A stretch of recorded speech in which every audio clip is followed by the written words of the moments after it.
Welcome to r/Am I the Jerk, where Karen demands that OP pays her rent. Am I the jerk for not paying rent for my adult sister and her man? I'm the oldest daughter, 28, in a household with divorced immigrant parents, and my sister is the youngest, she's 20. My sister no longer wanted to live with our father, so she moved to our mother's place. Eventually, she decided she didn't want to stay there either, so I offered her a place to live with me. She moved in, but did not help with anything financially. A few weeks later, she got a part-time job, but still wouldn't contribute. She wouldn't even help with groceries that she consumed. I set boundaries and told her that she needed to pay me $100 a month to stay, but she never paid, and I let it go. She's always been irresponsible. I was planning to live abroad for a year. I work from home, and I told her that I would leave her in the apartment, but she would have to pay $700 a month. My rent is $1,400, and all utilities are included. Plus, I left all the furniture there. She agreed because what 20-year-old wouldn't want an apartment for themselves in a city where renting a bedroom costs over $1,600 a month? For the first few months, everything went well. She paid her part of the rent. However, 6 months in, I discovered she had moved in her boyfriend into my apartment.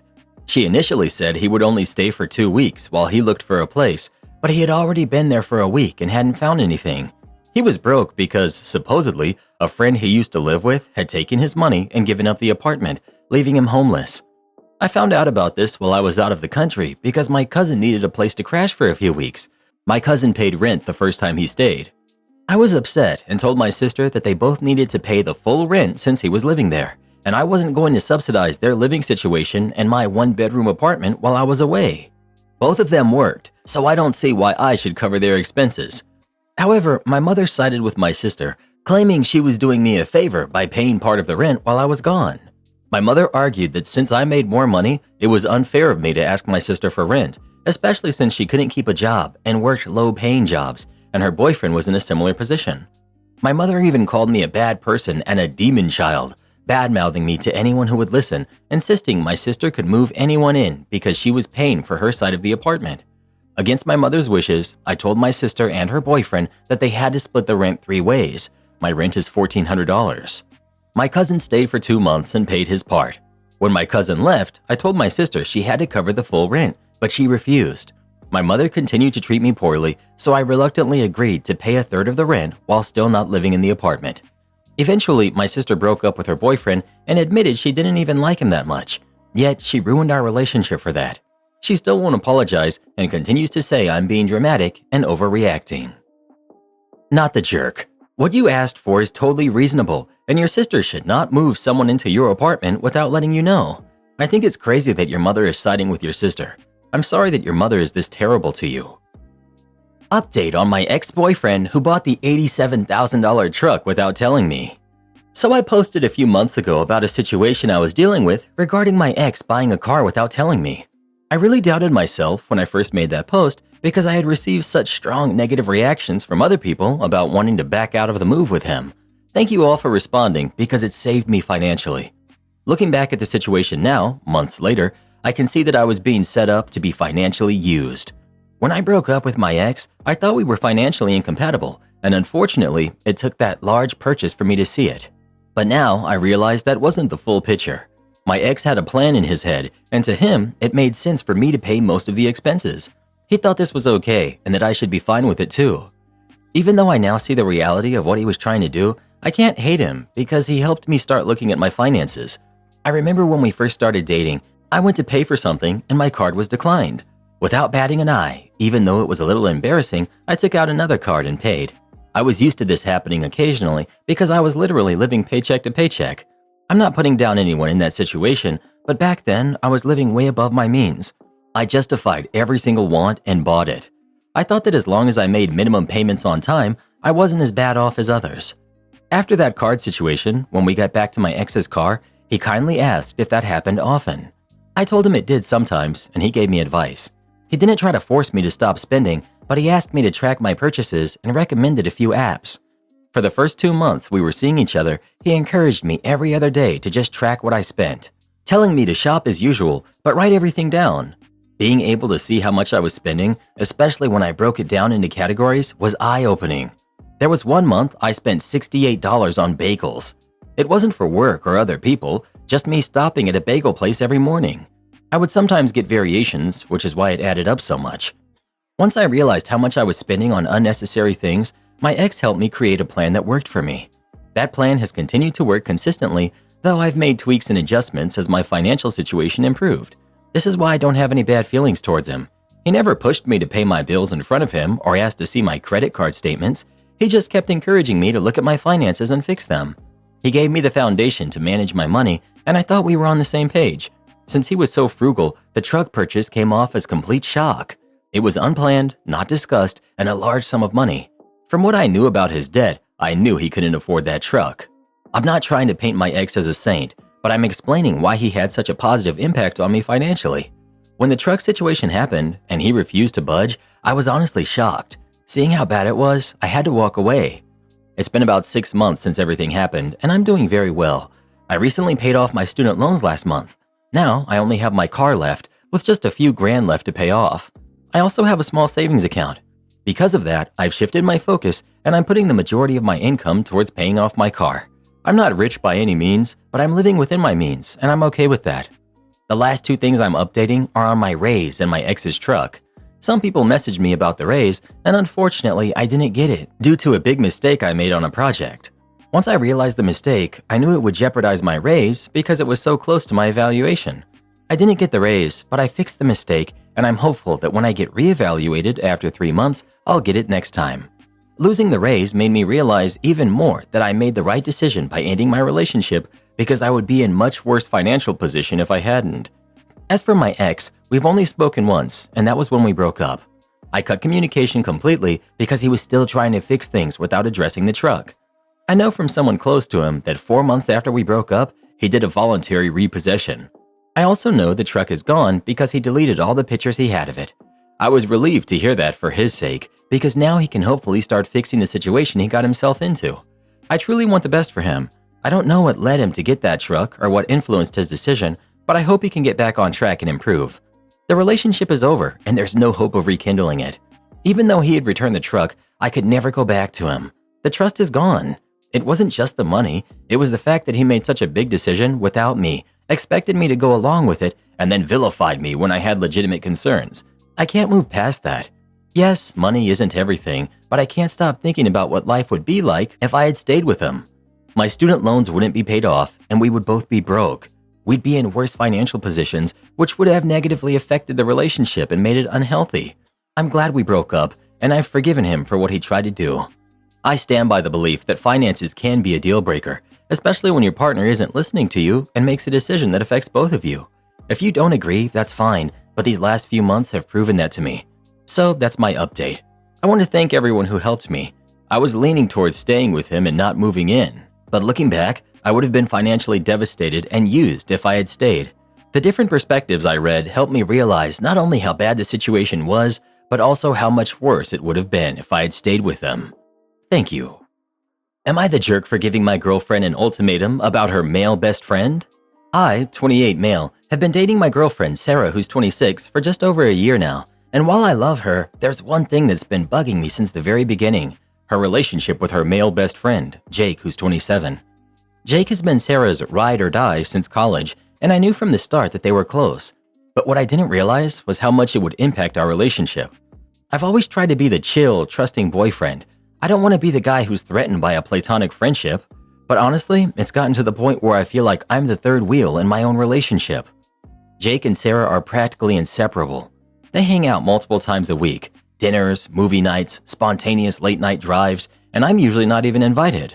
If I try to join, it's awkward, like I'm crashing their private, joke-filled world that I'm not a part of. It stings, but I try to let it go for the sake of keeping the peace. Then things started to cross a line. Jake texts her constantly, even when we're together on dates.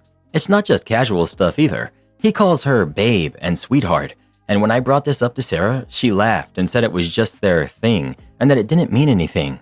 Apparently, they've been calling each other that for years. But to me, it feels like there's more to it. Who calls their best friend babe when they're in a relationship? Then there was the night I stayed over at her place and woke up at 2 a.m. to find Sarah on FaceTime with Jake. She was giggling like a schoolgirl, whispering so she wouldn't wake me up. When I asked her about it the next morning, she brushed it off, saying Jake needed someone to talk to. But what about me? Am I just here as background noise while she stays emotionally tethered to this guy? The final straw came last weekend. Sarah and I had been planning a special weekend getaway for our 1-year anniversary, something we'd been looking forward to for months. But out of nowhere, Jake invited her to a concert the same weekend. Sarah asked me if we could postpone our anniversary trip so she could go with Jake instead because it's a band they both absolutely love. I was floored. Our anniversary, something we'd been planning for months, could just be rescheduled for Jake? It was like I didn't even matter. I told her that this was too much and asked her to set some clear boundaries with Jake, like no more pet names, no more hanging out one-on-one all the time, and definitely no more prioritizing him over our relationship. She blew up at me, calling me controlling and insecure. She even said, "You knew Jake was part of my life when we started dating. Why are you trying to change me now?" Things got worse when Jake apparently told her that I was being toxic and trying to manipulate her. Sarah is siding with him, saying I'm overreacting and that nothing has ever happened between them. She's now furious with me for giving her an ultimatum when all I really asked for were some boundaries that would make me feel like I'm her boyfriend, not just a side character in her life with Jake. Now Sarah's giving me the silent treatment, and I'm starting to feel like I've somehow become the villain in my own relationship. Am I losing my mind here?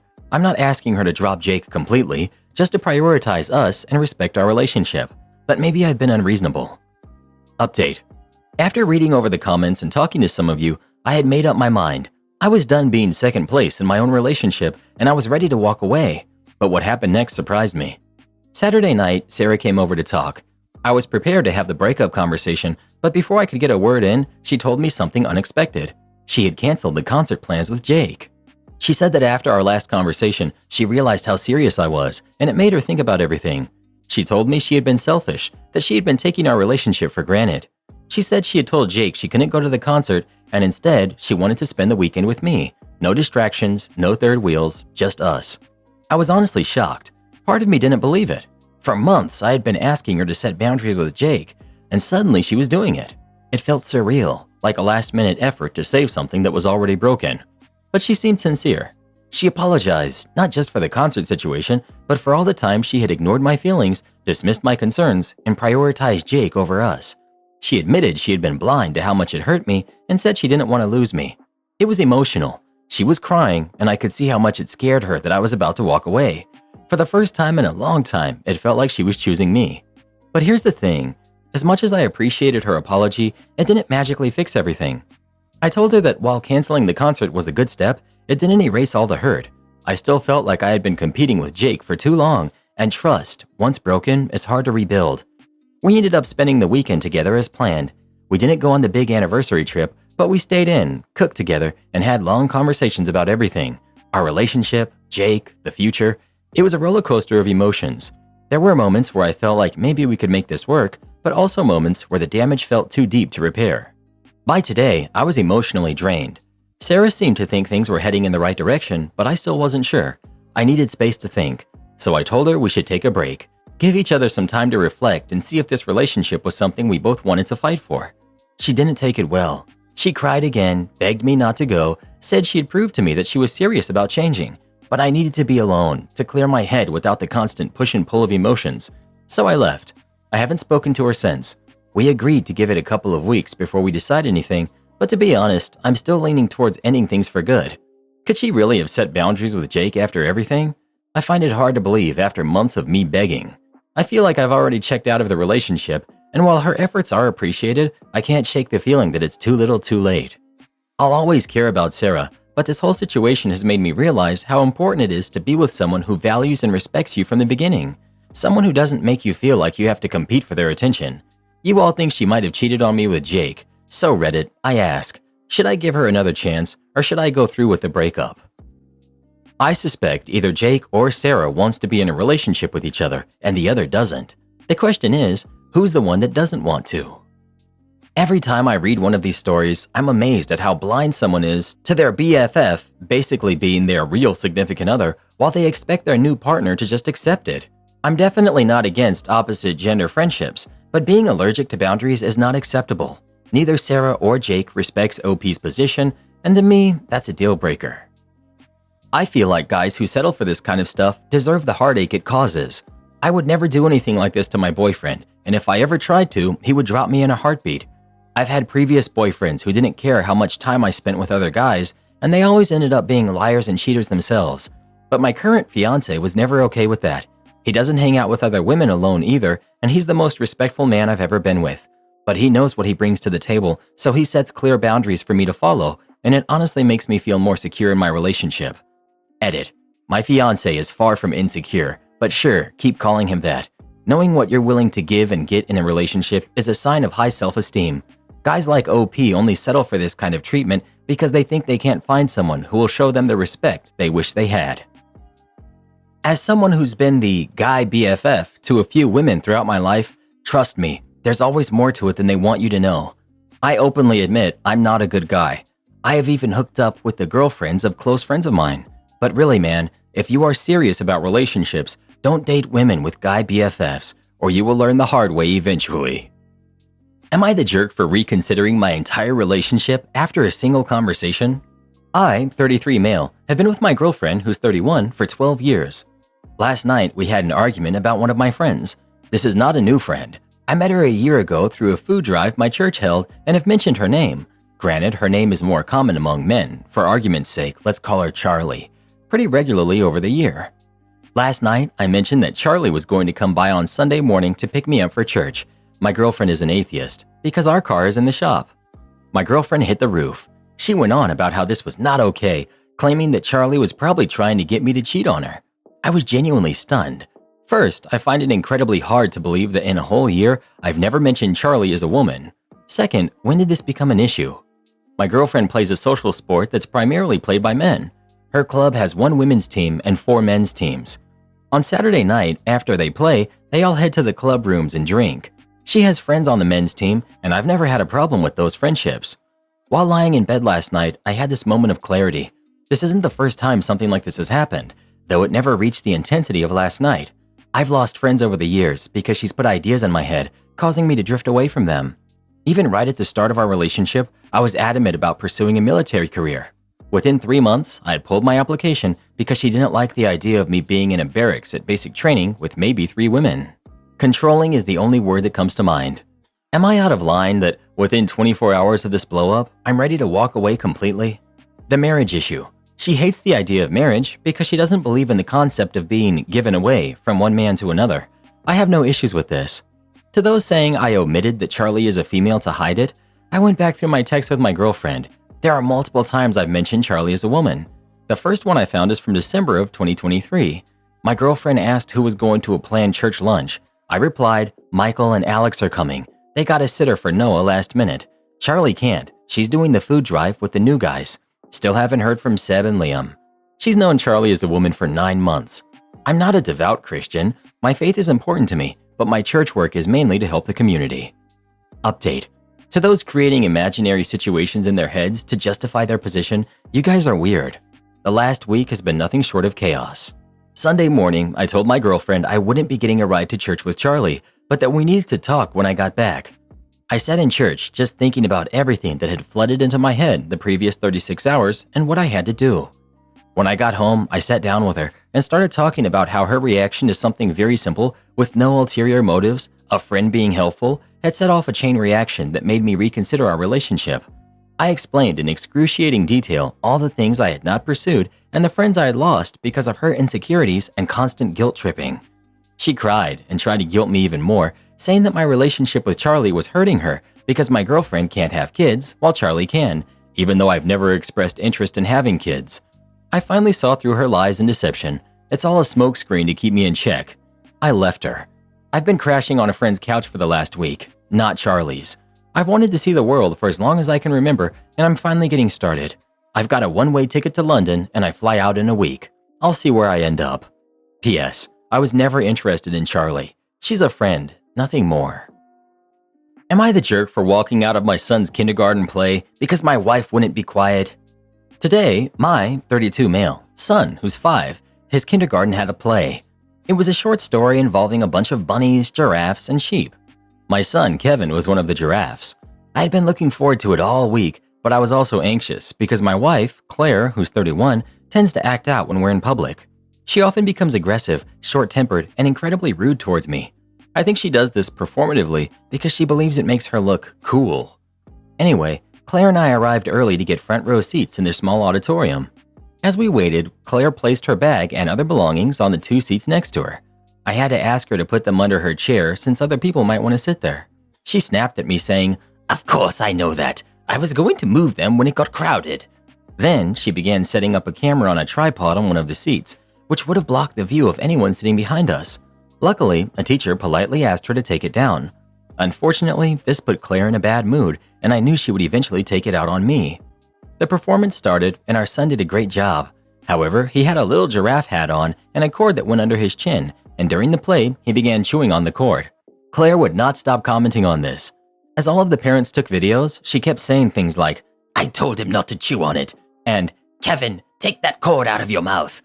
I could tell other parents were getting irritated because her voice was interfering with their videos. I gently whispered to her, "Hey, other people are taking videos. I don't think Kevin can hear you anyway." Claire didn't take this well. She started loudly muttering things like, "God, I want him to shut up," and mocking me with, "Kevin can't hear you." She gradually got louder and louder as the play continued. Finally, when I was pretty sure Kevin's part in the play was over, I stood up and walked out. I waited in the car. Claire and Kevin came out about 20 minutes later.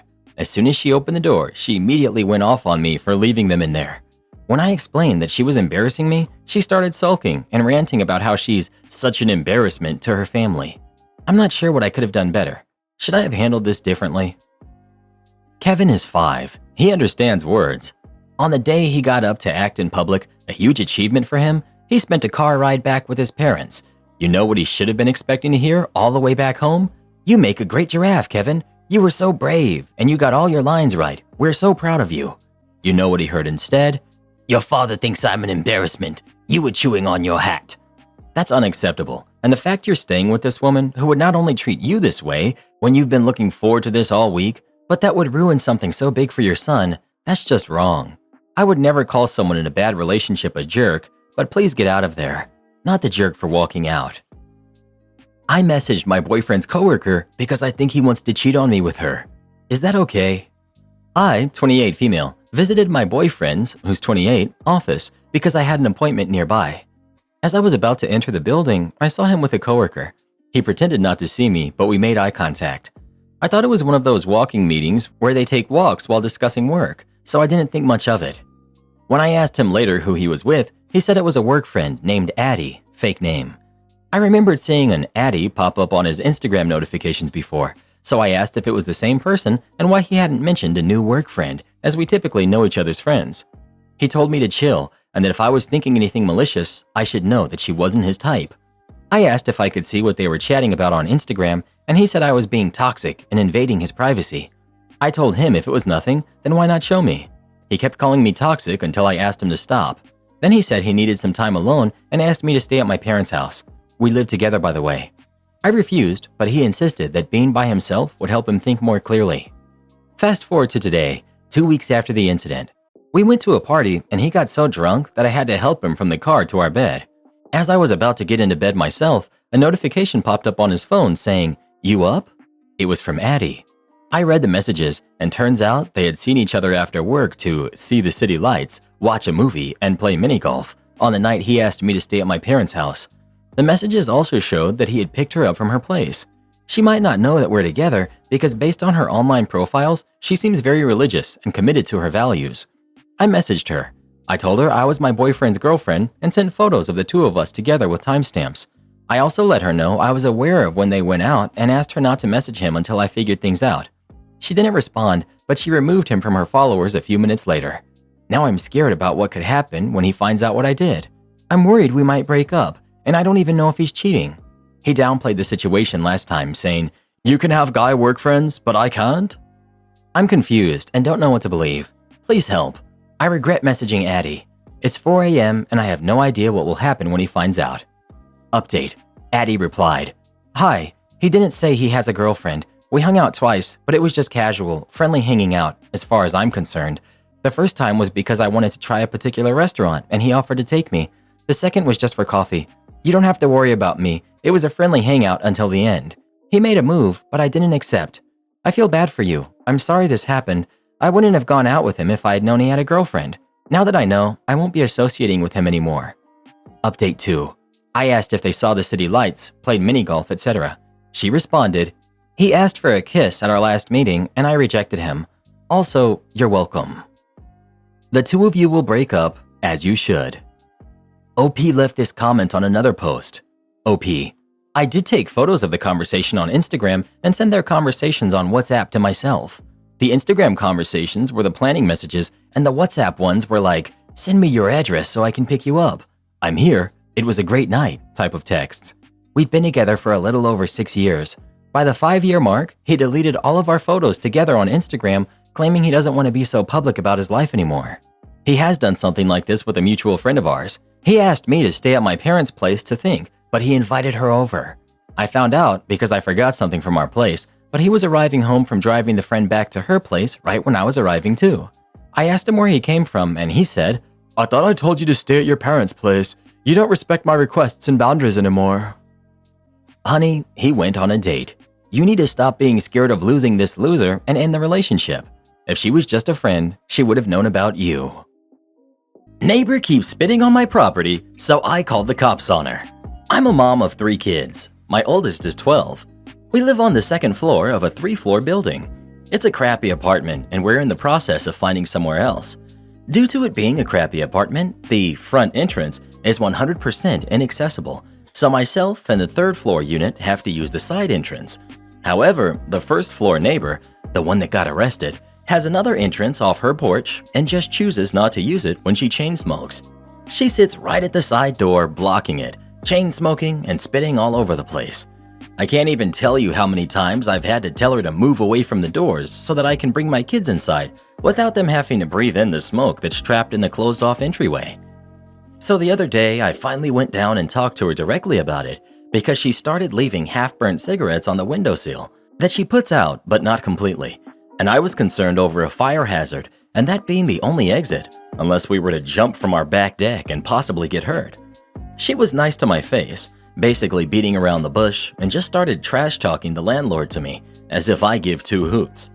I just cut her off and asked her to smoke from her back porch. She said okay. Well, today I'm walking down to get my kids on the bus, and there is the neighbor, in the entryway, smoking while scrolling on her phone.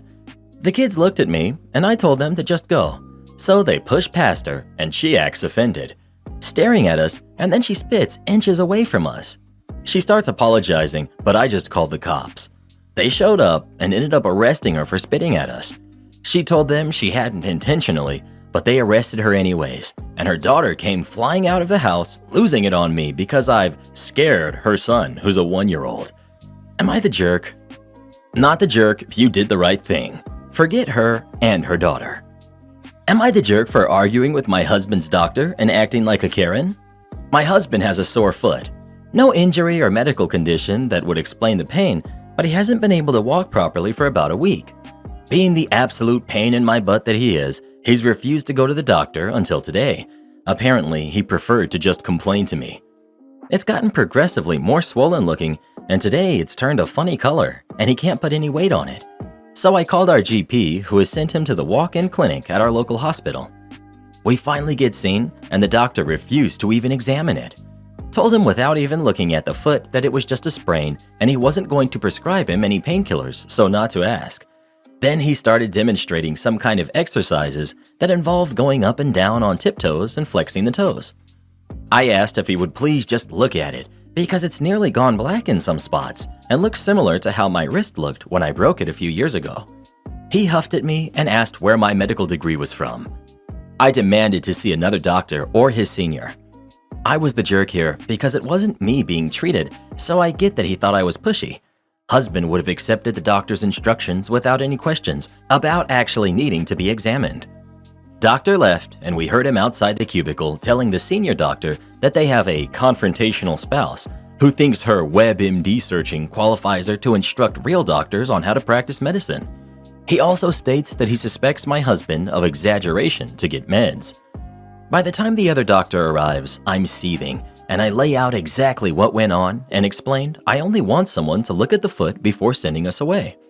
He looks, cue x-rays, an MRI, the good painkillers, and a walking boot cast thing with potential to need surgery because he's got 7 stress fractures in that foot. probably from running. Admittedly, worse than they needed to be because he didn't get any treatment when it first started to hurt.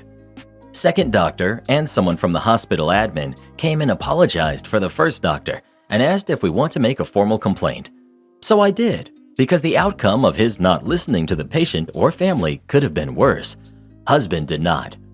Husband said later that the first doctor may get sacked because of me complaining, and I should have just left it because no real harm was done. Was I the jerk for complaining? I don't usually have Karen tendencies, but he was just so patronizing and dismissive, and I kept thinking, what if it was a young mother with a sick baby and he dismissed it? Not everyone would stand their ground, and there could be serious consequences. Edit. Thank you for all the comments and awards. I did not expect this to go as mental as it did. I've shown hubby the post, and he's starting to realize how serious it could have been and is going to email the admin guy we saw this afternoon. He gave us his contact details for my complaint. He's also agreed that delaying treatment the way he did was incredibly stupid and has decided to take up the counseling referral with the GP, so he will be less useful in future medical situations. Thankfully, we were eventually given appropriate treatment, and hopefully the follow-up will be positive. I'll stick an update on here if anything interesting to report. Once again, thanks for setting my mind at ease and sharing your opinions. Not the jerk. You were right to be insistent. The doctor was not doing his job. You did what you had to do. I'm going to add that your husband is a huge jerk here too. Not taking care of your health and making yourself a burden on your spouse is downright selfish. He needs a stern talking to. At the very least, you need to stop enabling him. In the future, stop dealing with these instances. If he dares complain, call him out on the need to take care of himself and not to be a burden to you. OP. I accept that my husband should have sought help much earlier, but he wasn't actually being a burden apart from complaining. Long and tedious background, but he actually has a genuine fear of hospitals, so tends to either avoid them, or if he's there, he'll accept whatever is said to him in order to get out as fast as possible. He definitely has his jerk moments, but where hospitals are concerned, he is genuinely in need of an advocate, which is what I try to be. Your husband's mental health may not be his fault, but it is his responsibility. He needs to get a handle of this. He doesn't get to walk around for days on a foot with fractures and not take care of it. OP. I completely agree. However, that's a battle for another day. A day when I'm able to remain calm and discuss it rationally, and not while I'm riled up and emotional about what could have happened. Also not the best idea whilst I'm slightly peeved at what I'm going to have to actually run around at. Also not the best idea whilst I'm slightly peeved that I'm going to have to actually run around after him and his gimpy foot now. Not the jerk. Honestly, the doctor should be fired. He totally dismissed yours and your husband's concerns. Progressive foot pain getting worse over time. Discoloration of the skin. Cannot bear weight on the foot. Husband is a runner. I think most medical personnel and laymen would agree that an actual physical examination of the foot was in order, which this guy didn't even bother to do. You were right to ask for another doctor. Good luck to your husband, and I hope his healing goes well. Not the jerk. First, you are not being a Karen. Being a Karen is making something non-existent into an issue and/or being a jerk for no reason. Your husband's foot needed to be looked at, and the fact that the first doctor didn't is their fault, not yours. I'm so sick of the overuse of the term Karen. People use it now when they don't like someone. That's not the original use for it. Pushing to get proper medical care is not being a Karen. Well, what would you have done in this situation? Would you have put in a complaint against the first doctor or not? Please let us know. I'd make sure he gets fired. If you don't care about your patients, you have no business being a doctor. I don't work here, but now you get to come to my work. I'm a correctional officer and I work nights. After work, I normally just go home and sleep to get ready for my next 12-hour shift. However, on my days off, I take the time to do chores and housework. On this day, I did not have the night off, so I get done what I could before going to bed. So I went home and picked up my wife and kiddos to go grocery shopping. We get to the store and start doing the usual. A lady comes up to me and my family and starts asking for directions to items. Some I know and some I don't, so I tell her where the things I know are and I apologize for the things I don't. Now, mind you, I'm in full uniform. Taser cross draw, cuffs on each hip, fogger on left thigh, spray, and all the other items I use at work. On top of all that, I smell of peppers, sweat, mold, and rust as the facility I work at is old and moist. She seems upset but walks away. We continue shopping, and after a while, we meet up with the lady and she spots us and comes down, but this time she's upset. She starts screaming that I'm the worst employee ever and I should be fired for not helping. She continues on about how I should be catching shoplifters or back watching the cameras instead of flirting with this lady. Yeah, she's one of those. I interrupt her rant and I said the usual words of, "I don't work here." She of course fails to hear them, as this is the usual on this sub, and she continues her rant, yelling and screaming that she picked me to help her because I'm the asset protection and I should know where everything is.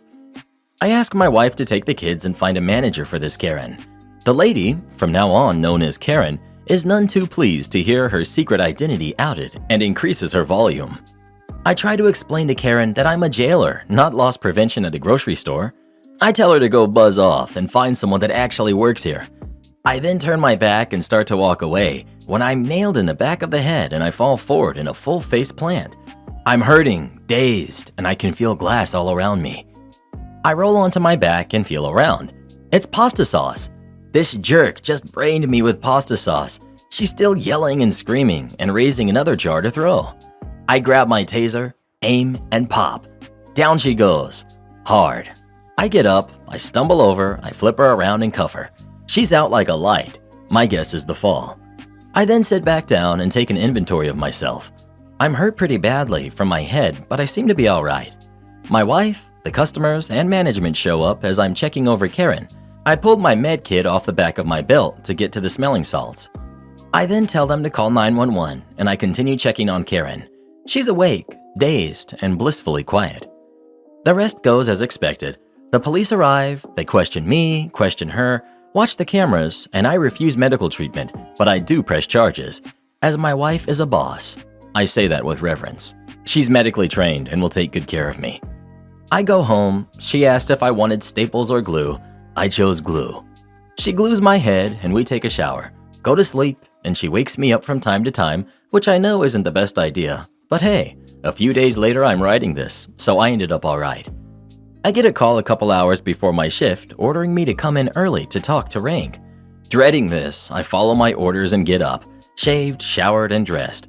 I go in and have to explain the whole thing again and again. Then they show me the video from the store. It's exactly as I explained, though I did note she could throw far better than I could have dreamed. They order me not to wear my uniform outside of work and tell me I'll be working in booking tonight. I'm not very good at booking, but look forward to the training and activity of it, as the rest of the facility is slow and boring. 11 p.m. rolls around, and who do I see being escorted into booking but Karen? I start to talk, but my sergeant taps me and hushes me. He talks to the deputy bringing her in, and they start doing the paperwork while I watch and try to learn as much as possible. She gets charged. Now Karen gets to live at my workplace. I don't get to work in the female zones, but the booking process was fun, though I wasn't allowed to do anything but watch. After she's booked, I'm told to report to another zone, and I end up finishing the night. Now for the past few days, pasta jokes have been in abundance, and her nickname is Pasta Lady. Her court date isn't for a while, and she's reportedly not getting along with the other inmates. Am I the jerk for judging a couple who came into the restaurant I work in? I, 22 female, am a waitress at a restaurant. I've experienced all kinds of customers since I work as a waitress for the past 3 years. I actually love my job. One of the worst kinds of customers we get are the couples who sit on the same side of the table. There's an inside joke between all of us servers. Many servers I've talked to have the same thoughts on how it's weird when couples do that. Being in the industry for 3 years now, I've found a solution to that. Whenever I spot a couple, I have them seated at tables where it's impossible for them to sit next to each other. And if we are full and that's not possible for whatever reason, and a table like that isn't available, then we have to endure the couple sitting side by side. The reason servers are so judgy about this is that we find it very weird. Can't you just go a few hours without touching each other? Plus, sitting on opposite sides is more romantic. So, I've stopped hiding my distaste for couples like this for a long time now. But most of the time, these people are so absorbed into each other, they don't even realize how we are indeed judging them. On Thursday, I had evening shift. A couple walks in, I sit them on opposite sides, but they sat on the same booth again. My coworkers and I started laughing, and the couple noticed us but didn't say anything. Throughout the whole time, my coworkers were joking about it. We even asked them if they were waiting for other people, and is that why they've left the other booth empty? But they said no, it's just the two of them. At one point, the girl called on me and asked if I have a problem. I said, no problem. Why would there be a problem? She then started scolding me on how rude my behavior and the rest of the staff's behavior is, and how she and her fiance know that we are judging them and that we've ruined their experience since they couldn't enjoy their date and their meal without us constantly staring at them. I apologized for this, and I just explained how it's not personally against them and how it's an inside joke servers have. The guy then said he doesn't give a hoot about this, and we are very unprofessional. They paid and left. Later that night, we saw that they had left a negative review and described their experience. Our manager called us in and scolded us. Never in my 3 years have I gotten in trouble over this. Am I the jerk? You're 22 years old. Don't you think it's time you acted like it?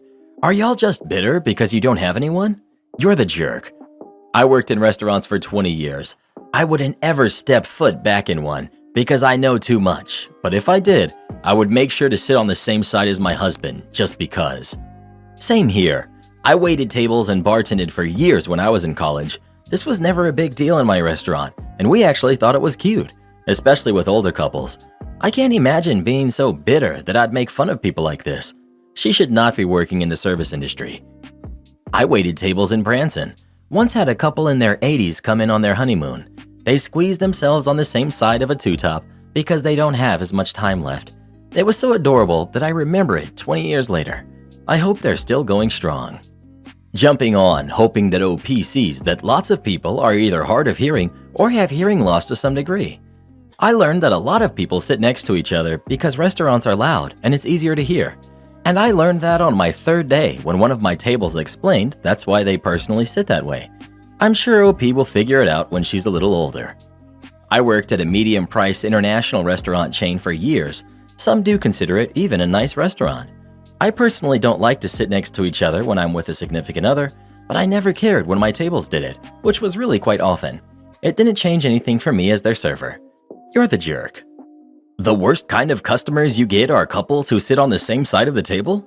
Okay, why? What do they do that's worse than a lot of things that servers complain about?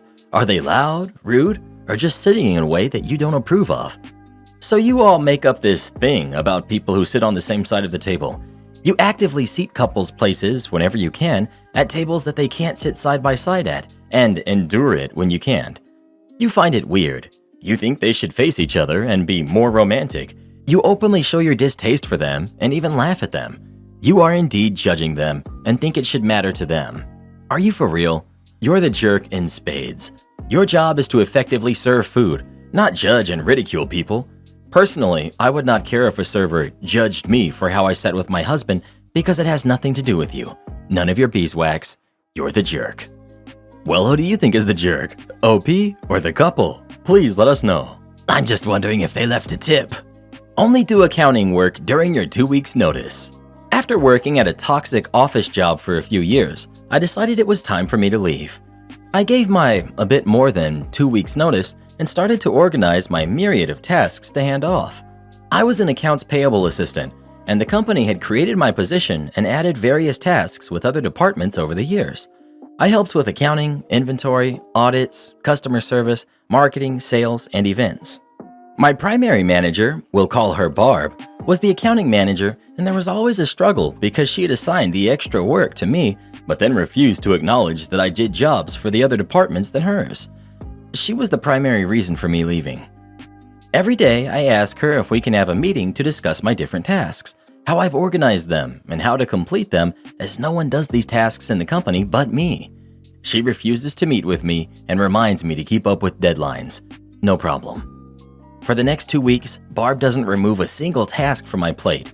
She refuses to meet with me for any reason and consistently sends condescending emails about the lack of work effort she's seen from me. I don't have the emails saved anymore, but they all included the same message. I'm the boss, just do your job. I brought this to the owner's attention since I worked closely with her, about how I felt like there was no bridge to the next person in my position. I was told, Barb runs the accounting department, so do what she says. Yes, ma'am. I showed up every day and I worked as if I wasn't leaving. Other managers asked me who was taking over tasks I handled for them. I referred them to Barb, who told them that she handled accounting, not their departments, and to stop wasting her time. She then told me to only work on accounting-related tasks as that was the position, regardless of the last few years of my tasks being spread across the company. I got this in writing and printed a few copies to cover myself. On my last day, Barb called me in her office and scolded me for ignoring 75% of my duties. Specifically, inventory was due that day, and I hadn't begun it. I reminded her of her accounting work-only demand, while she claimed she wasn't referring to inventory too. She told me to compile a list of all the non-accounting jobs I handled, to which I was prepared with a list. Many of these had deadlines missed or coming soon, but I had ignored per her instructions. I was told that if I didn't meet my deadlines for the week, she would not give me a good reference. She also told me to stay as late as I needed to finish up. I didn't need her reference, and I wasn't staying late on my last day. I forwarded the email of her telling me not to complete any other jobs to the owner, along with a list of missed or close deadlines that wouldn't be met now. Then I clocked out and left and never returned. This was years ago, and from what I've heard, she still runs the accounting department for them. I was the one blamed for tasks not being complete. Oh well. Am I the jerk for telling my husband I won't cook for him again if he chooses to eat his coworker's meal over mine? Hear me out. My husband, Jesse, who's 31, has been bringing home meals that his female coworker, Nellie, cooks for him. Now, I'm not the best cook, and Jesse's made it clear, but he still eats what I cook every day. What I noticed with Nellie was that she tends to take every opportunity to point out how weak and tasteless my cooking is. Jesse would say nothing except steer the conversation towards something else they both relate to while I'm sitting there wallowing in my misery, thinking about what she said. Also, she once asked what was another chore I was good at, and Jesse said ironing his suits. She, in response, joked about having him send her a suit of his so he could see how good she is at ironing too. I rolled my eyes hard, but at least Jesse agreed that was weird. Last week, Jesse came home with a new meal she cooked. I told him I already cooked dinner and asked what he was going to do with the meal. He told me he was going to eat it for dinner.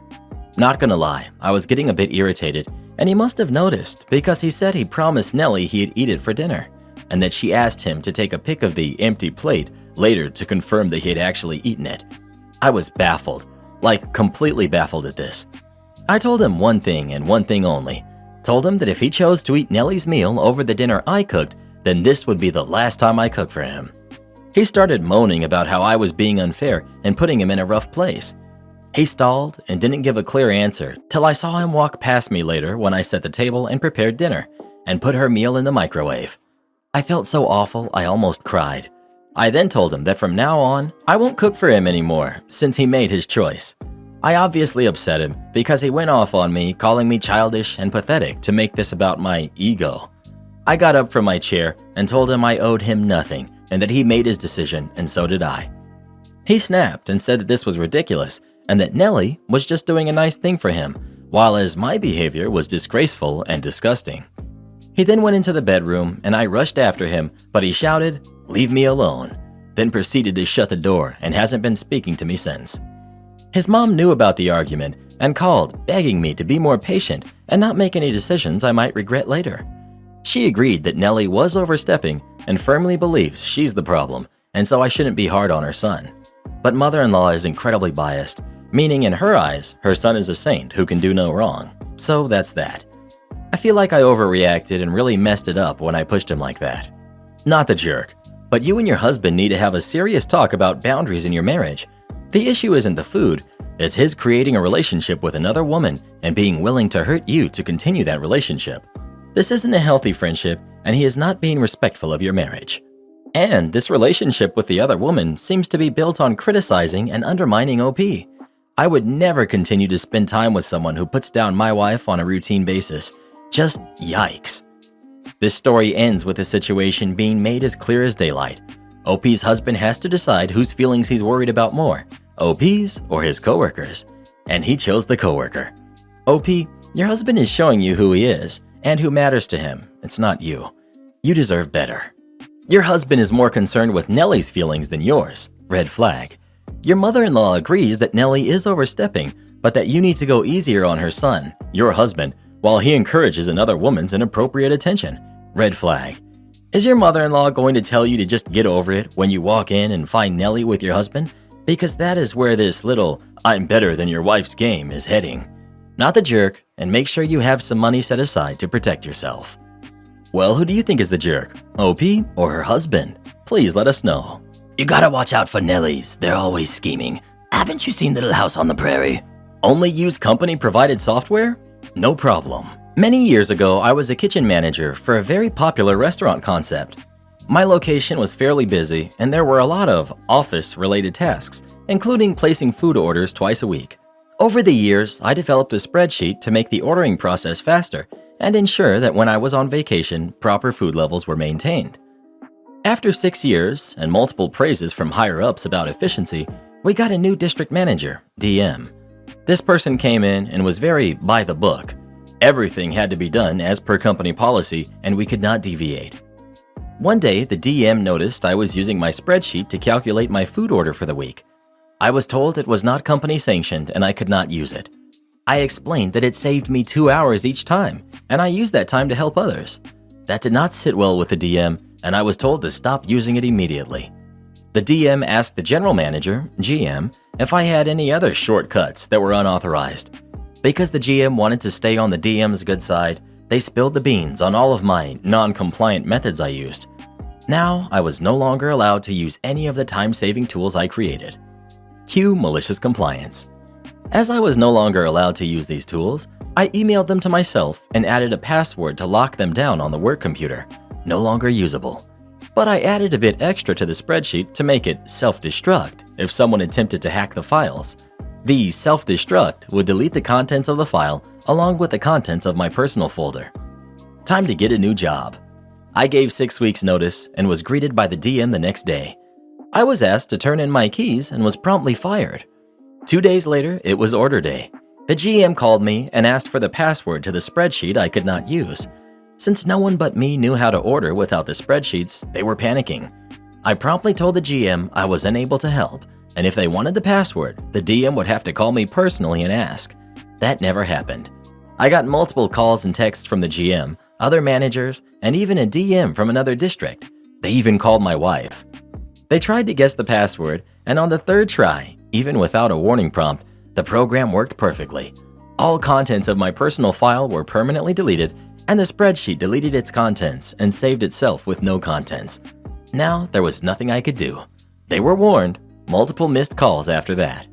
I found out later that the GM had to spend 4 hours doing the food order and had to pay a late fee for ordering late.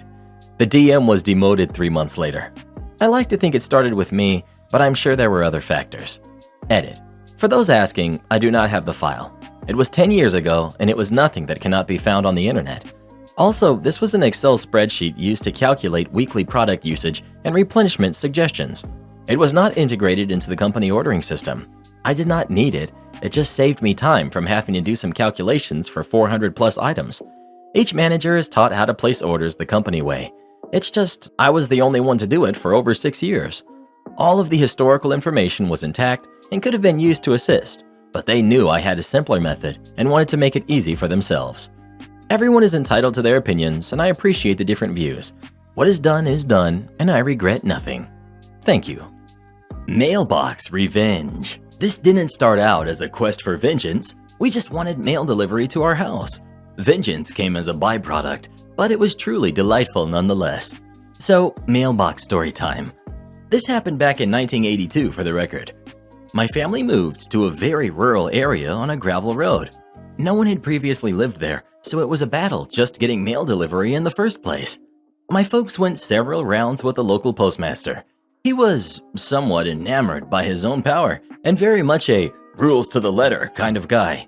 Every I must be dotted, every T crossed, and if there's so much as a semicolon out of place, you'll have to start all over again.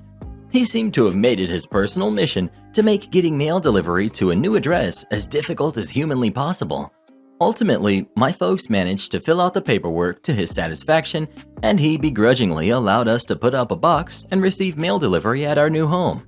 Dad was extremely careful in the placement of our box and making absolutely certain it was the exact height, precise placement from the road, etc. to avoid annoying our local postmaster any more than we already had. There are, or at least were, very specific rules about rural mailboxes. Dad followed every single one. That first mailbox was perfect. The man who drove the road grader was as annoyed as the local postmaster, as he now had a new driveway to accommodate. We suspect that's why he had it out for our mailbox. After the road grader had demolished 3 of our mailboxes, Dad got upset. Previously, he had used the most basic design, just a post in the ground with a box on top. Now he was motivated. Dad got a hold of a 9-foot-long section of metal pipe. It's 4 inches in diameter, outer measurement, and has 3/4-inch thick walls. I have no idea what this was originally intended for, but I know how Dad used it. He dug a hole 5.5 feet deep. He welded an upside-down tripod shape, think open umbrella, to the bottom of the pole and dropped it into the 6-foot-wide hole.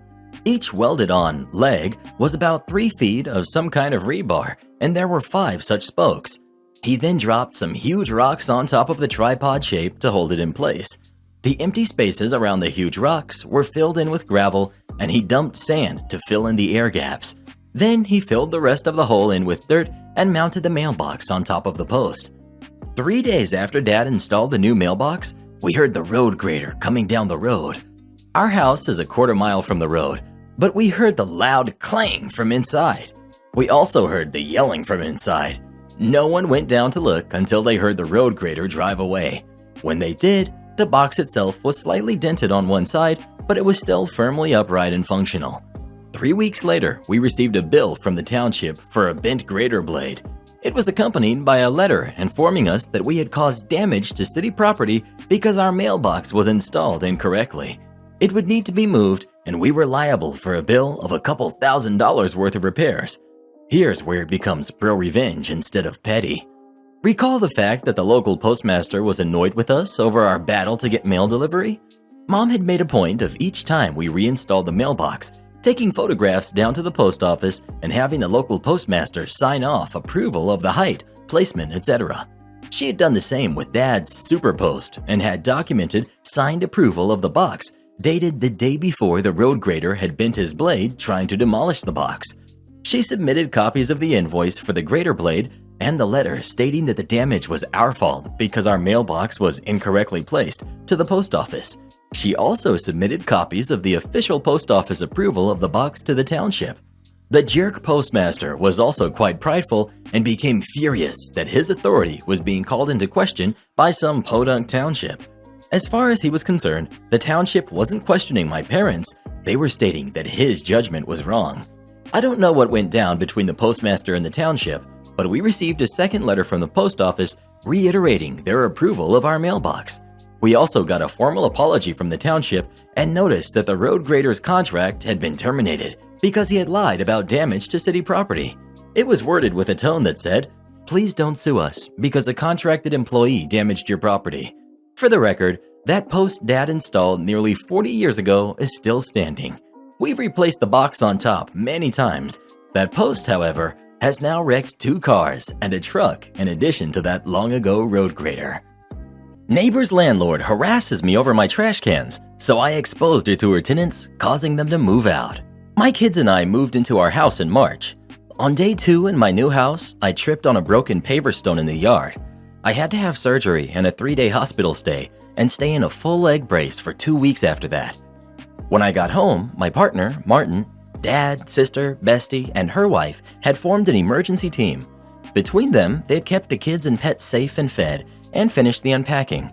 Martin and Dad removed the broken paver stone and laid old fence posts along the fence where next door's dog was digging through. Week 1, I hobbled to the letterbox and met next door's landlord. She immediately told me to bring my trash bins in by 9 a.m. because it made the street look messy.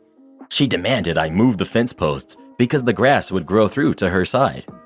I explained the reason for the posts and said that once the holes were filled in, let me know and I would move them. And hello to you too. Week 1, trash day, 9:10 a.m. Landlord banged on my door. I'm still in my pajamas and leg brace. The landlord complained about the trash bins again. I said my bestie is coming by later to help me get dressed. I couldn't do feet. I'd bring the bins in later. When bestie pulled up, she had to park out front because my bins were in the driveway. Next, Martin got temporary approval to work from home at my place. I got home and Martin was escorting the landlord off the property. The neighbor's landlord thought nobody was home and tried to sneak in to move the posts. Martin said next time he'll call the police. A few weeks ago, the police arrived. Martin was at work and said a concerned neighbor called about a couple fighting and the man was destroying the fence. Landlord is out front watching. Once the cops are satisfied and see that there's nothing wrong, I explain about last week and I show them the security footage. Later, I see them speaking with the neighbor landlord. She isn't happy and she goes back inside. Then the penny dropped. Neighbor's landlord let herself in while her tenants were at work, so I spoke to her tenants and I was blunt. I asked if they were okay with their landlord being in the house while they were out and said I had seen her there at least once a week. In a nutshell, they were not okay with that. Later, one of the guys came around with a box full of cookies, thanked me, and said they were moving out right away. Neighbor landlord is now furious. She says I'm the jerk because I made her tenants leave, and I'm the jerk because I make the street look messy, and I hang clothes on a clothesline, so how will she find new tenants? I told her to get off my lawn. Honestly, I'm torn, but I feel I'm not the jerk because I was just letting the tenants know that she visited while they were out. But I feel I could be the jerk since I was working nights and the police visit took up a lot of my sleep time, so I retaliated, and I felt pretty smugly satisfied when her tenants left. Not the jerk, she's a terrible, morally corrupt landlord and a busybody neighbor. You didn't drive her tenants away, her behavior did. Am I the jerk for leaving my best friend and his friends stranded in an unfamiliar city? So for background, my best friend has gotten into going to these Spartan races. He and a small group of his friends have started going to local ones, but recently heard about one in another state they wanted to go to and compete in, but they didn't have anywhere to stay. So they asked me if they could borrow my truck and trailer. I have a tow-behind camper for the weekend. I said no, I wasn't comfortable with them taking my truck and trailer, but that I'd drive them and the camper to their event. We made the 3-hour trip and set everything up in the area where the race was taking place the next day. I have a habit of leaving my keys on a hook next to the door to my bedroom in my camper. Remember this. Come nightfall, I went to take a phone call outside and ended up wandering around the grounds for over an hour. When I got back to the camper, the door was locked, and I was told by my best friend's older friend through the window that there wasn't enough room for me in my trailer. So I reached for my keys to unlock the door, but realized I had left them inside the camper on the hook in my room. So I called my best friend from outside, and all I was told was, "Sorry bro, nothing I can do." So I ended up sleeping in my truck that night, which I had fortunately left unlocked by accident. Their race began at 8 a.m., and at 7 they came meandering out of the trailer and woke me up.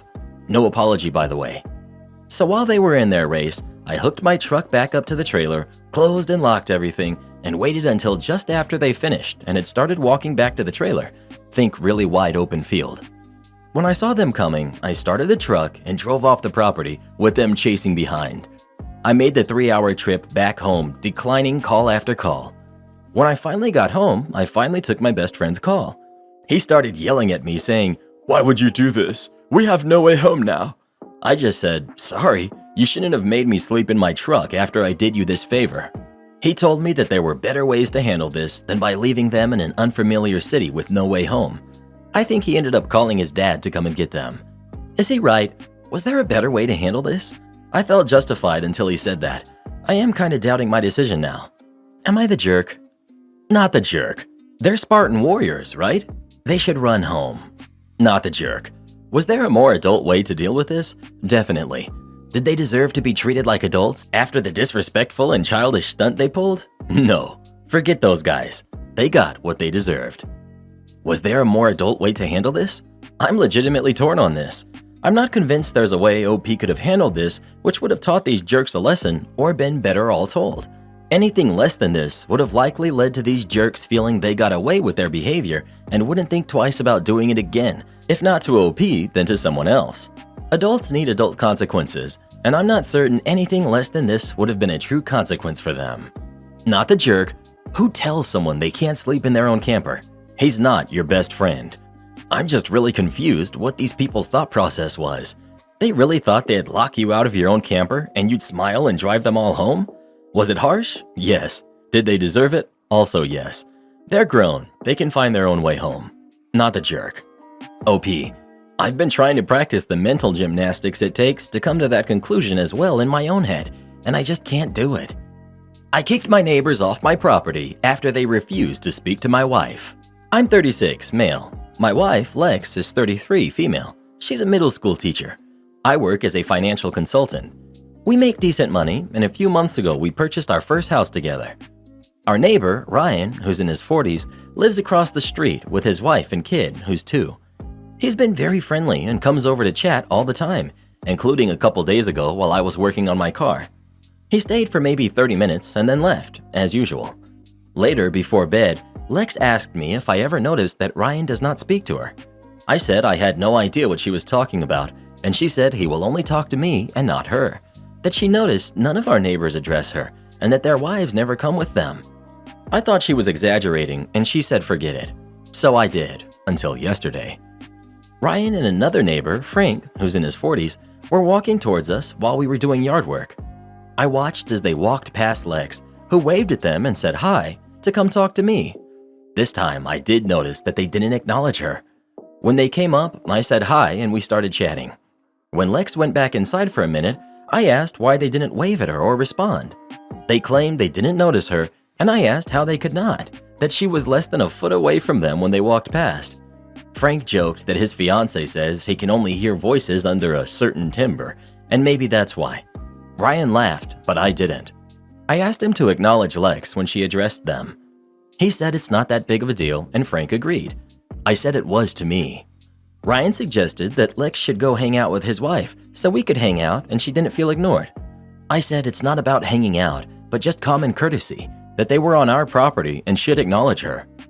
Ryan said that he felt no need to talk to Lex because I was his buddy. Frank agreed and said, "Besides, teachers tend to be no fun. Mine were annoying as heck," and they both laughed. So I told them to get off my property. They told me they were kidding and to learn to take a joke, but I insisted they leave. They did with a couple of apologies, though they didn't sound super sincere. I haven't told Lex what happened yet. I will when we go to lunch today. But this morning, we were touching up our flower bed when another neighbor, Ben, who's in his 30s, came over and told me that Ryan and Frank were saying I was being a jerk. Lex wasn't around to hear this as she was watering the flowers in the back of the house. He said it was a bit offensive, but that they're good people and were kidding, and I should go make things right as to not disturb the peaceful neighborhood. But I don't think I should. Am I the jerk? To be clear, none of the conversation involved any yelling or anything. But we just moved here, and I might have put us in a bad spot. Edit. Everyone, including myself, is white, except for my wife, who is black. I didn't think that was all that relevant, as Ryan's wife is Vietnamese. Not the jerk. Good people don't ignore people for zero reason. Not the jerk. They're super rude on many levels. Good job having your wife's back instead of telling her to get over it like so many people do. Well, who do you think is the jerk? OP or his neighbors? Please let us know. If they can't show your wife some respect, they have no business on your property. You're capping commissions on our most in-demand vehicles? Fine, let's see how that works out for you. I realize that this story could absolutely be current, but it's not. Another thread reminded me of it, and I think it absolutely fits here. So here goes. Back in 2014, I was selling cars, Ford specifically. For all those who aren't car buffs, both the Mustang and F-150 were getting ground-up redesigns for 2015, and Ford had just announced that there would be no Shelby Mustangs or Raptor F-150s for 2015. Instantly, we were fielding several calls a day about these vehicles, and almost overnight, the inventory we had came with a $10,000 to $20,000 market adjustment due to demand. Our GM loved both vehicles and traded for them whenever he could because he loved chatting about them with buyers. So we had 21 Raptors and 6 Shelbys still on the lot when I sold a ruby red Raptor extended cab at $10,000 over sticker the last week of the month. Both are crazy numbers for the less than 200 new cars we sold per month. With the trade, I was due about $4,200 in commission, but my check was about $1,700 light. Come the first Saturday morning meeting after payday, we were told that commissions on such vehicles would be capped at $2,500, retro to last month, per a previously ignored provision in our pay plan. There was much grumbling, but management stood firm, citing how incredibly easy Raptor and Shelby deals were. They weren't wrong about that. There was no such thing as a test drive until the deal was done. You could absolutely drive the car before you bought it, but only after we had a signed buyer's order, credit app, and the deal had been submitted and approved. They were generally in and out in under 45 minutes, if not half an hour. But still, Dealership gets free money and doesn't want to share? Cue malicious compliance. I talked to several other salespeople who were all upset. I whipped up a little Excel macro/widget that would take the invoice price and holdback, add in pack and whatnot, and spit out a sales price that would produce an exactly $2,500 commission. I sent it to every salesperson we had, and everyone used it. It only took 3 signed buyer's orders with seemingly arbitrary numbers for the desk to figure out what we were doing and to call another meeting. That meeting was basically management yelling at us and the entire sales staff calmly saying, "Remove the cap or you'll never see another signed buyer's order that exceeds it. Forget you." The cap was lifted 3 days later. Am I the jerk for not allowing an older man to tour my home even though it was the home he had grown up in? I'm a 28-year-old woman. My husband is 31 and we recently had our first kid together, a boy who's now about to be 8 months old. We've just found out that we are expecting our second. We also recently moved a few states over for my husband's work. We moved to a town that's a bit of a cross between an old small town and a suburb, and we ended up buying an older house. A few weeks ago, we were still getting settled in. I was working on unpacking while my son was taking his afternoon nap when I heard the doorbell. I answered the front door and saw an older man, probably mid-60s, with his granddaughters, who were probably around 10 years old, standing on my front porch. "Hello," he said. "I'm really sorry to drop in on you like this. My name is Guy, and these are my 2 granddaughters. This was the first house I ever lived in, and I lived here until I was 12 years old. I've always missed this place, and I just want to see it one last time, and also show it to the grandkids since I've been boring them with stories about this place their entire lives. I don't mean to impose, but I notice you just moved in here, so would it be asking too much to just let us walk around through here one time? We'll be gone within 30 minutes, I promise." Okay, now, I don't know this man. Admittedly, he looked completely non-threatening, short, bald, chubby, and with a pleasant expression. But still, I was a pregnant woman home alone with my baby. Based on that, I told him, "Geez, I'm sorry, but no. I'm just not comfortable with strangers going through my house right now." He answered, "I completely understand, but we really won't be a bother. We won't touch anything and we'll be gone soon. I know this is an odd request, but it really would mean a lot to me if you just let me in for a little bit." I answered, "No, sorry, I can't do that. This is my home and I won't let a stranger in without a good reason. Please leave." He said, "I think giving an aging man one last visit to his childhood home is a good reason, but okay, can't force you." He then left. Later that evening, when my husband got home, I told him about the weird encounter. He told me that I should have just let the man look at the place. He said that we all get nostalgic about the places we grew up in, and that it would have been a nice gesture to let this man see his childhood home. He also said that I likely just fostered bad will among my new townmates. But I think that my comfort and safety, as well as the safety of my kid, is more important than some random person's reminiscing. Well, what would you have done in this situation? Would you have let him walk around your house or not? Please let us know. I would have said now's not a good time, but leave your phone number and we'll contact you later. Am I the jerk for forcing my son to get along with his stepfather? I have 3 kids, twins who are 23, Ella and Steven, and John, who's 17. John was the result of me cheating on Ella and Steven's father, Rob, with John's father, Harry. Harry ran away after he found out that I was pregnant. Rob found out about the affair 3 years later. The kids were still young, so we didn't tell them the truth about why we divorced at the time. Rob still loved John and cared for him, which surprises me considering John isn't his biological son. Harry came back into contact with me when John was 10, and although I was a little bitter, I eventually forgave him and we fell in love and got married. The kids didn't dislike Harry, but they weren't close with him, which in John's case, it hurt Harry since he was John's real father. It became bad when John was 16. Harry wanted to do something with John, but John said no. Harry snapped and said that they never spend time as father and son, which caused John to say, "Look, I don't hate you or anything, but I don't see you as my dad, so stop trying to force me to see you as my dad. I have a dad and he's not you." I couldn't take it anymore, and I asked John if he would be saying that if Harry was really his father. John looked confused, and it was then that I told him the truth, and that his behavior was hurting Harry. That caused John to cry, and he ran to his room. Ella went to comfort him, and Stephen glared at me and said, "I hope you're happy. You broke that poor kid because of your hurt feelings." It's been a year since then, and I think my kids forgive me, but still aren't close with Harry. Recently, it was Harry's birthday, and he wanted me and John to spend it with him. John, however, decided that he wanted to watch a movie with his friend. I told him that Harry wants to spend time with him. He said that he's going anyway and that I'm free to ground him when he gets back. When John got back, I told him that his behavior towards Harry is horrible. He told me that he's nice to Harry, but that Rob is his dad. I asked him what was the point of telling him the truth if he was just going to be like this. He snapped, "Don't act like you told me the truth for my sake. You told me the truth out of spite and jealousy, because I wouldn't see your affair partner as my dad. And to be frank, your little plan didn't work."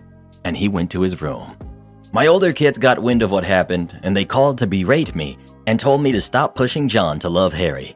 I told them I get that John loves Rob, but Harry is his blood father. Ella told me I'm wrong, that Rob is the one who raised John, therefore Rob is his father. Steven said he's going to rescue his bro the minute he turns 18, which is in a few weeks.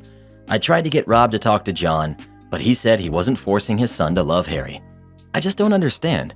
Am I really wrong for wanting my son to love his biological father? Am I the jerk? You're the jerk. Your son basically summarized what you did right there. It's exactly what you did. Even ignoring that you're the jerk, you cheat on a guy and he accepts it and sticks with you for the whole time, and the first chance you get, you ditch him for the man who ditched you for 10 years. Harry ain't their father in any sense.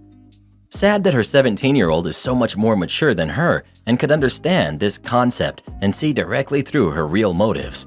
I probably wouldn't love my real dad much if he left me for 10 years and everyone led me to believe someone else was my dad that whole time.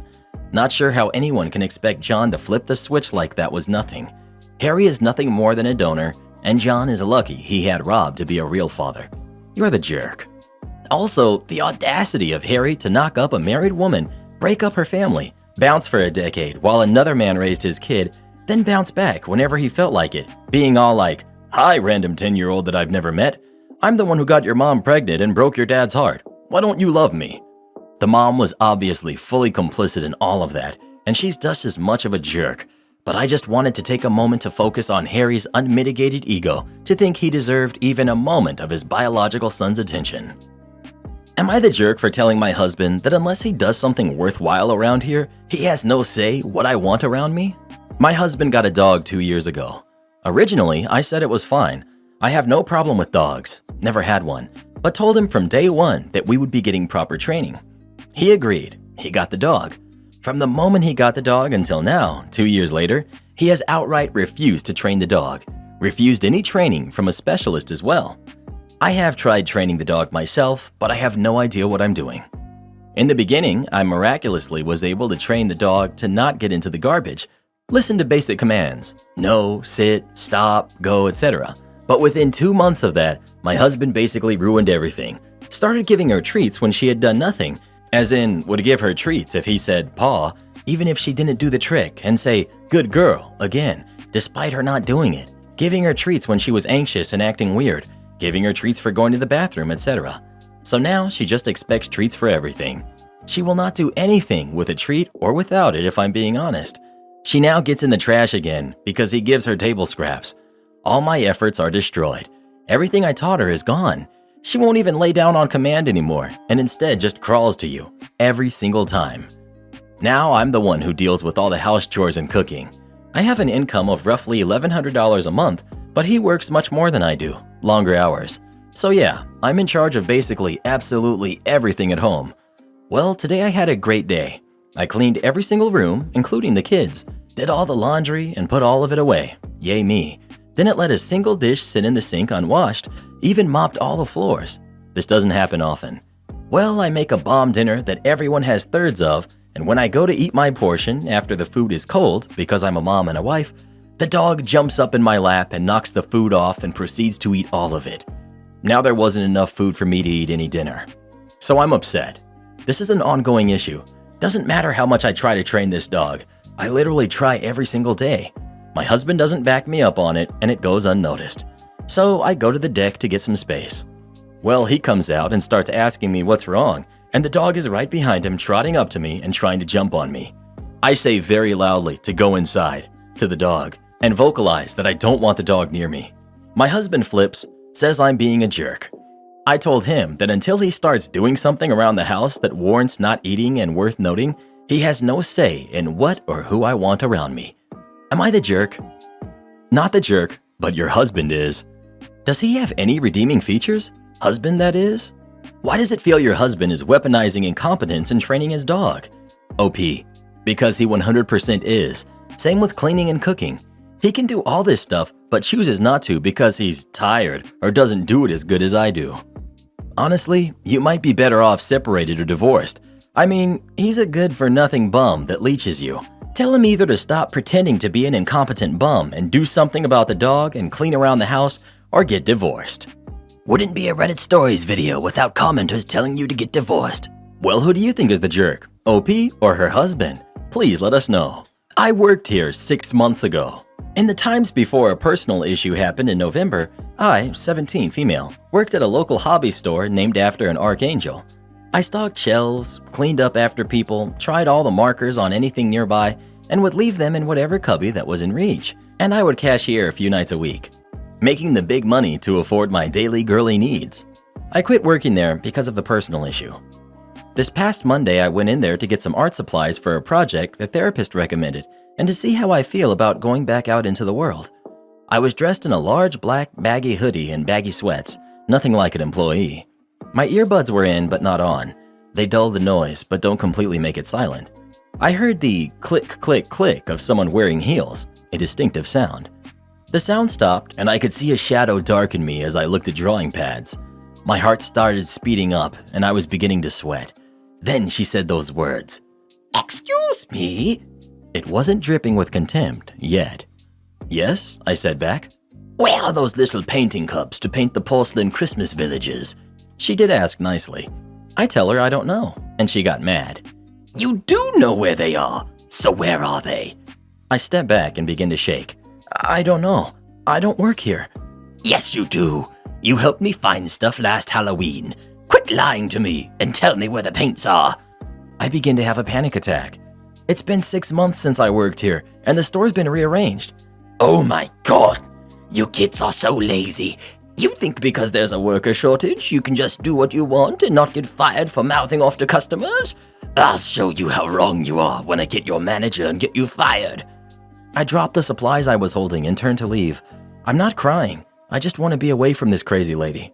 Then she grabs me. As I'm spun to face her again, she shoves her finger in my face, and the screeching is piercing even with the headphones on, and things went to black. When I came back to reality, I was being checked on by paramedics. A few police officers were standing around with the lady in handcuffs screeching, "I didn't do anything to her. She's just crazy. I can't believe this place hires crazy jerks." I ended up going to the hospital. The lady is being charged with assault. I'll find out more in the future since this is just a few days old. What happened to me? I read the statements from the police report and from what a few former coworkers told me. When she grabbed me, I fell to the ground, going into the fetal position, whimpering that I don't work here. I don't work here. I don't work here. Some customers saw what was going on and got the manager. Someone else called 911. The lady just stood there with her mouth fish gaping and repeating, "I didn't touch her." After a night in the hospital, a visit with my therapist, I'm home and waiting for a delivery from Amazon with the supplies I went to get. I'm glad the world is homebound friendly these days. As someone with anxiety that makes it difficult to go out sometimes, I know how hard it is to put yourself in those situations, but I am proud of you for trying. Am I the jerk for not helping my girlfriend replace her broken dishes and cups? My girlfriend, who's 28, and I, whom 26, have been together for a year and a half. We don't live together, but we do spend the night at each other's places often. My girlfriend has a bad habit of leaving her kitchen drawers and cabinets open after she gets something out of them. She also has a 9-month-old kitten that is in that stage where he's climbing into and getting into everything. I've told her multiple times she's got to watch him better and make sure he can't get into places he shouldn't be. Also train him so he won't get up and into things he shouldn't. She argues you can't train a cat, but I beg to differ. My cat was trained to stay off the counter and even to not scratch furniture. I was going to spend the weekend with her, and last night we go to bed. We got woken up in the middle of the night by a loud crash that sounded like stuff breaking. I got up to go look and see. She had left the cabinet door open yet again, and the kitten got into it. The liners were pulled out, and half the contents were in pieces on the floor and counter. I find Kitty first hiding behind the garbage can. He's fine and not hurt, just spooked. She comes out, finds out what happened, we clean it up and go back to bed. Now she has to replace a bunch of stuff. Our first disagreement came because she wanted me to drive her around town to 4 different stores to find stuff. I told her no. If she really wanted to do that, we were taking her car. She didn't want to drive, so we agreed on 2 stores. We get to the first one and she gets everything she wants from there. Get to the checkout and she goes, "How much are you putting towards it?" I told her none. We stepped out of line to discuss it and she got angry with me. I told her, 1, she didn't even ask my input or opinion about anything. 2nd, the stuff was broken because of her decisions, so replacing it all should be her responsibility anyway. 3rd, if she expected me to help her pay, she should have brought it up long before we got to the store. We argued about it, and she just left her cart there and told me to take her home. She'll order some online and just use paper plates and cups until it arrives. I took her home, and she told me to get my stuff and leave. She's already making posts on Facebook about having a boyfriend that won't take care of her or help her out. Some friends have found out, and my sister too. My sister, some friends, and obviously my girlfriend think I'm the jerk for not helping her with paying and going everywhere she wanted. I don't think I did anything wrong here though. Am I the jerk? Edit. So for all the questions about the driving, I'm not her chauffeur. I don't mind driving her around once in a while, but quite literally, every time she wants to do hours of shopping or errands that involves driving all over, she suddenly doesn't want to drive and always insists on us going together and taking my car. I don't want to use up all that gas weekly, and she can share the load of driving. She has had no problem driving herself when it's for fun, on her own, or with her friends. I will see if she'll let me take the little guy and rehome Kitty with a reasonable and responsible family member or friend until I get a new place. Either way, pretty sure I'm done with the relationship since she kept trying to guilt trip me all through yesterday. Not the jerk, she sounds exhausting. I've been around people like that before. They suck the life and energy right out of you. OP, I'd rethink this relationship. It's not just about plates and cups. You either need to have a deep conversation or you'll end up resenting her. Not the jerk, but staying with someone that decides to involve the court of public opinion and airs her complaints to make you look bad? Is that person going to have your back when you need them? Karen roommate expects me to clean up after her. So I, 20 female, have been living with my current roommate, 19 female, in a 2-bedroom apartment for the past year while attending college. She and I got along well for the most part, have similar interests, and split costs evenly, at least at first. After a couple of months, she was unable to pay for her share of groceries. I covered her half a couple times, being sympathetic towards her situation. However, this has since spiraled into her expecting me to pay for all of the groceries every time. I have offered to help her find a job, to which she refused. On top of this, she routinely eats all of the snacks I buy for herself. Now this, she only washes the dishes she uses when she needs them again. At this point, I've been buying all of the groceries for months and have started to buy less because I need to save money for tuition. Because of this, she cooks less and instead orders out, only for herself, which is fine but important to note, instead of using the money she spends on takeout for groceries. So the dishes just sit there for weeks and smell awful. Yes, I could wash them myself, but between my job and schoolwork, as well as all of the other cleaning jobs around the apartment that she now refuses to do, I just can't bring myself to do yet another thing she said she would do herself. I let her know, as politely as I could, that I couldn't handle her responsibilities on top of my own, and thought the issue would be resolved. I have resorted to only cleaning my own room, the shared bathroom, and the dishes I personally use, instead of cleaning the entire apartment, including her room and the living room area she spends most of her time in. Now I spend what little time I am at home locked in my room, because the entire apartment is trashed. I mean, it smells disgusting, and there's now a fruit fly problem because of it. She confronted me about this, asking why I don't clean or buy enough groceries for both of us anymore, and I'm honestly fed up. I told her that she can clean up after herself and pay for her own groceries.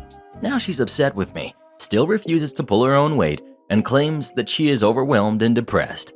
I also suffer from mental illness, and I understand that they can be debilitating, and that she may not be meaning to take advantage of me, but I don't think that's a valid excuse for her to walk all over me and the kindness that I've shown her. I gave her the number to the student counseling service just in case, and offered to listen if she wanted to talk, but I personally feel like she's using this excuse as a cop-out to get more favors out of me. I still haven't cleaned her mess or bought more groceries, and I'm still mostly in my room, but I'm at my wit's end and cannot physically or emotionally handle this behavior anymore. Am I the jerk? Neighbors' kids are demanding to use our pool. Should we just let them?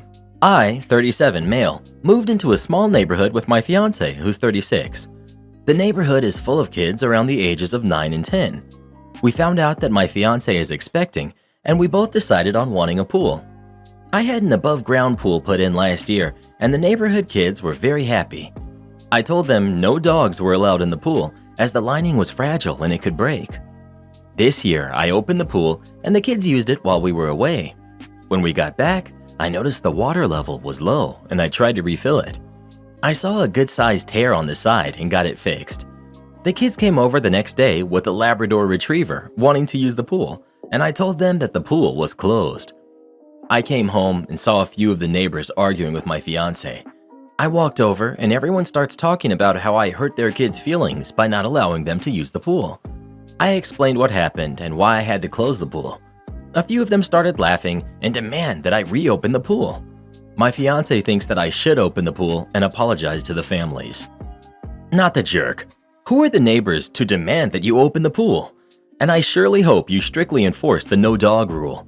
I'm also assuming you require at least one adult to be present at the pool at all times. Not the jerk. Also, I would be careful letting other people's kids use your pool. If someone gets injured in your pool on your property, you are responsible for it. And from the sounds of your entitled neighbors, they would be the first ones to press charges. I would make sure a fence is up and no one can get in the backyard. That is your property, your home, your safe place. You do not have to let anyone in unless you want to. I understand your wife not wanting to have to deal with the confrontation of neighbors because she wants to keep the peace in a new neighborhood you guys are in. But if you give in to the neighbors now, they will always think they can do whatever they want and walk all over you. Good luck. Not the jerk. Seriously? The entitlement is ridiculous. OP, you should never let them use the pool, especially unsupervised. Anything happens, you are liable legally. If parents want their kids to have a pool, they should buy their own. Well, who do you think is the jerk? OP or the neighbors? Please let us know. If there's one thing I've learned from Reddit stories, it's to never let anyone use your pool. And that getting a divorce is usually a solution to any problem you're facing with your spouse. Finally preparing to take my entitled mother-in-law to court, it's time for some serious payback. My partner, 30 male, and I, 25 female, started our relationship 5 years ago. When we met, I found out he shared a mortgage with mother-in-law because when her ex left, she couldn't hold the mortgage. Boyfriend had a good job and decided to step up. We hadn't met yet and he was single and living there, so he didn't think much of it. And that was his mom, and he's a wonderful son and person. I moved in with him after 7 months. I know that's pretty soon, but there were some unforeseen events that led me to just stay, and that's when I started to realize there was something really off about mother-in-law. To give a visual of the house, it's a 2-story house with 3 bedrooms, 2 bathrooms upstairs, and 1 bedroom and bathroom downstairs. When I moved in, we lived in his bedroom upstairs. All downstairs was absolutely filled to the ceiling with junk and boxes, almost like an episode of Hoarders. Completely unlivable. There's also a laundry room down there, and that's where we all did our laundry. We were finally able to convince mother-in-law to get her crap out of the way so we could move downstairs and have a bit more privacy. There's a door leading into the living area of the downstairs, and she would use that to get to the laundry. We spent most of our time in the living area and got tired of her constantly coming through it, so I tried to talk and make a compromise. There were 2 other ways to get to the laundry room. One way is down the outside stairs and the laundry room door, and the other is through the garage and through the hall. I went and bought some curtains to set up on either side of the doors so she had her own special hallway. She kept coming through after agreeing to use the other ways. One day, we replaced the doorknob with a knob with a lock that locked from the inside. We had locked up and left the house for a few hours. When we got back, we found she had taken a butter knife and forced open the lock, something that could have easily been avoided. When we confronted her, she got on the floor and cried, and my boyfriend went over to comfort her. That's when I realized that she manipulates him. I only asked why she did that, and she broke down with crocodile tears. Eventually, I convinced the boyfriend to get away, and we moved into an apartment in town. It was bliss. I think from there, he started to gain a lot more confidence and stopped talking to mother-in-law as much. This was all 4 years ago. After we moved out, mother-in-law decided to spend a bunch of money and renovate the downstairs and make the house into a duplex-type situation with her living in the bottom. It's separate now, and she's invading no one's space. She charges a tenant $2,200 to live upstairs, which pays her almost paid off mortgage and all of her bills. Boyfriend is still on the title and mortgage of the house. When he was there, he was paying everything, including her phone bill. Another thing to add, mother-in-law does not work. So fast forward to now. I'm 2 months pregnant with boyfriend's baby. We're starting a family, and boyfriend has asked to move into the upstairs so we can have a bigger home to raise our baby in. She said no. We asked her to take his name off. Nope. She refuses to let him live in the house. She won't buy him out. She won't take his name off because that would mean she can't keep the house. She cannot keep the house without boyfriend. Her reasoning is that she wants to save for her retirement and she needs the $4,000+ a month she makes from the tenant, alimony, she wasn't even married to the guy, disability from the government, and other under-the-table work, while we are currently grasping at straws. My boyfriend has finally realized that his mother doesn't give any hoots about him or his kid, and now we are going to take her to court. The house is worth almost $700,000. We're going to force a sale for half. Basically, she's proved time and time again that she's a selfish, greedy woman who takes advantage of her son. Her other son does not talk to her or see her, even on holidays. We understand why now. I'm honestly just still in shock at the fact that after everything he's done for her, she won't do the same. Also, she has a lot of money. Edit. I don't in any way think I'm entitled to any of this money. I just say we out of habit because we are just a team with things, I guess. Court wasn't my idea. I try to leave any of that stuff up to him because it isn't my house. I'm just in here to share this story. Don't let her handle the sale. She'll sell it low out of spite or make a deal for money under the table. OP. The court will be selling it. Legally forcing a sale is what I mean. The court will sell it and force her out and split the money between the owners. Am I the jerk for asking my girlfriend to stop applying deodorant and perfume in the bedroom? My girlfriend wakes up at 7 to get ready for work while I usually get up at 11. I'm a light sleeper, so whenever she gets up from the bed, I wake up. I have no difficulties going back to sleep afterwards. Also, because of our conflicting work schedules, we rarely see each other during the weekdays, so it's actually nice to be able to talk every morning and wish each other a good day. The issue is that before leaving, she had applied deodorant and perfume in the bedroom. The smell is so strong that it makes it impossible for me to go back to sleep, and by the time I reached the couch, I had already have lost sleep. I asked her if she could apply them outside, but she refused. She told me that it's her morning routine to do it in the room, and I will get used to it pretty quickly. It's been 3 months now, and I definitely haven't gotten used to it, not even a little. I talked to her about it again yesterday, and she pulled up an article saying that smell doesn't affect sleep. I took a look at it, and I told her that that's not what the article is saying. It said that while smell doesn't usually wake people up from sleep, it definitely affects it. In my case, it makes it impossible for me to go to sleep.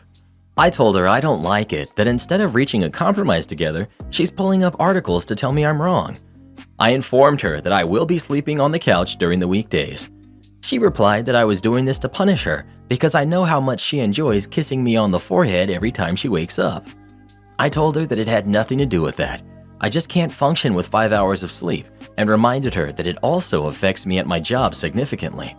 She reluctantly agreed to apply them outside the bedroom, but she was visibly upset. I prepared a nice bubble bath for her with candles and made her dinner, and this morning I took her to a restaurant she liked for brunch. We had a good time, but I can clearly see that she's still a little bit upset, even though she's trying to hide it. Was I really wrong to ask her to stop? Because I'm starting to feel like a jerk, and I hate seeing her like this. This is a ridiculously small compromise for her. Whether there are articles or not, she's being completely unreasonable to not take your feelings into consideration on such a tiny, easily fixable problem. You're not a jerk. You've simply asked her to apply her smellies in a different room. That's all. I don't use sprays in the bedroom because the noise actually wakes up my husband. It's a slight change to a routine. Not the jerk. I agree, not the jerk. My husband and I have the exact same compromise. He gets up earlier than I do, and his cologne bothers me first thing in the morning. It's just too strong and it wakes me up. I asked him to apply his cologne in the other bathroom, not in the master bath. He did. Problem solved. Not the jerk, but your girlfriend is a massive jerk, and I'm not sure why you're doing nice things for her when she won't do the bare minimum for you. Let's look at this objectively. You told her that something she was doing was objectively and measurably causing you harm, that the strong, lingering smell of her perfume and deodorant in the bedroom early in the morning was making it difficult for you to fall back asleep. There's literally no reason for you to have made this up, and from any reasonable viewpoint, it's clearly the truth because you have nothing to gain from lying about it. And yet, she would literally rather go online and hunt down articles to invalidate what you're telling her that you are personally experiencing with hypothetical references to what normally happens in general to other people, then take a few steps into another room to solve the problem. She turned an easily solvable issue of your actual physical discomfort into an excuse to argue with you, invalidate you, gaslight you, in the most literal sense, telling you that you're not experiencing something that you obviously are. And finally, just tell you that she's not interested in changing something that is hurting you, and her only defense is, well, but I need to do it this way because this is how I do it and it's my routine. And your response is to wonder if you're the jerk, and then spoil her with bubble baths and special meals? I mean, you're not the jerk, but wow, you're setting yourself up to be mistreated on an ongoing basis if you keep rewarding her for blowing off your discomfort. Well, who do you think is the jerk? OP or his girlfriend? Please let us know. Hey Reddit boy, if I invalidate your feelings, will you make me a bubble bath? Am I the jerk for telling our friend only real moms got invitations to our group's yearly Mother's Day outing? Layla and I are friends with 5 other women and have been since middle school. Everyone but us has kids. We have fur babies instead. Once our group had kids, we tried to do a Mother's Day lunch with all of us. It didn't really go over that well because those without kids couldn't really participate. Like, what do I know about late night feedings and changing diapers and first steps or going through the adoption process? So people without kids were just left out, and everyone was okay with that. It's been like this for the last 11 years, and now it's turned to their kids and husbands/partners make them brunch together, serve it up, exchange gifts, stories, and spend the day together on one big family outing. Layla got her pup last year. She's 100% the dog mom. Stickers, shirts, will gift you presents from her dog, sign cards from her dog. I don't think there's anything wrong with that, and it's cute. She can go overboard, like the birthday party she threw for her pup last month and invited our group and her friends from her doggy daycare. Some of our friends left because a couple of the kids have dog allergies and she had dogs everywhere and didn't include that info.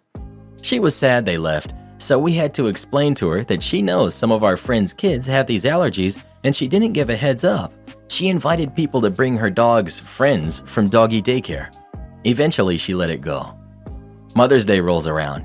She came over and was pretty upset, said she needed to vent. She said she was hurt that she was left out of the Mother's Day outing because she's a dog mom, and that counts too. I listened to her for a bit, but when she started to actually get angry with our friends, I told her that they had a point in not inviting us. We could deal with not being invited to one of 2 celebrations out of the year that's for families. She asked if that means I don't think of my cats and dog as family. I told her I do, but it's not the same.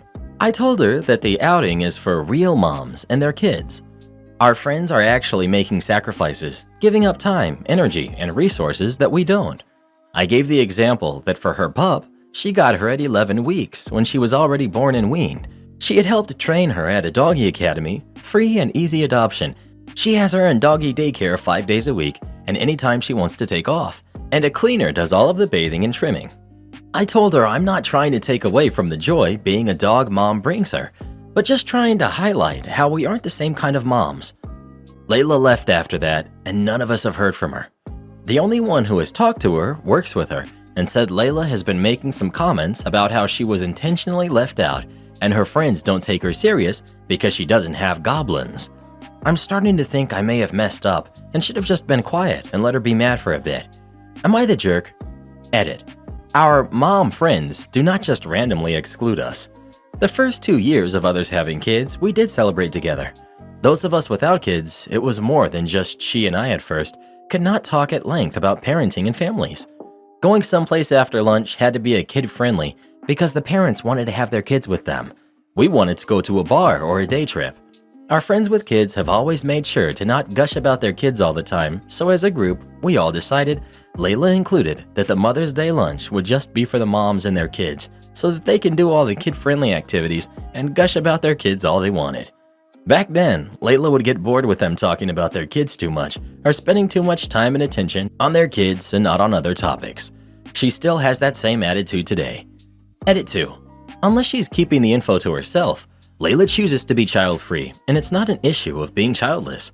Her marriage did end because her ex eventually changed his mind to wanting kids. She took it pretty hard when she found out he remarried and has kids now, and got lemon not too long after that. Not the jerk. I joke a lot that I'm a dog mom because my dog acts like a toddler, but in reality, it's not the same as having a kid. I can leave my dog at home, but couldn't leave a 2-year-old at home. It's not the same. It sounds like she's pretty self-centered anyways, so I wouldn't take her comments too personally. Self-centered? She threw her dog a huge bash for their birthday, so much so that people had to leave because she was creating a hurricane of chaos. Nail on the head, dude. Yikes, not the jerk. This is coming from someone who is child-free. I recognize the difficulty in raising goblins, as your friend said so callously. It's not easy and not for everyone. Your friend is not a mom or maternal figure, let alone a mentor to a human kid, which is what Mother's Day celebrates. Being a dog mom, cat mom, or plant mom is very different. You have a passion to provide for a being outside of your species, but it's not the same as raising kids, because kids can literally grow up to make the world better or worse. There is more liability in having kids and raising them. It's probably for the best you cut this person off so she can find the right niche. OP. That's how I feel. Sure, a lot of people have their day brightened seeing a dog or cat or a picture of them, but people raising kids are raising the next generation of builders, scientists, doctors, teachers, artists, therapists, friends, future families, etc., to hopefully help society and be productive, harmonious members. And they'll be on this earth much longer than the pets will. My cats used to love making a mess in the house in the middle of the night. Not very productive to society. Am I the jerk for bringing up my friend's divorce to protect my fiance? I, male 28, have a friend group from back in high school that I don't really hang out with, but we're still in touch. We haven't seen each other in a while, so we decided to meet up. We all agreed that we would bring our partners, if we have one, so that our wives, husbands, girlfriends, boyfriends could also meet each other. I brought my fiance with me. She was very happy to meet my friends and hear about stories from my teenage years. My friend group from high school consists of mostly men, but there are also 2 women that we were close with. One of them was my high school crush. Let's call her Sarah. Sarah rejected me when I confessed to her. She bragged about it to everyone and made fun of me, but because she was friends with my friends, I just dealt with her. I quickly realized that it was just a stupid passing crush. The moment she became mean to me was the moment I realized that I don't even find her pretty anymore because of her personality. You might say I was young and stupid. When Sarah met my fiance, she decided it would be a great idea to be a complete jerk to her. She went from bringing up my crush on her to saying that my fiance is an obvious downgrade from her. She isn't. My fiance is absolutely gorgeous and natural, unlike Sarah. I told Sarah that she should really think about what she's saying, because being almost 30, there's no excuse for being so stupid. She started deflecting. The topic of me having a crush on her in high school came up again, so I said that she should stop bringing up things from a time when I was young, stupid, and obviously blind. Sarah became visibly angry. I guess she never really grew up from our time in high school because she was still going at me and my fiance, saying that I have to watch what I say because I might come crawling back to her.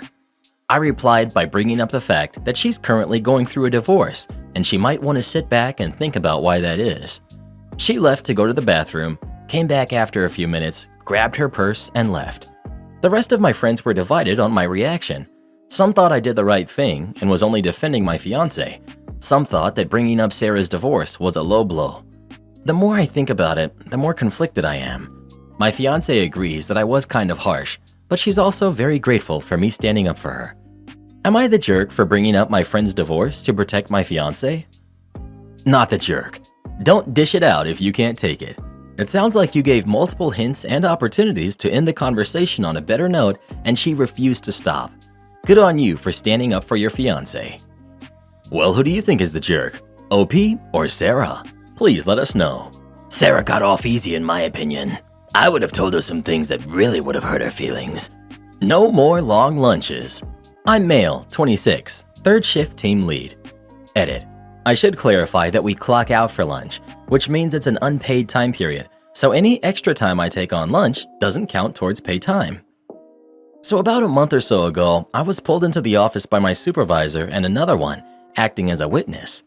The main topic at hand was that I would take an extra 20 to 30 minutes on lunch every day, personal decision that I've been doing for 6 years now. When I explained I would do this to spend some of my OT and was saving the company about 2 to 3 hours of time and a half pay, it didn't matter to my supervisor. He stated that I needed to be more punctual because he needs me on the floor. Okay, that's understandable. I followed up with, well, does that mean since I show up on time every day, I get to go home on time every day? He didn't like that question since he just got through telling us at the beginning of the night how everything needs to be done before we leave. So he put it in the system under my work profile that we had that conversation and that he knows I can do better. Oh, I did better. Fast forward to last week. It's been almost a month of 1-hour lunches only and still staying late to finish off the work from the night. My paycheck was the biggest I've seen since I took this position a little more than a year ago. I was excited, and I knew why it was that big. Unfortunately for my supervisors, they got into some heat for how much overtime I earned over the last month. Needless to say, they were directed to address us three about how we can't get any overtime anymore and that we need to work our schedules as they are. My other supervisor said, "Y'all can take a longer lunch to help cut down overtime." I jumped in immediately and stated that I would not be taking any longer lunches because I was formally sat down for a conversation regarding that matter. Straight up refused to do it, and the one who gave me that conversation just stared at me. Man, it's felt super awesome to say that to them, and for them to realize I was doing them a favor this whole time. I actually got sent home early today because I've already accrued a day's worth of overtime. So, you'll turn me into the IRS if I don't agree? My brother, Stan, was a factory representative whose job was to set up dealerships to sell mobile homes. He was on the road a lot and made good money. He was the bad boy of the family and a player. He was married to a wonderful woman that the whole family loved. Unfortunately, he met a woman on the road and did end up filing for divorce. It was not a friendly divorce. His soon ex-wife's attorney called him up and indicated that she was asking for alimony based on his income that year, approximately $350,000. My brother patiently explained the flow of sales and attempted to compromise on a 5-year average to include years where he made only $150,000. Yeah, I know, only. The attorney continued that he knew Stan had cheated on his taxes. My brother interrupted and asked how he had cheated. The attorney told him that while my brother wrote off his considerable business expenses, he knew that he was reimbursed under the table by his employer, and that this information might find its way to the IRS unless he accepted his demands. Stan said, "So, you will turn me into the IRS if I don't agree?" Yes was the answer. Stan said he would see him in court and hung up. My brother then contacted a tax attorney and brought in 5 years of records. A week later, he packed up the results and found that he owed a little over $100,000. He then drove over to the local IRS office and indicated to a rather puzzled employee that he wanted to turn himself in for cheating on his taxes. After going through the tax attorney's findings, he asked what my brother wanted to do. Stan said he wanted to pay it along with any penalties due. After a while, a day or two, he was called in and told the full amount was, I don't know, something north of $100,000. "Fine," said Stan, and wrote a check for exactly half of it. Then, pointing at the 1040 form, said he'd get the other half from the person that co-signed this document. His soon-to-be ex-wife had to cash out her retirement, but the divorce proceedings went much better for my brother without the IRS leverage her attorney thought he had. I did learn early on in life not to play cards with Stan. Stan is long gone, and details are remembered from almost 20 years ago, so forgive legal or procedural errors. Follow-up to the original post. After reading all the comments up to 150, both for and against Stan, I felt a follow-up was due. After the divorce and subsequent marriages by both parties, they all got along pretty well. Their 2 kids shared time with both parents with no friction. Both kids have grown into great adults with wonderful kids of their own. When the daughter was married in a South American country, Stan was invited but was too ill to attend. As my British friends would say, Stan was a right jerk. However, he and his ex-wife pulled it together enough to not affect the kids who loved both sides in this affair. Not the owner, not an employee. So, first time making a post. To kind of give people a picture of myself at the time this happened, I worked for the state, dealing with public benefits and assistance, SNAP, Medicaid, and things like that. I'm 6 foot 2 inches tall. I used to be a powerlifter, and I weigh 340 pounds, so yeah, I'm a big guy. The dress code for the state is business casual unless you're working at the central office for a public-facing position. I worked on the phones 90% of the time. On the day in question, in 2018, I was wearing the one and only suit I own, being the size that the suit is tailored. Now this was a few years ago, so some things will be paraphrased as my memory is faulty. Few too many blows to the head in my youth. I DM for a Dungeons & Dragons game every Thursday at a friend of mine's house. I was in my late 30s, and as I was leaving work, my friend GP called me and asked if I could pick him up some new dice, as his 3 dogs decided that his dice looked like treats. So I hit a local game store on my way to his place. While I was there, I noticed a frustrated young lady trying to convey something to the owner. She was using ASL, American Sign Language, the only other language I understand besides English. I tapped her on the shoulder and signed to her to see if I could help her out. She explained that she was looking into getting into Dungeons & Dragons with some of her deaf friends from school. So I asked her some questions and found that they have never played, but due to the success of Critical Role, they want to try, and she is going to DM. I help her get everything she will need for new players, and she was just so happy that someone could help her out using American Sign Language, and that she thought it was really thoughtful of the owner to learn. I explained to her that she had been working with the owner when I got there, and that I was just an avid Dungeons & Dragons fan and DM myself, and that I was just stopping in for some dice. She looked at me, confused, and signed, "So you don't work here?" "Nope, just wanted to help since I know sign language." We laughed. So back to getting dice. That's when Karen striked. She starts yelling at the owner of the store, wanting to know why the owner was spending all of his time helping the cute young lady, but would not be bothered to help an elderly customer who just wanted to get her grandkid a video game. This game store does not sell video games. Now let's paint a picture.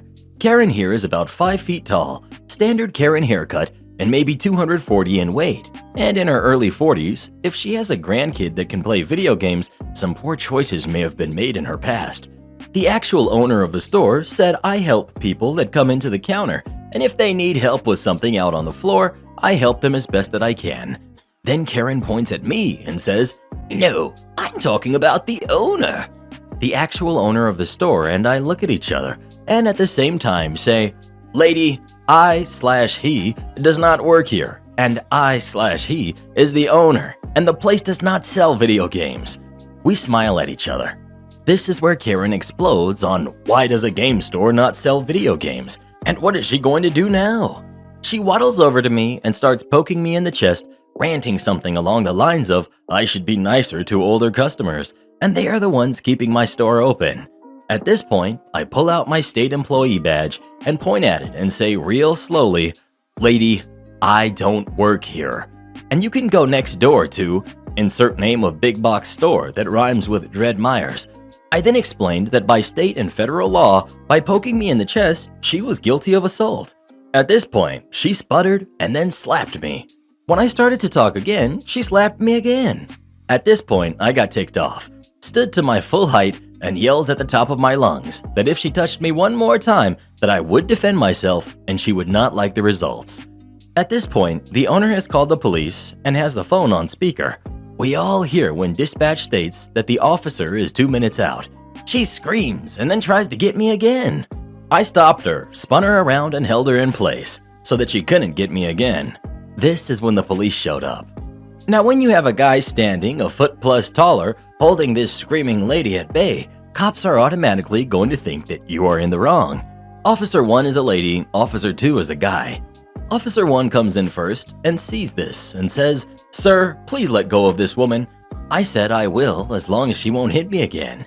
Karen starts going off on how I had hit her and that she was just defending herself and that I needed to be arrested. Officer 2, hearing this, pulls his taser and says, "Man, you need to let her go now." I let her go and raise my hands to my head level. Karen spins around, kicks me, and then slaps me again. The owner of the shop says that's the 3rd and 4th time that she's assaulted me. Officer 1 then places Karen in cuffs and escorts her out to the car. Officer 2 is a short guy, about 5'8" tall or so, still pointing the taser at me and wants to cuff me. I explained that was not going to happen, as my wrists are too big for his cuffs and that he would need zip cuffs, and then he needed to call a sergeant if he was going to actually try and arrest me. Officer 2 steps back and says, "Are you resisting arrest?" I said no, but I will be exercising my rights to a lawful investigation prior to arrest.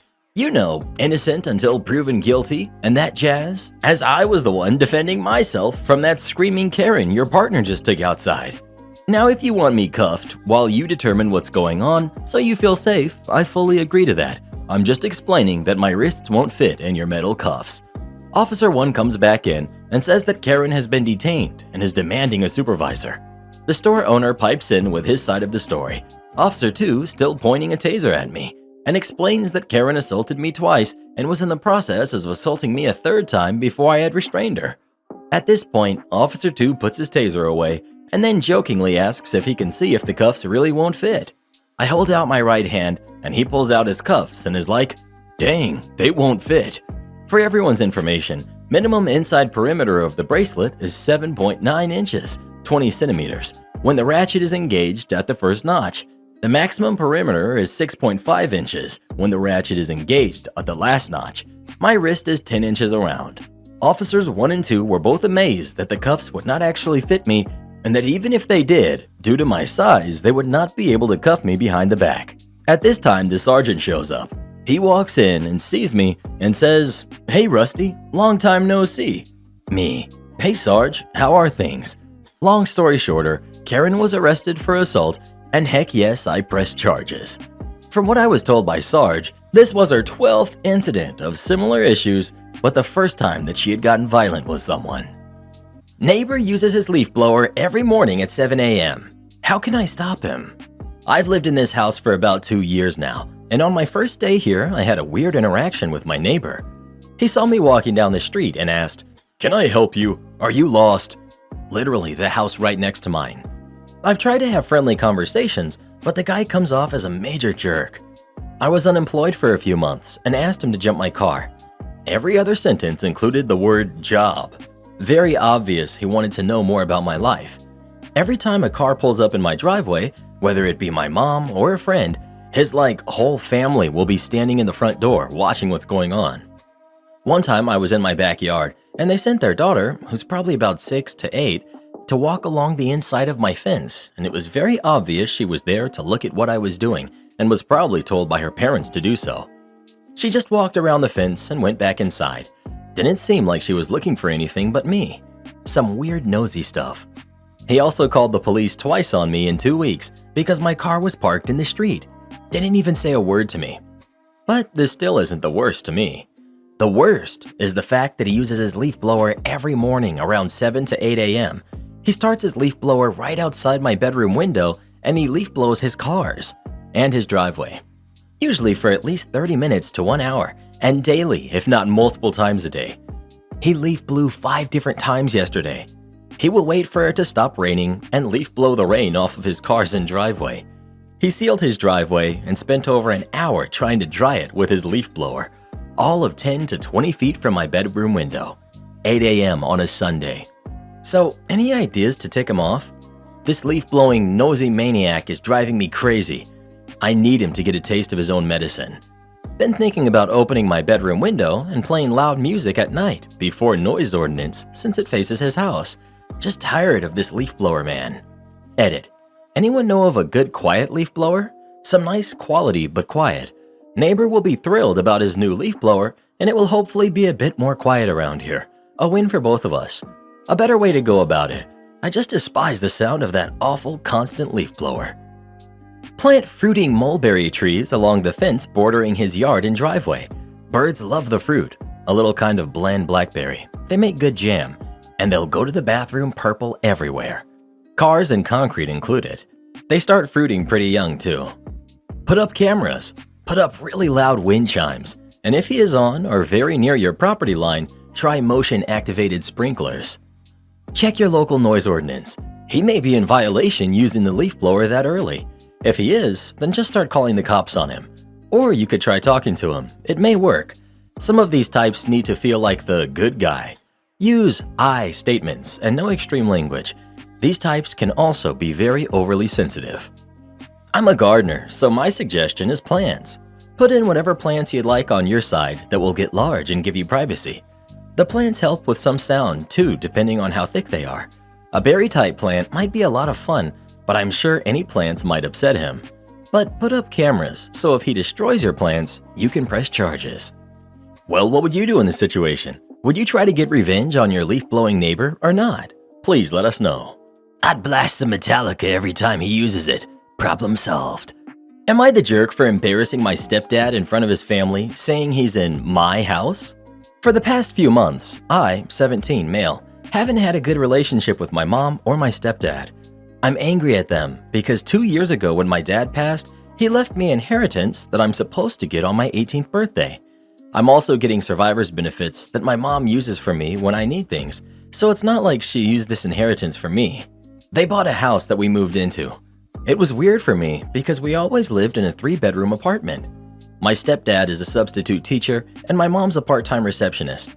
They never even had enough to go for a vacation or something, but all of a sudden, they had enough for a large house out of nowhere. My mom looked guilty about it until she finally admitted they used some of what my dad left me to buy the house. I lost it. They tried to justify that it was for me too, and I asked them, does that mean they're moving out when I'm 18 and the house will be in my name? And they're like, no. That's what I thought. Supposedly the house was for me, but the max time that I would have lived there was for a few months. There's still some money left if I went to a cheap college, but still can't believe they used my money for something for themselves. That amount could have helped me get my own darn house. Also, think it's funny since my stepdad didn't like my dad because since I was spending more time with him, that meant my mom had to pay a little in child support. But he doesn't care using the money he left for me. Sorry if this is a bit of a rant, but where I'm asking if I was the jerk is last Sunday, his family all came to stay at the house. They stayed Friday night, so it was the next morning when I'm getting ready to go to work. I made myself eggs in a hurry. Before I left, my stepdad asked how come there wasn't more for his family, and I told him it's because I'm already leaving for work. There wasn't going to be time to make something for everyone. He acted like it's not a big deal if I'm a little late, since it's rare they have people over at the house. We go back and forth, because I'm not going to stop to make breakfast when he can do it himself. Then he pulled that, "Don't talk to me like that in my house." By the way, there's no door in the kitchen, and that leads right into the living room, so they could hear all of this. I said loudly, "Actually, it's my house, since you paid for it with my money, and don't forget you stole it from me." My mom is expecting me to apologize for embarrassing him in front of his whole family, because after I left, they all had something to say about it. They already went home by the time I got home, but you could feel the tension. He straight up ignored me. That's how bad it was. I don't feel like there's anything for me to apologize for, so that's where she thinks I'm not being a good son and kind of a jerk. I want to know if others feel the same. Not the jerk. I think you should talk to an estate lawyer, because if your dad structured his will properly, I would say your mother has misused funds put in trust for you for her own personal benefit. Don't pick a fight with your mom and stepdad over this until you have the facts. But I really do think you should have a professional review the situation and let you know what your options are. I hope OP sees this. He might be able to do something about the spent inheritance or get it back. Stealing from your kid. What jerks. Depending on how the dad set things up, this could also be criminal fraud, complete with a prison term. Don't go to an estate lawyer. Go to one who deals with breach of fiduciary responsibilities, specifically a litigator. Mom and stepdad most likely breached their duties as custodians of OP's funds. Bring the suit as soon as you turn 18, as there are time limits, statutes of limitations, involved. Not exactly my area, but I believe that in my state it is 1 year from when you turn 18. Well, who do you think is the jerk? OP or his stepdad? Please let us know. I hope OP gets what's rightfully his. They had no right to spend his money on a house for themselves. Discipline me for being 22 seconds late without notice? Got it. Won't happen again. This happened several years ago because it was some malicious compliance that lasted for years. My former employer uses a points-based system to track attendance. The parts of the policy relevant to this story are tardy with call-in prior to the start of shift, 1/2 point. Tardy with no call, 1 point. Accumulate enough points and you're fired. There's a set of train tracks crossing the street that leads to this facility. Occasionally, trains will stop while blocking this crossing. If you're caught there in the last few minutes before you're supposed to clock in, you have a decision to make: wait or go around. Either way, you might be late. Sometimes you'll decide to go around and then the train clears the crossing and the folks who waited get in before you. Sometimes you'll wait and watch through the gaps in the train cars as folks who went around pull into the parking lot while you're still idling at a blocked train crossing. To be clear, going around involves taking a lot of secondary county roads as well as a few field access roads. It's an extremely rural area, so you literally never know what kind of road conditions you're going to find along the way around. One night during my years on third shift, I was stopped at these tracks and decided to wait. Eventually, the train moved on. I raced into the parking lot, used my key card to zip through the turnstiles, and ran to the punch clock. My clock-in time was 10:30 p.m. They have these biometric punch clocks that read your fingerprint to clock employees in and out. Sometimes these clocks just will not read your fingerprint. I got to the punch clock and it said 10:30. I'm golden. It doesn't track seconds. I entered my employee ID number and placed my finger on the sensor. 3 beeps. Failed read. Try again. 3 beeps. Tried once more. 3 beeps. Nope, not trying again because by this time the clock was likely to tick over to 10:31 in the middle of reading my finger. When I got to my assigned work area, I told my team manager what happened. He said don't worry about it, he'd manually punch me in. I should have listened, but I'm a warrior. In the morning, when the front office people started showing back up, I went to the attendance office to confirm that my situation was all good. The office administrator decided to check my gate time and use that as the determining factor.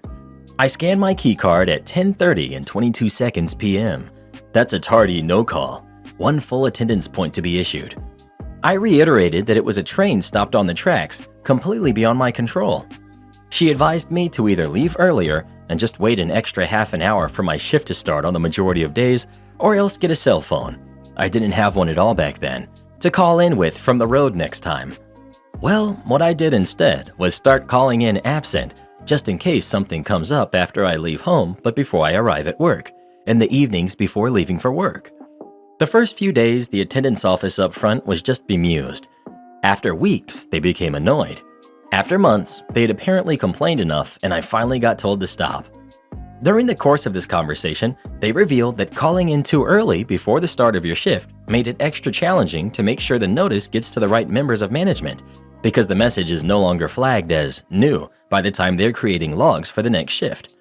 This was great news for me.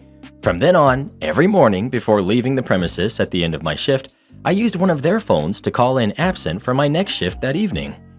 They tried to write me up for insubordination, but the labor union slapped it down, pointing out that the collective bargaining agreement specifies the time we must call in by, but does not specify a time before which call-ins may not be made. Cue the huge grin across my face. I never forgot that my team manager tried to do me a solid though. If I was actually going to be late or absent for some reason, I would call that TM's desk line directly to let them know. Even long after I finally got a cell phone, I continued doing this. I'd just call in on my way home, instead of sticking around to use their phones after my shift.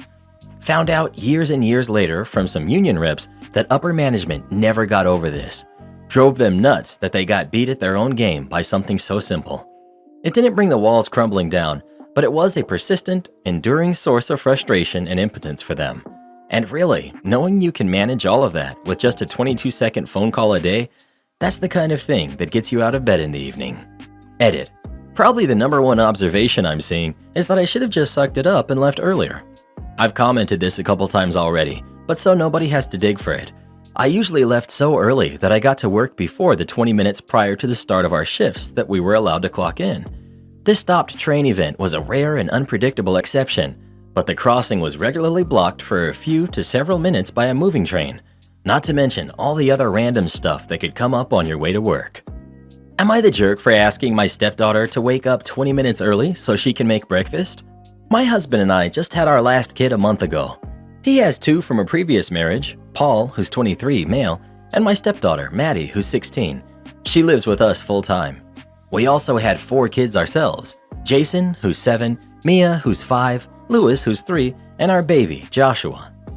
My stepdaughter isn't really that involved with me, but she's really close to her younger siblings.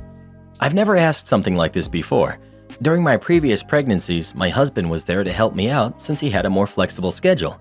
But now he has a new job that requires him to be there at 6 a.m. minimum, when our kids mostly wake up at 7 to 7:30.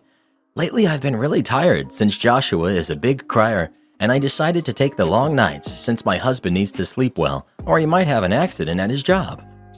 This has caused me to have big migraines because I sleep very little and I wake up to screaming kids running around. My stepdaughter is very chill. I take almost no care of her since she's pretty self-sufficient. During mornings, she prefers not to eat breakfast since most times it makes her feel dizzy throughout the day. So while she wakes up with the kids, she just stays in her room getting ready. Today, I pulled her aside and asked her if she could wake up 20 minutes early so that she could be making breakfast for the kids, and I'll wake up at 8 to take them all to school. This would give me one more hour to sleep and feel ready for the day. She said no because her siblings are pretty energetic and she doesn't feel she can take care of them or get Louis to eat all of his food. And it also means that she has to make sure Jason and Mia are ready for school, make sure they're dressed, and make sure everything is in their bags so I can just grab them and take them. I tried to explain how I've been feeling really bad because I'm not sleeping well, and she just shrugged and said, "I said no, I'm not their mom. Ask Dad to help you or get a babysitter. I also stay up until late doing homework, but I'm not asking you to make me breakfast every day or drive me to school," and she left. I texted my husband what happened, and I mentioned how I would like if we could convince her, but he said I was the jerk and that Maddie was right. We spoke on the phone and he sounded pretty mad. He said I better not ask her again and that he'll take the rest of the nights with Joshua before I should have asked him before. I'm confused. I only asked her to help and wake up 20 minutes early. She lives with us after all, so I don't know why it's that big of a deal. You're the jerk. Your stepdaughter was 100% correct. You are the parent. She is not. She isn't just making breakfast. You're asking her to do the full morning routine for all of her siblings. Totally not okay. You're the jerk. She didn't ask the daughter to heat up a breakfast casserole she had pre-made or throw something in the toaster. She asked her to do everything to get all those kids ready to go in the morning, feed them, get all their stuff ready. She knew it would all fall to her. And the daughter came up with the very real concerns that were completely brushed off. She's a kid you're responsible for too. Seriously, if it's no big deal, surely she can do it. It's understandable that handling a bunch of goblins is exhausting, but gaslighting it as a no big deal, while she herself finds it such a big deal she can't do it anymore? Major jerk. Get up and get your kids ready in the morning and drop them off at school. Nap when the baby naps and give up other household chores you do in the day to prioritize sleep. Let your husband pick up the household slack at night at home. I agree that OP is the jerk and trying to parentify her stepdaughter. But also, when I was exhausted with a newborn, I was ready to punch anyone who said, "Sleep when the baby sleeps," like that was a solution that I had never heard before. It's hard to fall asleep during the day with new mom hormones, and if you do manage to fall asleep, it can feel worse and groggier than if you don't nap. You're the jerk. Maddie just described a whole lot more going on that you expected her to do other than just getting up and making breakfast. Even then, you should have talked to your husband first and not pressed it. Why do people have more kids than they can handle and then always complain about it when the teenagers don't want to help enough? Well, who do you think is the jerk? OP or her stepdaughter? Please let us know. I'm so glad we don't have a bunch of goblins running around here, Reddit boy. Am I the jerk for taking the only two-seat table in the restaurant all to myself? I, 35 female, have given up on dating but still enjoy date activities. So once a month, I take myself out on a date. I go out to the movies, museums, and even mini golf by myself. And I always treat myself to a nice lunch or dinner around 3 to 4 p.m. after the lunch rush but before the dinner rush so I have plenty of time to enjoy my food. For my self-dates, I always look for a new restaurant to try. Saturday, I found this great little Mediterranean place. It's a real gem, hidden away at the end of a strip mall, with murals on the walls, lovely guitar music, and only about 7 tables total. When I got there, only one other table was occupied, and I sat in the only two-seater table. The waiter got me my drink, and I had just put in my order when a couple walked in. They looked around the small restaurant, saw me at the only two-seat table, and approached the waiter. I was on my Kindle and not paying attention until I heard the waiter say, "There are plenty of other tables." They whisper-argued for another minute before I heard the man say, "She won't take that long to eat. She's all alone." The woman huffed, and they sat at the 4-seat table right next to me. They ordered waters and loudly said that they were still deciding what they wanted, but were clearly stalling because they looked right at me as she said it. I chose to ignore it. When I treat myself to self-dates, I go all out and order an appetizer, soup, salad, and entree. My appetizer came out, and I clearly heard the man say, "See, it's just a small meal. She'll be gone soon." I didn't think anything and just enjoyed my food. When I finished, the woman grabbed her purse like she was about to dash to my table before someone else came in, only for the waiter to bring out my soup. I took my time eating the soup as the waiter again asked the couple if they're ready to order. The woman said they're still deciding and needed water refills. Then my entree came out. As soon as they saw it, the woman said, "Are you kidding me?" The food was amazing, and even though I knew they were waiting for my table, I took my time appreciating my meal. Halfway through, the waiter again asked them if they were ready. The man said he was starving and ordered. The woman was clearly not happy, but also ordered. I was tempted to order dessert too, but I was stuffed. I paid my check, and as I was leaving, I saw the couple moving their plates over to my table, which hadn't even been cleared off yet. At the time, I thought it was hilarious, but when I told my friends about it, they said I had been the jerk. They said restaurants like that were for couples on dates, not single people, and that it wouldn't have been a big deal for me to move or gotten takeout and eaten at home. I said it was 4 p.m., not prime date time, and that there were 5 other tables to pick from, but they said I'd taken the most romantic table and ruined their date for my own enjoyment. Now I'm not sure, and I'm asking the internet for an impartial judgment. Not the jerk.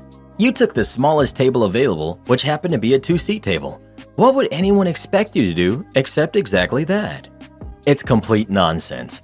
So single people can't enjoy a nice meal now? They have to get takeout and hide in their homes to make space for those on dates? Also, even if you went at peak hours, it still wouldn't matter. OP is a paying customer, has just as much right to be there as anyone else. Not the jerk. I've been that single person dining at peak times. When your work finishes at 7 p.m., you can't really avoid it. You don't have to get nasty looks from groups because you're seated quicker, because a 2-seat opened up before a larger table did. I can't speak for everyone in the industry, but I'm a busser and I love single-person tables. They're always so easy to clean and typically are super polite too. That's funny to hear, because when I eat somewhere alone, I always feel like I get really good service. Fast refills before I even realize I need them, extra friendly, maybe extra bread and butter, etc. And it's certainly not because anyone is flirting or anything like that. Maybe they feel sorry for me. Not the jerk, your friends are wrong. Restaurants are for people to order food and eat food, not just for people going on dates. The way the lady acted was ridiculous. Not the jerk. Most places don't even have one-person tables.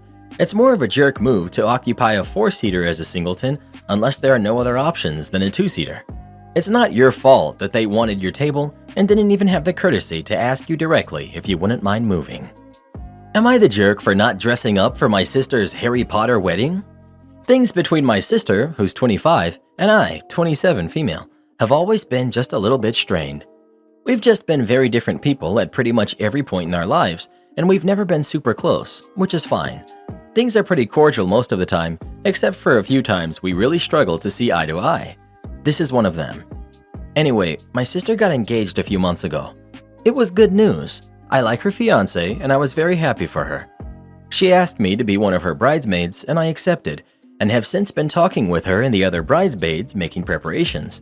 She's a big Harry Potter fan and wanted to make the wedding Harry Potter themed. Not my thing, but I didn't think she would go crazy with it. All had been going well for a while. Ending that vibe, my sister recently told us that the bridesmaids would have to dress up like certain Harry Potter characters. We'd still be wearing dresses, but they'd be styled after the Harry Potter characters, and we'd have to do our makeup to resemble the characters as well, or something like that. And I really did not like that idea. Everyone else didn't really seem to respond to it, so I myself said that I didn't want to do that. It turned into a huge spat with my sister, and when I mentioned that I didn't want to be a bridesmaid if it meant buying a dress I didn't want and not getting to even look like myself, she dropped another bombshell on me. She wanted all of the guests to wear one of a few different dresses or suits, in red, green, blue, or yellow, of course, in order to make the wedding feel truly, completely magical. I found this completely ridiculous and told her as such. That even though this was her wedding, expecting every guest to dress up a certain way was ridiculous. We fought until I just left, and now both her and my parents are blowing up my phone. I don't think I even want to go anymore, let alone be a bridesmaid. I find this ridiculous. Was I the jerk for telling her that this was not a reasonable thing to ask of someone, bridesmaids or guests? Not the jerk. Your sister wants a themed wedding, that's okay. You don't want to dress up for a theme wedding, that's okay too. Agree. It's okay for sister to want this. OP doesn't have to do this if she doesn't want to. Though I will say that if it were me, unless it were something offensive, I'd just get over myself and do it. Especially since it's not like OP is going to be the only one in a costume. Everyone will be that way. Edit. No, JK Rowling being offensive to some people doesn't apply here, because if that was even remotely a reason for OP not wanting to do this, she would have mentioned it somewhere in her post, and she didn't. Your personal offense to JK Rowling is irrelevant here. You're the jerk. You're making a mountain out of a molehill. It's really typical for bridesmaids to pay for and wear the dress the bride chooses. It's also fairly common to ask guests to dress in certain colors. Having a few very common color options is not a huge imposition. It's not your wedding, and these are not huge asks. Stop giving your opinion. Look, my sister is a huge Harry Potter fan, like the biggest fan. If she ever gets married, she'll have a Harry Potter wedding, and I shall briefly sigh when I look at the outfit I need to wear, but then picture her smile as she sees her loved ones supporting her in the way she's asked us to. Go support your sister and wear the outfit. You're the jerk. A friend dressed us up like deranged garden fairies as bridesmaids for her wedding. There were long beaded ribbons hanging off the massive artificial flower wreaths on our heads. The dresses were insane. We had badly made ribbon chokers with satin roses on the throat. The entire thing was a nightmare. We did it all because it was her wedding, not ours. You rarely get to choose the dress when in a wedding party. I've had brides dictate nail polish color and cry because a pair of shoes weren't shiny enough. And you roll with it because it's not your wedding. You're the jerk. Not the jerk. Listen, I was thinking you were the jerk about this until you mentioned that you'll have to dress up like a Harry Potter character and not just be yourself, but dressed in wizard clothes. Your sister doesn't just want a Harry Potter themed wedding. She wants a wedding with the Harry Potter characters as attendants and not you and the other bridesmaids and groomsmen. She wants this fantasy world where those characters are celebrating her wedding, but not her actual family and friends, and I think that's insulting. If she toned things down a bit and said, okay, just pick a Hogwarts house and you'll wear a robe and suit or dress in their colors, I wouldn't have a big problem with that. But she wants you to be Luna Lovegood or Cho Chang or Professor McGonagall attending her wedding and not you, her sister. And that's where I changed my vote. Well, who do you think is the jerk? OP or her sister who's getting married? Please let us know. Why would anybody want to have a Harry Potter themed wedding when you could have a Star Wars themed wedding instead? Would I be the jerk if I stopped spending time at my in-laws' house because I can't stand being around my brother-in-law's wife? We've got my sister-in-law, who's 29, my brother-in-law, who's 29, my younger sister-in-law, we've got me, 34 female, and my husband, 33 male. My sister-in-law, brother-in-law's wife, can be a bit rough to be around. My relationship with her has been very up and down. She's been with my brother-in-law for over 10 years, married for one, and they live at my in-laws' house. She has a habit of competing with all of my husband's ex-girlfriends, and now for me for some strange reason. My husband and I have been together 5 years, married for 2, and have our own house. Our issues go back to when my husband proposed to me. I found out she insisted he didn't propose until after her wedding, which was going to be an over-the-top, fancy, expensive wedding in 2020. Luckily, he didn't listen and proposed in December of 2018. When we announced our engagement that Christmas Eve, she stormed off, slammed her door, and proceeded to make sure it was known she was angry. My husband and I decided to have a smaller wedding, and we chose to not have our fall wedding that we wanted, so she wouldn't flip out again about anniversary dates being close together. When we announced our wedding date, August 2019, she flipped out again and would make sure we couldn't plan our wedding around her because now we're robbing her of being the first one married into the family. She calmed down after our wedding and we started mending our relationship, but she still would attempt to one-up me on everything, including the crappy things that have happened in our lives. Well, my husband and I just found out that we're pregnant and we were so excited to tell our family early to make sure if something does go wrong in the early stages, we have our support system as we're very close to his family. We chose to tell his parents in private and wanted to tell the siblings, including the sister-in-law, at the same time. When we did, she stormed off, and my brother-in-law and younger sister-in-law barely said a word because they were scared of offending her. In my mind, my sister-in-law has now robbed the joy of all of our big moments due to her feeling entitled to be first, and I really don't want the added stress of trying not to speak of our bun in the oven around her on top of going through my first pregnancy. She said in front of my husband how she has now been robbed of everything in her life. I've tried so hard with her and have spoken to her many times about how it's not a competition and I just want us to be a family and go through life together, and she agreed. Would I be the jerk if I just removed myself from her presence for at least the duration of my pregnancy? My husband and brother-in-law are very close. Update. My husband spoke to my father-in-law and let him know what's going on, and that he will be speaking to my brother-in-law before the weekend to let him know that his wife is no longer welcome in our home, and why, and that I can no longer be in her presence for my own well-being and our bun's well-being. Not the jerk. Hopefully she will be able to claim the first divorce. I think she's in love with your husband for causing trouble for all of his exes and now you, and all joyous moments with your husband. Keep your distance from her. Also, ask your husband if he ever at some point did have a thing with her. OP. He definitely didn't. She was dating their cousin and left their cousin to be with my brother-in-law. Well, who do you think is the jerk? OP or her sister-in-law? Please let us know. Nothing worse than having a Karen in your family that you just can't get away from. Isn't that right, Reddit boy?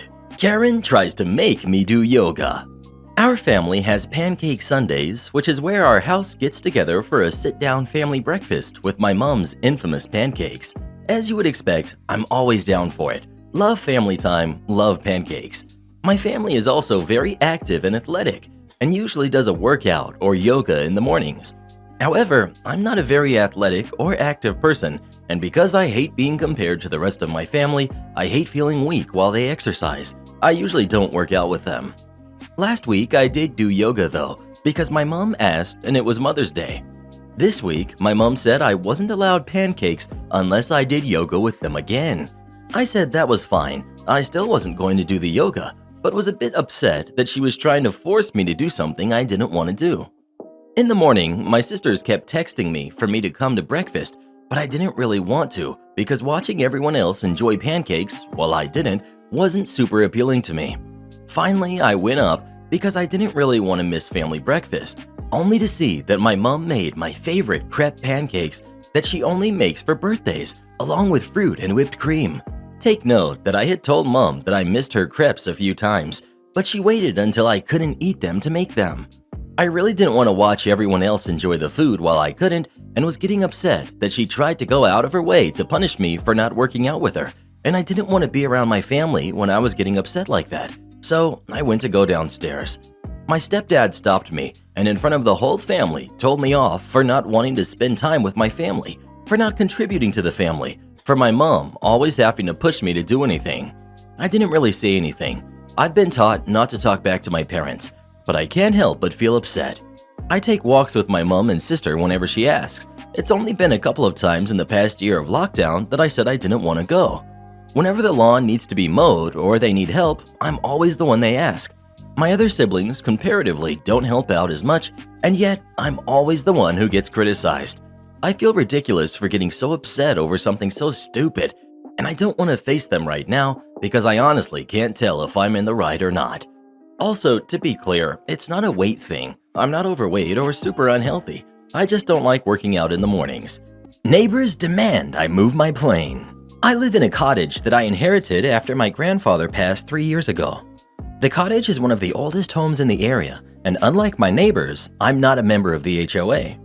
The cottage itself is a waterfront one, in which I have a small grass yard that turns into a beach on the lake. I never had a problem until recently over a seaplane and buoys. Due to having a private pilot's license and being really fortunate, I own a Piper Super Cub on floats.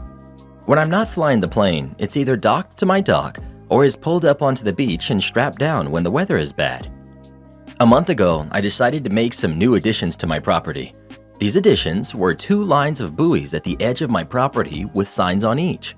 The buoys extend 15 feet past my dock and are still technically on my property. The signs themselves are ones that I got custom made warning about prop wash. I decided to add the buoys and signs because whenever I take my seaplane out, There are sometimes boaters and kayakers who will stop to watch me leave. Normally, this is not an issue if they keep their distance. However, recently, they've been getting too close for comfort. With the addition of the buoys, I can keep a 100 by 300 foot safety rectangle. This makes it so that at the bare minimum, I will always have around 100 feet off of each wing of safe space. Additionally, it prevents people from cutting me off when I come to dock or park on the beach. About a week and a half ago, I got a letter from the HOA. The HOA is demanding I move my plane to a local Seaplane base, as well as remove my buoys and signs. In response, I wrote them a letter explaining the reasons behind having the buoys and told them I have no intention of changing anything. About 2 days later, I got an angry visitor who was an HOA member. I told her that if she or the HOA comes onto my property again, they will be arrested for trespassing. Before leaving, she used some very colorful words and called me a jerk. Not the jerk. Yet another HOA thinking they can flex on their neighbors. Forget them. Totally not the jerk. But get cameras and a lawyer on retainer. You're likely in for an annoying ride with the HOA, even though you're within your rights. Not the jerk. You mention in other comments that you have documentation on your ownership that proves the legality of your actions. I would hire an attorney and stop replying to them yourself. Have the attorney send a letter to the HOA to kindly stop harassing you when you are not part of their HOA, and that any harassment will be reported to the authorities. If you can afford it, set up cameras and let them know any trespasser will be recorded. Info: are you 100% sure that what you are doing is legal according to the property laws of your county, state, or country? Where I am, private property does not extend out onto the water like that. If you are in violation of any ordinances, laws, codes, etc., you would be the jerk. If not, then not. But this is a more nuanced question than just whether you are subject to the HOA or not. OP: yes, I know for 100% sure, as I have all the paperwork, including the documents that show which portions of the lake I own. Well, who do you think is the jerk? OP or the neighbors? Please let us know. I wonder who invented HOAs, and if they had any clue how many lives they'd be impacting for the rest of eternity. Am I the jerk for refusing to show proof that the car is mine? For some context, my 20 male mom, who's 38 female, married my stepdad, who's 35, 10 years ago. They had my brother, who's 8 years old now, Scott. I see my stepdad as my father and his family as my paternal family, so I'll refer to him as dad and my step-granddad as gran. So dad has a GTR that my gran gave him a few years ago. That car is really cool. He also has a normal car that he drives to work, so the GTR is more for fun and showing off. My bro and I love that car, and my dad lets me drive it whenever I want. He even added me to the insurance when I turned 19 because I used the car almost every day until I was able to buy my own. Last week, I noticed Scott a bit sad, and he said that some kids at school were bullying him. Our parents went to his school to talk to the principal, and the problem is somewhat fixed, but he was still bummed, so I decided to surprise him yesterday by picking him up in our dad's car. I parked the car and got out to wait for him. I was sitting in the trunk when a guy approached me and said that I shouldn't sit in other people's cars. I laughed it off and said that it was mine, so it wasn't a problem. I must admit that I do look younger than 20, so he might have mistaken me for a high schooler and didn't believe me. He said that the car couldn't be mine and that I should get off of it before the owner gets back. I said that it was my car again, and he got mad and said, "Look, son, this isn't your car. Get down. I'll even take a picture or two of you with it."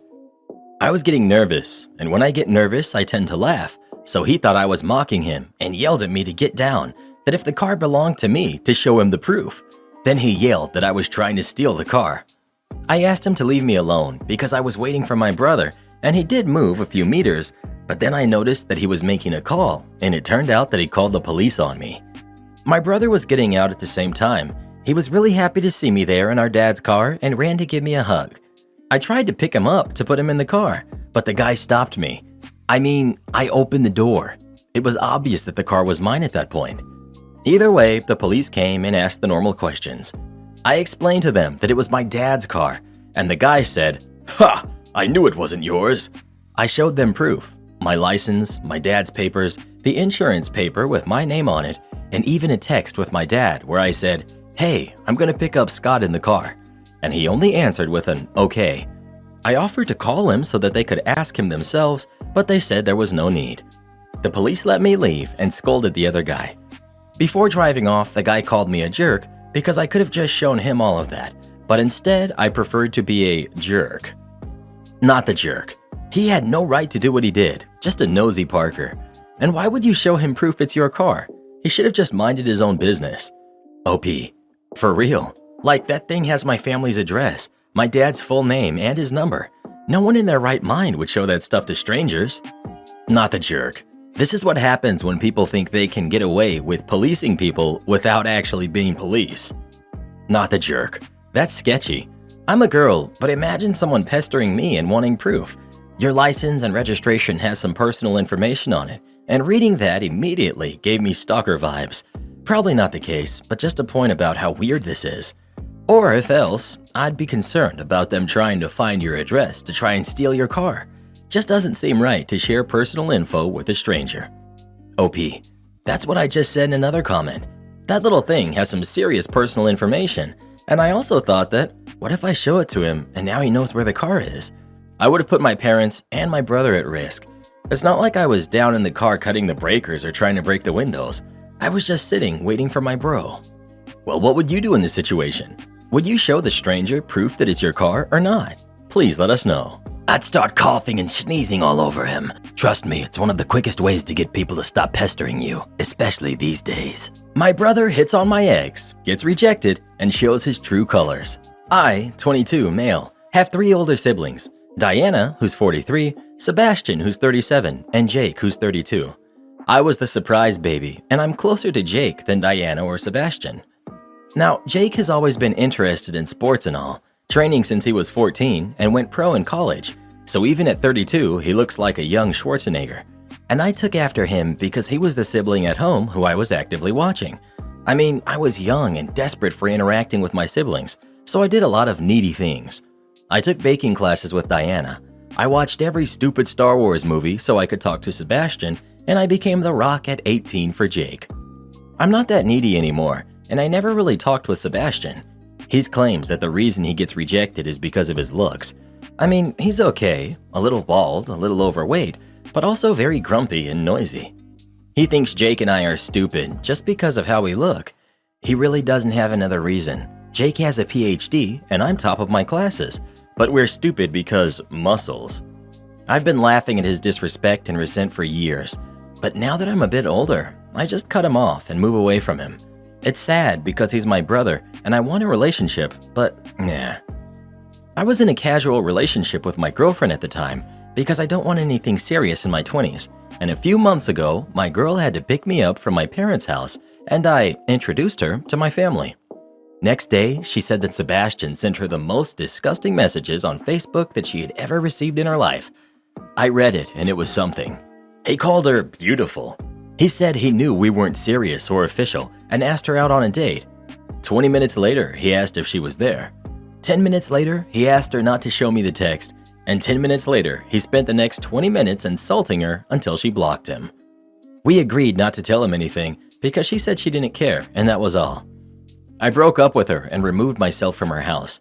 I'll be living with my parents for at least a month until I find another apartment.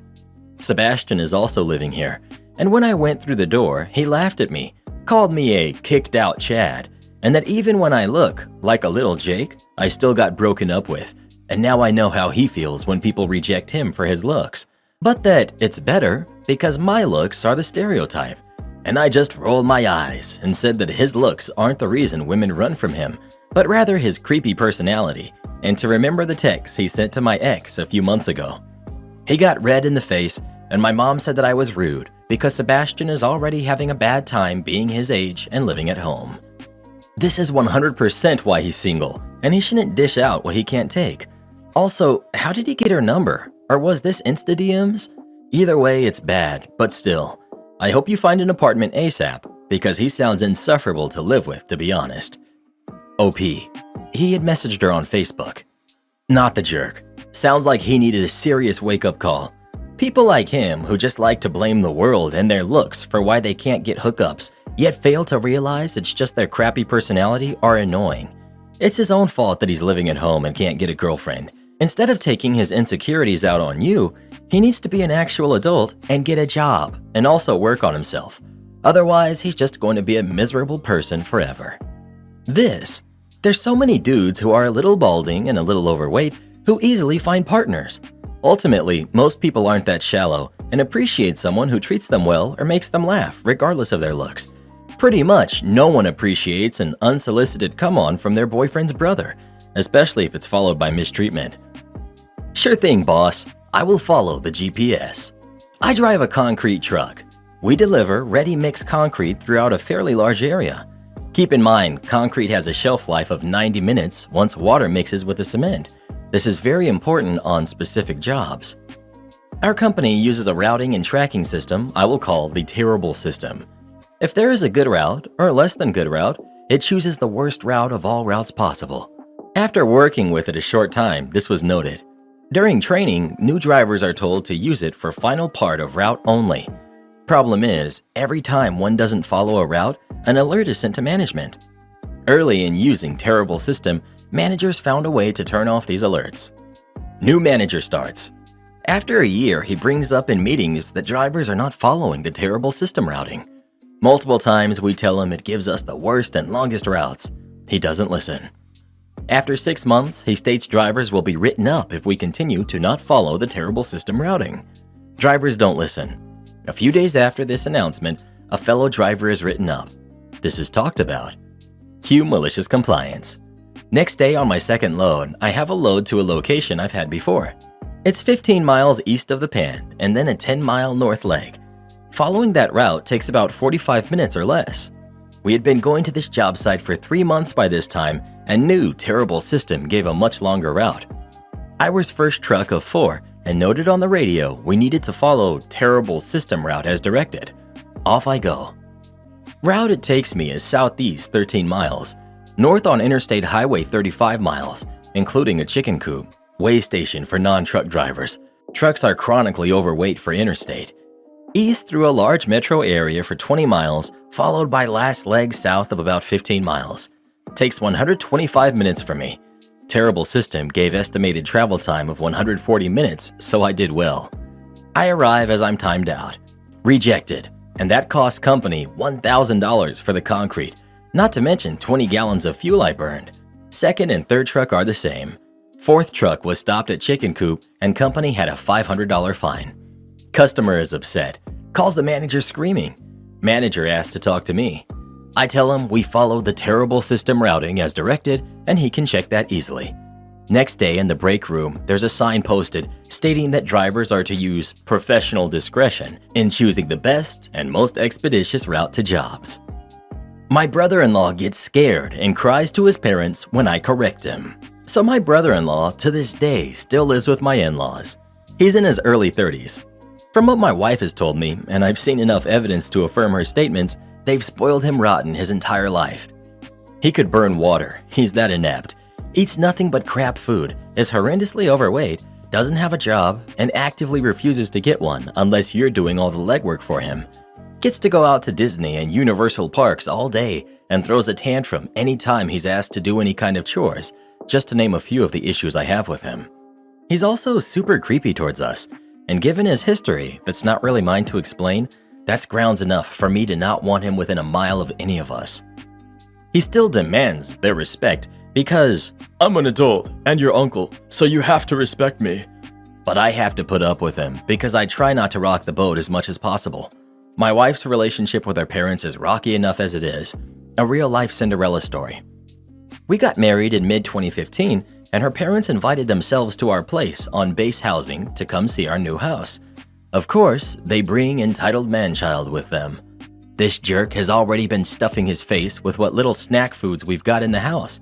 Didn't ask for my permission because we're family and families share what they have when family visits. Or something like that, some crap my mother-in-law said. Not too long after, he starts going off on my 10-year-old son. A grown man being a jerk to a barely double-digit aged kid by calling him names. I'm still new to the step-parent/new husband role and don't want to overstep, so I let my wife start to handle this. She asks him to stop as it's upsetting our son. He does for a little bit, but goes right back at it a few minutes later. Once again, my wife asks him to knock it off and says that this behavior won't be tolerated in our home and he starts having another of his ungodly tantrums. As soon as, "Well, Mom says," comes out of his mouth, I put my foot down, both literally and figuratively. I do not tolerate any disrespect towards my wife.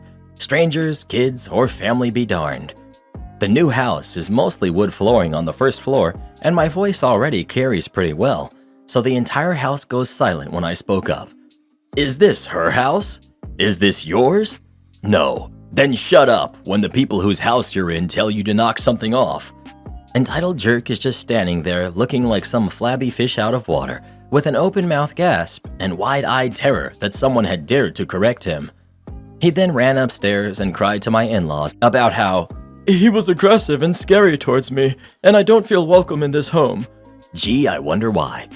My father-in-law pulled my wife aside and demanded something be done about my behavior, because that's no way for family to behave towards one another. She told me all this, and to this day, I still don't apologize for anything they deem as rude or unseemly, because that one instance of their son's behavior tells me that they have no room to criticize anyone on parenting or general behavior. Another reason he may not like me would probably be because I embarrassed him for acting like an idiot while we were on vacation. For context, we were staying at a hotel her parents had booked with their points, and I was on crutches at the time for a broken foot. This jerk had my daughter up in the air, spinning her around, standing immediately next to a pool. Obviously, I could not ambulate fast enough to intercede physically, so I had to call out from across the courtyard, "Hey, put her down, now!" which drew everyone in the vicinity's attention to his idiocy. I finally get over to him, and he's looking all kinds of indignant. He asks, how dare I interrupt his time with his niece, and I tell him, because you're putting her in danger, you colossal moron. You're not even a foot from the side of the pool. What on God's green earth made you think that this was an okay idea? Well, I'm her uncle, was all he had to counter with. And I'm her father, and I said put her down. Now he and I get into a hard staring match at this point, and he thinks he's gonna win because I'm on crutches and he's already naturally taller than me at around 6 foot. I, however, was a hard-charging Lance Corporal at the time and didn't fear man, beast, or God, let alone this excuse of humanity. He broke first and stormed off to go tell his parents what happened. They try to have a conversation with me about how what I did was inappropriate, and I just balk at them and ask them how they could condone the blatant endangerment of their granddaughter by this buffoon. They had nothing else to say. Am I the jerk for showing off after my stepfather kept telling everyone I was poor? I, early 30s female, have 2 kids that were born when I was 21 and 22. My daughter, the eldest, was an accident, but my second daughter was deliberate, as I found out that I needed a hysterectomy due to medical reasons, and being an only child and psych major, I believed it was important that my daughter had a sibling. At the time, I had recently, amicably, split from my partner, and my stepfather was strongly against me further ruining my life by having another kid due to his belief that you cannot be successful as a single parent. I ended up going no contact with my mom, stepfather, and 2 half-siblings, at the time they were 10 and 9, over this. My stepfather is in no position to talk, as he and my mom are far from well off due to his gambling addiction that chewed through my mom's savings prior to his recovery. About 2 years ago, my mom reached out to me as she was diagnosed with cancer. She came through it and is now in remission. I am not as close with them as I used to be, but things have been improving. However, my stepfather keeps going on about how I never made it because I don't have a nice car or a fancy apartment in the city, or a husband, and insisting that I must be poor because I'm not materialistic. I got used to being frugal in my early 20s when I was a poor uni student with 2 kids, and just never really changed. I have a very nice government job with a 6-figure salary where I work from home, but I drive a 2009 Nissan and I own a nice house in the country because I don't see the point in buying a city apartment that I don't need or a flashy car that will have some crappy KMS to L ratio. Things came to a head at a recent family dinner when I told my mom about a budget place to get tires from. Hers are almost bald. And my stepfather said, "Good to have a poor person in the family so we know where the deals are." I got upset and told him to stop assuming things about me and walked out with my kids. Yesterday, I notified them of the $60,000 trust I have set up for my half-siblings' uni trust fund and took them to buy a vehicle each so that they can get to uni. Both are starting this year. I deliberately left the windscreen price stickers on so my stepfather would see how much I spent. Today, my stepfather called me ranting about how I was showing off and how I should keep my mouth shut and respect my elders. My mom texted to say that he's furious at her for ever contacting me. Am I the jerk here? Edit to add. The trust I've been putting together for a while because I know my half-siblings won't get financial support from their parents, but the cars I did purely out of spite. Not the jerk. Your stepfather's behavior is ridiculous. He's the one causing your mother's stress, not you. Her mother was unfortunate to marry such a materialistic jerk. OP is not the jerk. She proved her stepfather wrong in a reasonable way. He's just embarrassed. You're a naval officer and we will show you the respect you deserve? Yes, sir. Hello, folks. A while back, I was stationed in Pensacola, Florida as a trainee for learning to be an IT for the Navy. Every morning, our class would meet at the end of a long stretch of walkway where we would march as a unit down to our classrooms building. Now, this base is primarily manned by enlisted personnel. For the uninitiated, we are the lower-ranking personnel, and when we encounter an officer, we are required to render a hand salute. Most officers that set foot on this base know that they are outnumbered 1,000 to 1, and as such tend to avoid the enlisted mob, as not to draw unwanted attention as massive herds of people are forced to stop what they're doing, render a salute and greeting, and you have to do the same. Cue our brand new lieutenant. For naming anonymity, and because I like Forrest Gump, I'll change his name to Lieutenant Dan. Lieutenant Dan was a jerk and would regularly park his car near where we were forming up, stroll by our formation, and lose it on the new folks that didn't notice. One time his exact words were, "I am a naval officer, and you will show me the respect I deserve by rendering a hand salute." I swear it was like he rehearsed this spiel in the mirror before showing up that morning. What Lieutenant Dan did not know is that us lowly enlisted folks are petty. What he also didn't know is that sometimes on rare days where it was too hot in North Florida to safely march in formation, we would all be allowed to walk ourselves home down the long 1/2 mile stretch. Well, one summer day, with maximum humidity and heat, so hot you could fry an egg on the concrete, we all were allowed to walk ourselves back to the barracks. As we are walking in the distance, my class sees that all too familiar stride of Lieutenant Dan coming our way. A plan is hatched as we begin spacing ourselves out several meters apart and marching one by one down towards him. I was one of the middle of the pack folks, and as I got to see the look on his face as the first salute and polite good afternoon was rendered, followed by another one soon after his arm went down, then another. By the time he got to me, he was sweating. He even shouted at us, "You don't need to salute." Try as he might though, our class decided that day that all 20 plus students in my class and a few others nearby would render him his proper salute during the sweltering half-mile walk down the path. I can't confirm this or not, but apparently he was pretty upset at the end, losing it pretty loudly. His uniform was all stained from sweat. All I know is from that moment on, when we saw him park his car, he would get out, look at our class, and walk well around our class out of hand salute range. Gotta love the military. Am I the jerk for telling my half-siblings my grandparents owe them nothing? I, 17 female, live with my mom, stepdad, and 3 younger half-siblings who are 10, 8, and 7. My stepdad also has 2 sons who are in their 20s. My dad passed when I was a toddler, and his family have been a huge part of my life and have kept his memory alive for me in a way my mom was no longer comfortable doing after she remarried. My paternal family also spoils me a little. My grandparents have a savings account for me that my dad started. They've bought me stuff when my mom and stepdad were struggling, and the whole extended family have told me I always have a place with them if I ever need it. So my stepdad's ex-wife and her family have been nice to my half-siblings over the years. Sometimes they even bought them stuff and extended the offer for access if his sons were doing stuff with their maternal side. My paternal family have never. I don't see anything wrong with that. It makes sense to me even. They're not super close to my mom, and I'm their grandchild, not my half-siblings. I don't see it as something they should do. My mom and stepdad have always been bothered by it and have allowed my half-siblings to expect it. At Christmas, when I went to spend some time with my extended family, the oldest of my half-brothers ran out before I could and asked that he and the others be included and adopted into the family. He said he wanted them to be in their family too. My grandparents were the ones who picked me up, and they had no words. I ran my half-brother back inside. My mom told me it was a fair question. My stepdad has tried more than once to sever that kind of access with them, but my mom knows grandparents' rights would be granted if they cut us off, and she also knows I would never forgive her if she tried.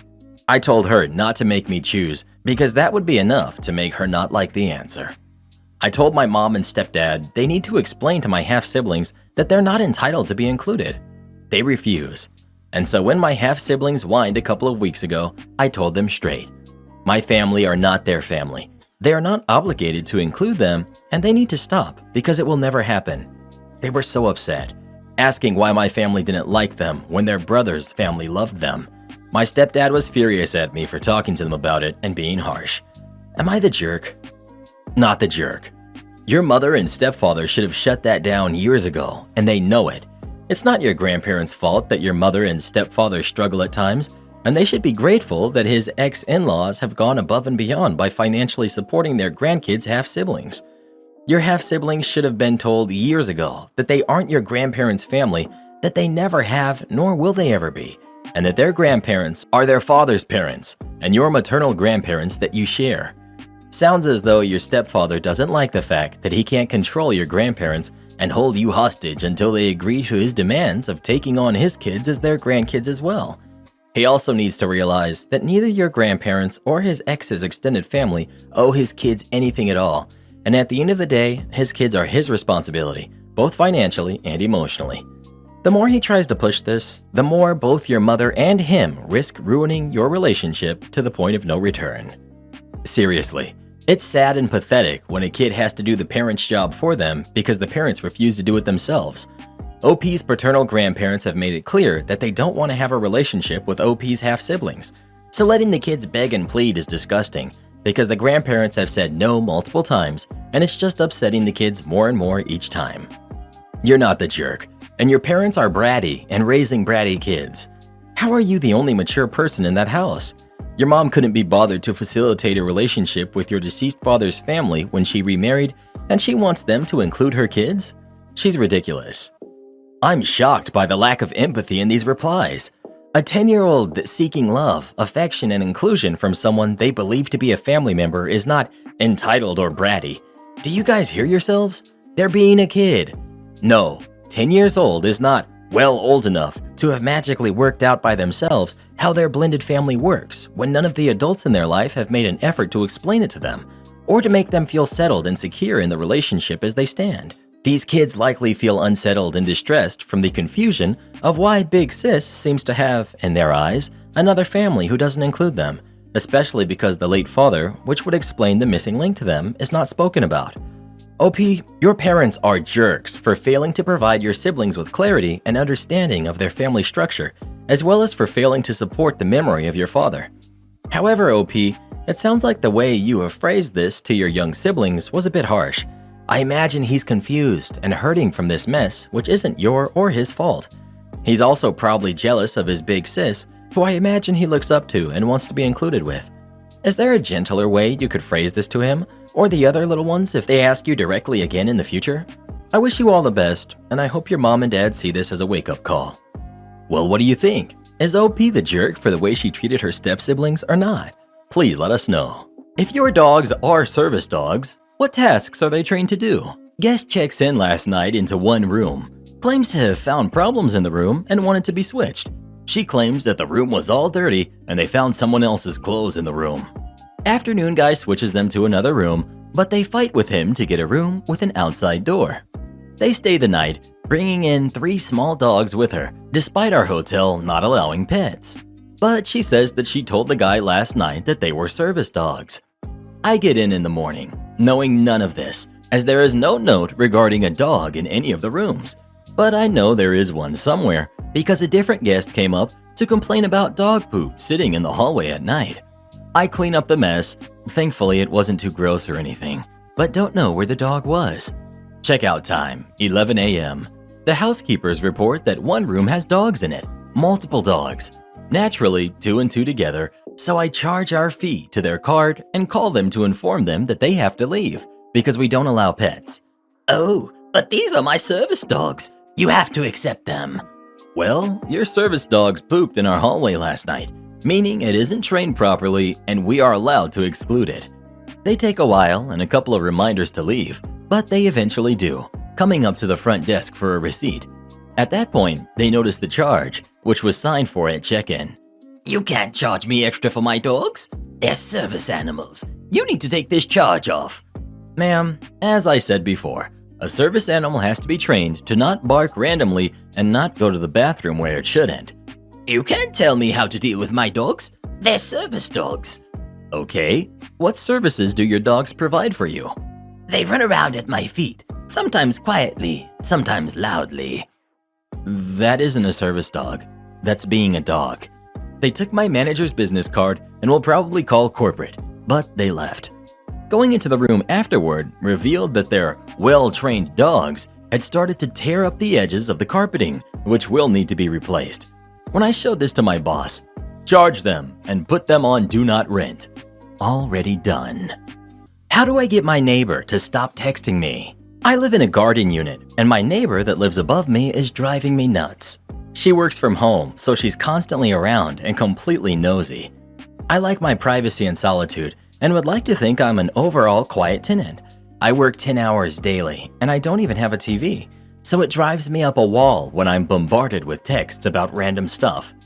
She waits until I get home and then let out my dog to go to the bathroom, and I can hear her upstairs going from the front of her apartment to the back where I am to gossip to me and complain about her encounters for the day.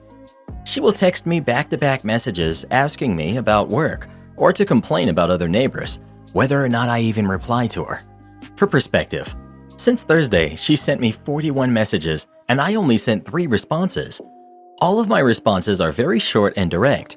I'm not interested in having a conversation or friendship with her at all because quite frankly, she's rude and negative, but I don't want to upset her since she lives above me. I've been living here almost 2 years, her just a month or 2 longer than me, and I've never once complained about her being too loud, although I do hear her daily. There were a few times when she stopped my laundry. She has her own laundry, so she had to walk outside, downstairs, and into my shared laundry room because it was too loud, or brought my garbage back close to my door because she thought I had taken it out on the wrong day. I didn't. How can I go about setting boundaries with her, preferably in a polite way, since me ignoring her didn't seem to be clear enough? It sounds like you've tried going the polite route, but she is either too insensitive or too dense to pick up on it. I'm not saying you need to be mean, but a more direct approach may work better. Tell her to stop talking to you, and don't, for any reason, touch your stuff. Laundry too loud? That's what headphones are for. Garbage out on the wrong day? Tough. It can sit there, and you've chosen to deal with any consequences. Want to gossip with someone? There's a fabulous place for you called Reddit. Show her this post if it helps drive the point home. If she still doesn't get it, act like you don't see her. She starts talking to you, don't respond. If you're walking, just walk past her as she continues to speak to you. If you're sitting and she approaches you, whip out your phone at your earliest convenience and call someone you know that you haven't talked to in a while, or someone that you talk to all the time, or anybody else, really, as long as it isn't her. Completely refuse to acknowledge her existence. I will say that I am normally one to try and have a friendly conversation to resolve issues, but she sounds like that has been tried and didn't work. Take this advice with a grain of salt. Be prepared for retaliation, but stand firm and stay polite as long as she doesn't escalate. Well, what would you do in this situation if you had a neighbor who wouldn't stop texting you? Please let us know. Block her number, bruh. That's what blocking was made for. My ex expects me to take his kid to Disneyland. Alright, so I have a son who's 13 with my ex-husband. We got divorced because he was having an affair and he had a kid with his affair partner. Now he's a single dad because the affair partner left. My son goes over to his house on weekends, and sometimes his kid comes over to my house because my son and him are somewhat friends, but I don't really mind. The problem now is that I'm planning on taking me and my son to Disney, and I've been saving up for this, as I believe he should go there at least once in his life to experience it, as well as him having good grades for the whole semester. I believe that my son must have told his half-brother, as my ex-husband called me and asked me what day I'm planning to leave and am I driving or him. I was confused initially, but I realized what he was talking about and told him that it was just going to be a trip for me and my son. He started to get mad and accused me of favoring my son over his half-sibling and trying to be petty for his past actions and such, and told me I should at least have offered for his son to go too. I told him no, as I wasn't going to pay for another plane ticket and other supplies, and that if his son wanted to go, he needed to pay for himself. I hung up before he could say anything else. Now my son says that his dad was disappointed about my decision and to try to change my mind so his half-sibling could have fun too, and some other remarks. My ex and a few of my friends who heard about the situation say that I'm the jerk for not letting his brother go on the trip as well, and that I'm being selfish and petty. So I'm starting to reconsider everything and just relenting. So I wanted an outside opinion. Am I the jerk? I don't care if your ex did want to pay. You are better than me for even allowing the half-sibling over at your house. You don't owe your ex anything. You don't owe the kid anything other than basic human kindness when you do happen to interact. But he is not your family just because your ex had an affair. Not the jerk. I'm sure your ex manipulated you while you were in a relationship, and he's sure trying to do it now. And if he wants his son to experience Disney, then he can take him himself. You don't owe your son's friend a plane ticket and admission ticket. Not the jerk. And your ex is delusional. The fact that you are kind enough to allow the kid he had with the person he cheated on you with into your home at all, ever, basically speaks to you being an unusually and extraordinarily patient and forgiving person, willing to put your son's happiness above your own. Very reasonable and legitimate hurt. What your ex is asking, though, is beyond obnoxious. He's accusing you of favoring your son over his half-sibling? Well, yes, because that's what sane, reasonable people do. They favor their own kids over kids that they have literally no family or other bonds with. Why on earth would he think that you wouldn't, or shouldn't, favor your son over, again, a kid that you are not in any way related to, who in fact was the product of an affair your own husband had outside of your marriage? Make it make sense. His entire argument that you shouldn't favor your son relies on the idea that you owe his other kid something. But this kid isn't your family, isn't even a niece or a nephew, or the kid of a dear friend or anything else like that.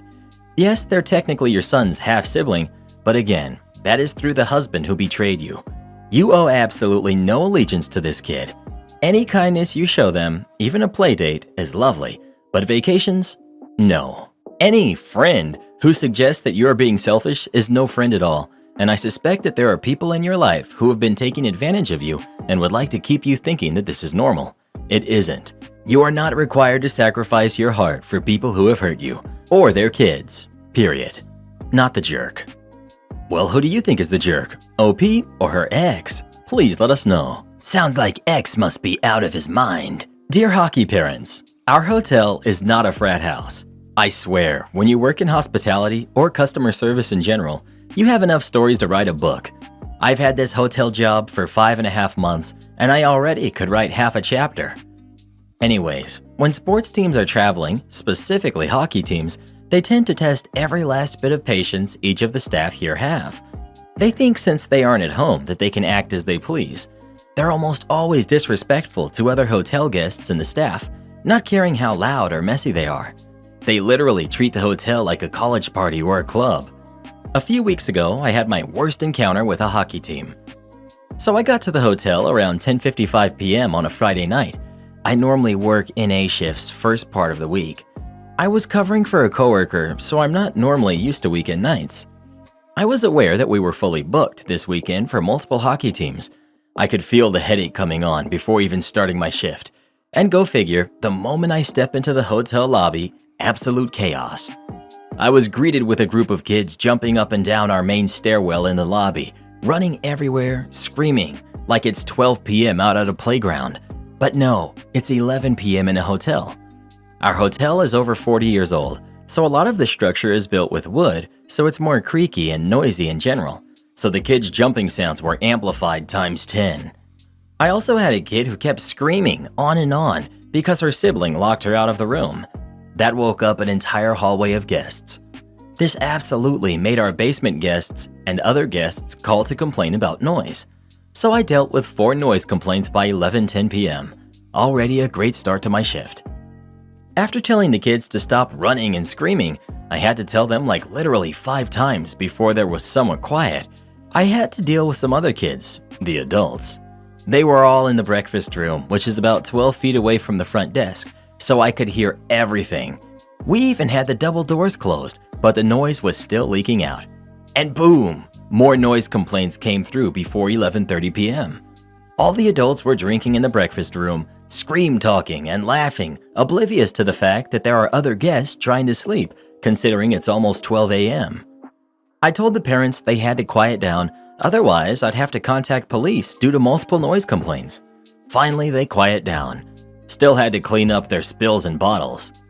The last thing that really upset me and made me realize the parents really don't care what the kids do outside their own house is how they left the hotel before sleeping. By 1 a.m., all the kids and parents were in their rooms. Hotel was quiet and peaceful, finally. I soon realized I had to go on a scavenger hunt for cereal the kids took from the breakfast room and scatter throughout the hotel. We have 3 floors, and I kid you not, I found crushed Fruit Loops and chips in these areas. Every hallway and stairwell, the fitness room, the hot tub spa room, the lobby, business room, breakfast room, and public washroom. Like seriously? Come on, people, this is still a public building. Treat it with respect and tell your kids to behave. I told my GM about all of it, and she warned the parents that were in charge that if they're the same next time, they'll be banned from coming back to our property. If you're a hockey parent, please don't treat or let your kids treat the hotel like it's a frat house, because I guarantee you're upsetting the staff. Just because you're away from home doesn't justify acting like a drunk college student. Am I the jerk for bringing up my son's ex while his new fiance was over for dinner? I, 42 female, have a son, male, who's 42. I had my son, Dean, at 18, and I'm very attached to him because my parents kicked me out and my ex walked out, so I raised him all by myself. About 1 year ago, Dean met a girl, Hannah, while at a bar. She seemed nice when I met her, but Dean had just broken up with another girl, Emma, 3 weeks prior. Emma and Dean had been dating since they were seniors in high school, and I was so excited when Dean proposed about 4 weeks prior to meeting Hannah. The problem arose when Emma found out she was unable to have kids. Dean has always told me how much he wanted to have kids. He always wanted to be there for them because he didn't get to have a father. Once Dean found out about Emma not being able to have kids, he broke up with her. I was so upset because I didn't understand why he couldn't just adopt or hire a surrogate to have kids instead. Fast forward to 3 weeks later, and he meets Hannah at a bar. Like I said, she seemed nice, but I was still upset about him breaking it off with Emma. Last week, he proposed to Hannah, and she said yes. I was happy for him. The problem here is when we were talking at the dinner table and the topic of having kids came up, not by me. I asked Hannah about how many kids she wanted, and she told me that she couldn't stand kids and never wants to have them. I looked at Dean, thinking this may shock him, but he didn't look shocked at all. Here's where I may be the jerk. I asked my son, in front of Hannah, why he proposed to a girl that doesn't want to have kids, but broke up an engagement with a girl that he dated for 6 years because she was incapable of having kids. Dean's eyes got wide, and he started turning red with embarrassment. Hannah was shocked and said something along the lines of, "Since when were you engaged?" That's when I remembered that Dean told me to never bring up his engagement with Emma because he was scared of how Hannah would react. Hannah left the table. I asked him the question again, and he said that he was going to change Hannah's mind. I told him that Hannah was older than him and had had so much more time to think about the topic, and she was most likely dead set on the idea of not wanting to have kids. I really wished I could have just kept my mouth shut. Dean then stormed off after Hannah. So, am I the jerk? Reads title. Oh, this is definitely a you're the jerk scenario. Reads post. Nope, it's an everyone sucks here in disguise. OP, you don't seem to like how fast Dean is moving or like this new girl better than his ex-girlfriend. But that doesn't give you the right to divulge this, especially when he told you not to bring up his ex in front of her. Your son also sucks because he believes he can change her mind about having kids, and he dumped his previous fiancée for something she couldn't control. I absolutely agree, everyone sucks here. But somehow, OP is a hero for Hannah for all the wrong reasons. OP probably spared Hannah a huge hassle and a lot of manipulation to try and get her to want to have kids. But yeah, the reasons OP snitched were not to protect Hannah, so she's still the jerk. OP. Just to be clear, I actually liked Hannah and had no malicious intent of breaking them up. I was just angry that my son knew that she didn't want to have kids, which I was fine with the fact that she didn't want to have them, but thought he could change her mind. And I talked to Emma the day after the breakup, and she told me that he ended things with her because of her issue with not being able to have kids. I think I shouldn't have said anything in front of Hannah, but people assuming that I wanted to break them up is wrong. Going against the grain to say, not the jerk. You saw the writing on the wall and called it, saving both of them a lot of time and heartache. Am I the jerk for telling my daughter that she wasn't welcome in my life unless she acts right? I, 49 female, have one son who's 26 male and one chosen daughter, 25 female. When I was younger, I had a best friend. I'll call her E. E was a fun but very unreliable person. We had always spoken about having kids at the same time, so when I got pregnant, so did she. The first 5 years went great. We were still incredibly close as you can be as new parents. But when her boyfriend passed, her life and mental health were wrecked. E's family isn't in her life, so when E found a new life meaning, every month or so, she often left her daughter, G, with me. At first, it was just weeks at a time, but as G became a teenager, it became permanent. I always loved G. I'd always wanted a daughter. I eventually cut off E. I just couldn't have someone who treats her kid the way that she did in my life anymore. But G has always been family, and I've always told her that I see her as much as my child as my son. In the past 2 years, E has gotten her crap together and has reached out to G to reconnect. G is ecstatic about it and wants to invite her to every family event we host. I told her no, that E was not welcome at any event that I was hosting or attending, that I was happy they were reconnecting, but under no circumstances did I want to have contact with her. G has resented me for this, and we fight more than we ever have. Our latest fight became very heated, and after both said some regrettable things, G told me she never saw me as a mother, and me trying to keep E out of her life wasn't going to change that. I know I'm not her mom, but it really stung to hear that. I told her I would not be treated like this, and she was not welcome in my home or life while acting like this. She started crying and stormed out. Later, she texted me a bunch of more hurtful things and pointed out I would never kick my son out no matter what we fight about, and so much for loving me like him. I really feel bad now. My son is very close with G, so he wants us to make up, but I feel like kicking her out was still the right choice. So am I the jerk? Edit. Thank you for all the responses. Just to clarify info that's being asked. 1. The hurtful things I said leading up was me talking badly about her mother and bringing up past mistakes. It was not okay and something I do regret. 2. I don't know if I would kick out my son. I don't think I would because he could never tell me I wasn't his mom, but you are all right. It's still not okay. 3. When I wrote events I was hosting or attending, I meant holidays, Christmas, my son's wedding, Thanksgiving, etc., or things my family, parents, siblings, nieces, etc., hosted. If G were to host an event, I wouldn't make her choose between who to invite, but I would probably avoid E as much as she would avoid me. Edit 2.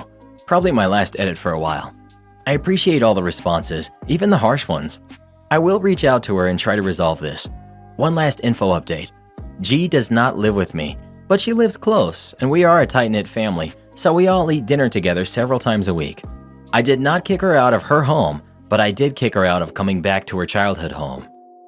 Probably gonna get downvoted, but not the jerk. And honestly, I don't understand all the people saying you're the jerk. It's not like you're preventing G from rekindling her relationship with E. It's in your right to not want E in your life, therefore not having her at family events. G is 25, an adult now, and it's time to learn about consequences of her actions. She tells you she never saw you as her mother. Well then, out of the house. She can either go stay with who she considers her mother or get a job and be independent. I don't understand the you're the jerks either. After what E did to her and OP, I don't know why G wants to have her cake and eat it too. G complained that OP lied about loving both of her kids equally, but she's not treating her mother figures with the same level of respect. You'd think at 25, G would have grown some empathy for the person who raised her. I do say this knowing that G probably has some really intense abandonment issues. I don't think that she should expect OP to cater to E's whims because of it. Am I the jerk for clearly telling my parents how family functions hosted by me will go from now on? I'm currently expecting my first kid with my husband, and this is a discussion I had with my parents recently. I'm 27, female. There is a background to this first though. My mom has been married twice. First time, she was married for 9 years and had my 3 half-siblings with husband number 1. He passed and my mom met my dad. My half-siblings have not changed how they felt about my dad from the first day they met him to now. He was always unwanted, always made to be the outsider. He never pushed to be dad or to be called anything. Even they will say that to people.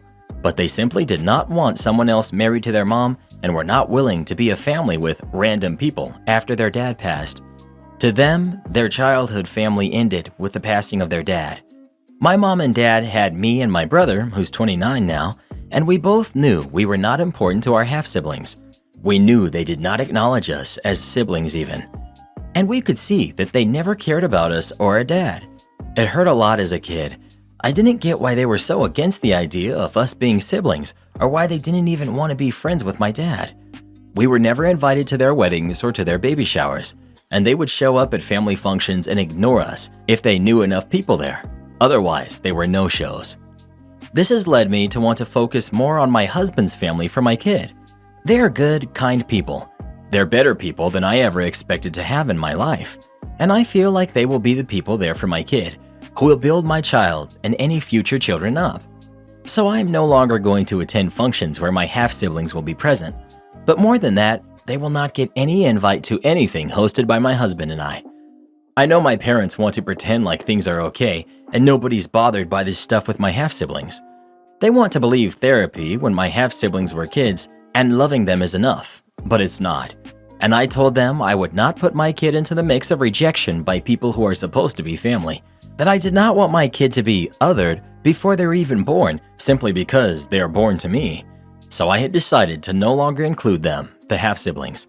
My parents were very upset by this, so my grandma, Mom's mom, and aunts, Linda and Jane, Mom's sisters, told me that I was being a jerk for no reason, that everyone else accepted this is just the way things are and are willing to deal with it for the people they love. Am I the jerk? Not the jerk. Your kid, your family, your decisions to not have toxic people in your life. Be that awesome parent you want to be, and don't waste 1 ounce of any emotion over those who don't give 2 hoots about you or your immediate family. Stand firm and protect what you love. I'm wondering if the half-siblings even care about this decision. It sounds like they'll probably be okay with it. The only people who are upset are 2 people who sound like they can't function unless everyone else is getting along, or pretending to get along. That's not your problem.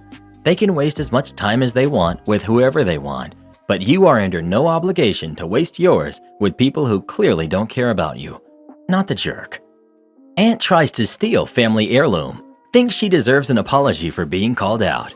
My aunt is, to put it nicely, a complete piece of work. She isn't overly well-liked in my family. However, my grandparents, especially my grandmother, believe that they can't exclude her from family events based purely on their personal feelings for her. My aunt is an extremely shallow and materialistic individual. She's tried to get my grandpa to sell property that's been in the family for 100 years, so the money could be split between my uncles and my dad. This story, however, involves a very old pocket watch, and I don't know the details, but the watch is Swiss and very old. It's gold with platinum inlay and extremely valuable. Now, this watch has been passed down from father to son for a long time. It's going to be passed down to my dad and eventually me.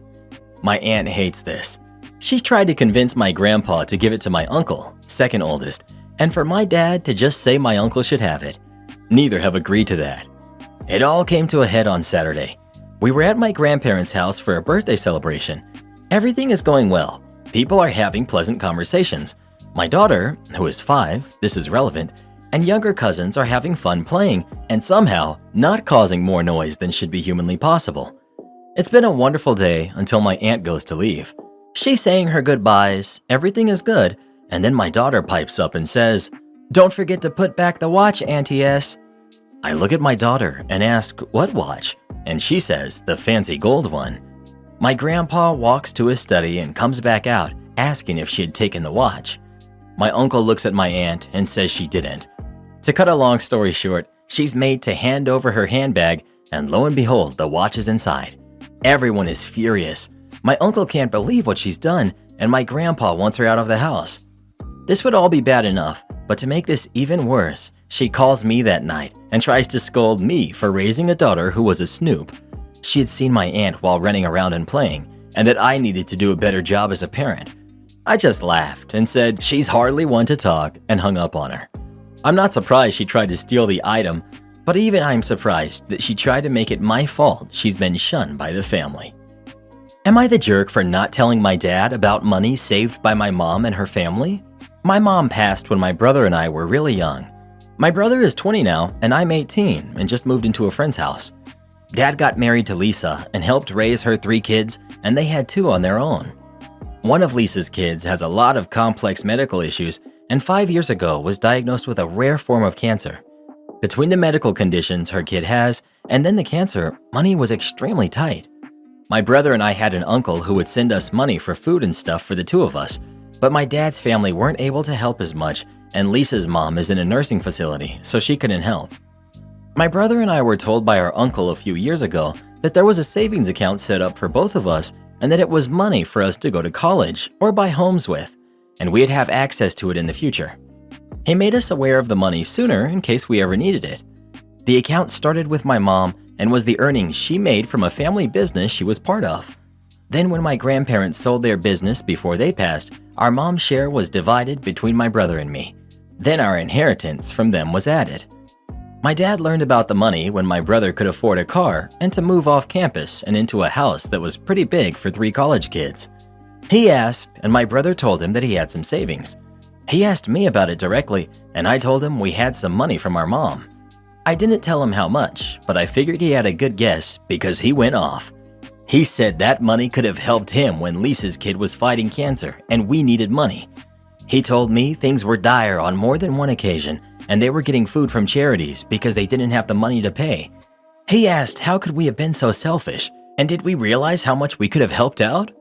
He said we could have told him about the money and he could have used some of it to keep us all afloat and safe and maybe have cured his stepkid's cancer. It all came down to me being selfish. Gotta ask if he's right, because I do feel kinda bad about lying to my dad. It was just, my brother and I were taken care of by our uncle, and it felt wrong to use my mom and grandparents' money to pay for stuff for my dad's new family. My parents were in the process of divorcing when my mom passed, and her family didn't get along with my dad. Am I the jerk? Not the jerk. Your mom left that money to you. It was not a bank account for the whole family. Yeah, it's tough that they had to get financial help, but that's not your fault nor responsibility. Honestly, the father is the one being selfish here. Why is he putting the guilt on them? Why isn't he grateful his kids don't have to scrape by and struggle? It was not first wife's job to fund his second family, and his kids shouldn't feel guilty for experiencing the love legacy she left for them. Besides, he probably also had an inheritance from her, and he no doubt used it as he saw fit. I'm curious how much time, attention, and money he gave his kids after starting family number 2. I have a feeling very little. Hotel guest overreacts, resulting in him being charged $1,000 extra. A few evenings ago, a guest wrapped in a pool towel came to the front desk and tossed his keys on it, informing me that they aren't working. I apologize, remake the keys, and send him up. He comes back downstairs, tosses the keys back on the desk, and says that it still isn't working. He tells me a yellow light is coming up, and when this happens, it means that the card reader on the door needs to be reprogrammed, which takes 20 minutes. This happens very rarely, and we always make it up to the guest. I inform the guest of this and tell him that my maintenance guy left 20 minutes ago, but I will have him back to fix it right away. As I call the maintenance guy, the guy starts huffing very heavily while staring at me with his eyes wide open. I inform him that our maintenance guy will be here in 20 minutes. I said I'm comping his breakfast from yesterday, then tell him that if he wants, he can head back out to the jacuzzi and we'll send him some drinks on us as well while he waits.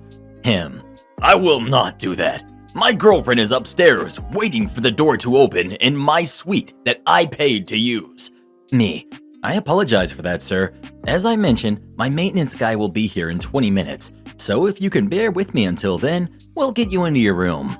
I don't want to go into my room in 20 minutes. I want to go into the room that I am paying $400 a night for right now. Me: Sir, this is completely our fault, but you must understand that sometimes things out of our control can happen. It'll just be 20 minutes until he gets here, and we will, of course, make this up to you. Him: I'm paying $400 a night to stay here. I want to go to my room now, not in 20 minutes. Me: I understand that, but like I said, there's a problem with your card reader on the door that only our maintenance guy can fix. I want you to get into your room, but we can't until our engineer gets here. So, you're not going to let me into my room? I want you in your room. It just physically can't happen because of the problem with the key reader. So you're not going to allow me into my room that I pay $400 a night for? This goes back and forth and continued on for a few more minutes. Me: Sir, you need to lower your voice. I admit that this is our fault, but that doesn't mean you can scream. I will not lower my voice. You're not allowing me to go into my room. I'm allowing you to go into your room. You just can't because of the card reader. So you're not letting me into my room? I let you go into your room. I'm perfectly fine with you going in your room. But I can't. Yes, because your card reader is not working. He then asked if he could go into another room while he waits.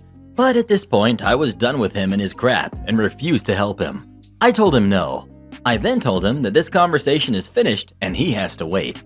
A few minutes later, I felt a burst of wind from outside and felt bad that his girlfriend might have been cold because of his stupidity. I make keys for a room next to theirs and give it to him so she can go inside. He takes the keys. His girlfriend refuses to go into the new room with him. He gets in, then slams the door shut, leaving her outside. Once engineering starts working on his door, he hears the guy talking in the room. Later, the engineer told me that the dude was on the phone with his mom complaining about the hotel. We got his room ready. I went to tell him, and in front of me, he's still repeating, Mom, I'm spending $400 a night here, and they're not letting me into my room. Anyway, I guess him and his girlfriend fought because 2 hours later, she leaves the hotel with her bags. He then walks in and out of the lobby a few times for a few more hours while walking slowly and staring at me wide-eyed. Everything he does angrily. Pushed open the front doors hard, slammed on the elevator buttons, etc. Every time he closed his room door on the 4th floor, a guest would call, asking what the noise was because of how hard he was slamming it. Suddenly, at around 9 p.m., I hear a loud slamming sound over and over again. I get like 10 calls from scared guests. Turns out, this dude was just in his doorway, opening and slamming his door shut over and over again. I call him and tell him that if he slams a door one more time, he's getting kicked out of our hotel. Well, he slammed it repeatedly again. He came downstairs around 9:30 p.m. to check out as I was calling security to kick him out. While I was in front of him, I got a call from a guest asking what the sound was. In front of him, I told him that it was an out-of-control guest, but not to worry because he's getting kicked out of the hotel. I handed him his receipt, which he crumpled up and threw on the floor before walking out. The next day, housekeeping reports that the door frame is shattered. Per the general manager, we charged him $1,000 for the broken door frame. I also added the comped breakfast back onto the bill. Best part, 2 weeks later, I saw a 1-star review from him stating, They wouldn't let me into my suite that I was paying $400 a night for. Ruined my anniversary. Would not recommend. Neighbor does illegal backyard burn during fire season and gives me an asthma attack. We live in a real woodsy place and there is no HOA. I'm pretty sure my neighbor owns his house and is not renting it. We also had a really bad wildfire in our area 2 years ago that caused our whole town to be evacuated for a month. Fire is a really big deal here, and backyard burning needs to be approved by the fire station and the county air pollution district. We're at wit's end with my neighbors. He, his wife, and their kid moved in back in 2020, and I've hated every moment of it. He plays music real loud, yells all the time, and now he's doing backyard burns. I have really bad asthma and was doing the dishes this afternoon when I suddenly smelled a bunch of smoke. I had an intense asthma attack from it, and I still haven't fully recovered. I bring my inhaler with me and go outside to see what's going on. My neighbor had a huge amount of smoke coming from his yard and was just chilling and watching it. I walked down the street to where I'd be visible and asked him what he was doing. I'm burning stuff. I told him that my windows were open and a bunch of smoke was coming in my house and I had an asthma attack and that he can't be burning so close to people's houses. I also asked him if he had a permit for this, which he claimed he didn't need one, but he does, and I pointed him to where he could get one. Although he wouldn't even qualify since we live in a residential neighborhood and his home is on less than 1/4 of an acre. He got really aggressive with me for confronting him, yelling at me saying, I can't tell him what to do on his property. I told him if what he's doing is affecting my health, I have a right to complain. He then went on about how awful my husband and I were because we confronted him one time 2 years ago when he started playing his music so loudly that we couldn't even hear our own television. I told him that I was trying to be nice talking to him because I could have just called the fire department and could have had him fined. He claimed since he didn't know he needed a permit, then he couldn't have been fined. He literally didn't understand that just because you didn't know something was against the law, that means you get immunity from consequences.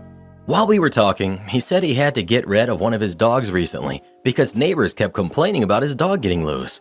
His big German Shepherd was constantly running around our neighborhood, and a different neighbor came to talk to me about it since so many other neighbors complained. He said it wasn't his fault that the fences on his property were old and rotten when he moved in and his dog kept leaving the property. I pointed out that my dog doesn't run away or go into his yard despite our fencing needing some repairs too. He really doesn't seem to grasp that there are consequences to his actions. When talking to him, it feels like I'm trying to reason with one of the kids at the daycare I work at. I noticed how aggressive he was getting with me. I'm a short woman in my mid-20s, and he's a big burly guy in his 30s or 40s, so I was getting pretty scared. I tried some de-escalating tactics I do with the kids I work with, using a calmer voice and giving him positive reinforcement, telling him how much I've appreciated him being better with the volume of his music, and convinced him to talk to the fire department about getting a permit and to burn things on the other side of his yard, away from the house. He was much happier after that, but it was still scary to talk to a big, gruff, unstable guy by myself since my husband was at work, and to try to get him to understand that he can't light fires in his yard during fire season and that his actions are affecting my physical health. This confrontation was a few hours ago, and I'm still really suffering from the asthma attack I had earlier. My chest hurts, my throat and eyes are burning, and I've been having lots of coughing fits. My husband and I are planning on getting security cameras, and next time we will call the fire department. Well, what would you do in this situation? Would you try to talk to your neighbor or just call the fire department? Please let us know. I'd walk right up to their fire and let one rip. Talk about a flamethrower. Am I the jerk for telling my son that his house was dirty and his wife might possibly be sick? I've been up all night thinking about this, so I hope it makes sense. My son and his wife welcomed a baby 2 weeks ago. Both are 23. My son called me and said that he would like me to spend a week with them, and I said as long as it was okay with his wife, I'd love to. Well, I got there and he collected me from the airport. We had lunch, then went to his place. When I got there, my daughter-in-law, Megan, was hurrying around trying to tidy up. She told me she only found out that morning that I was coming. I looked at my son and he went red, then said that it was time to meet my lasted grandchild. As I was walking in, I noticed the house was not clean and that Megan hadn't looked like she had showered in days.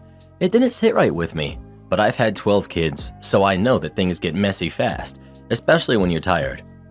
After meeting the baby, my son said, "I'll leave you girls to talk. I'm just going to pop out for an hour to go to the gym." So I asked Megan how she was getting on with motherhood. She told me that it was beautiful, but she was exhausted with feeds every 2 hours.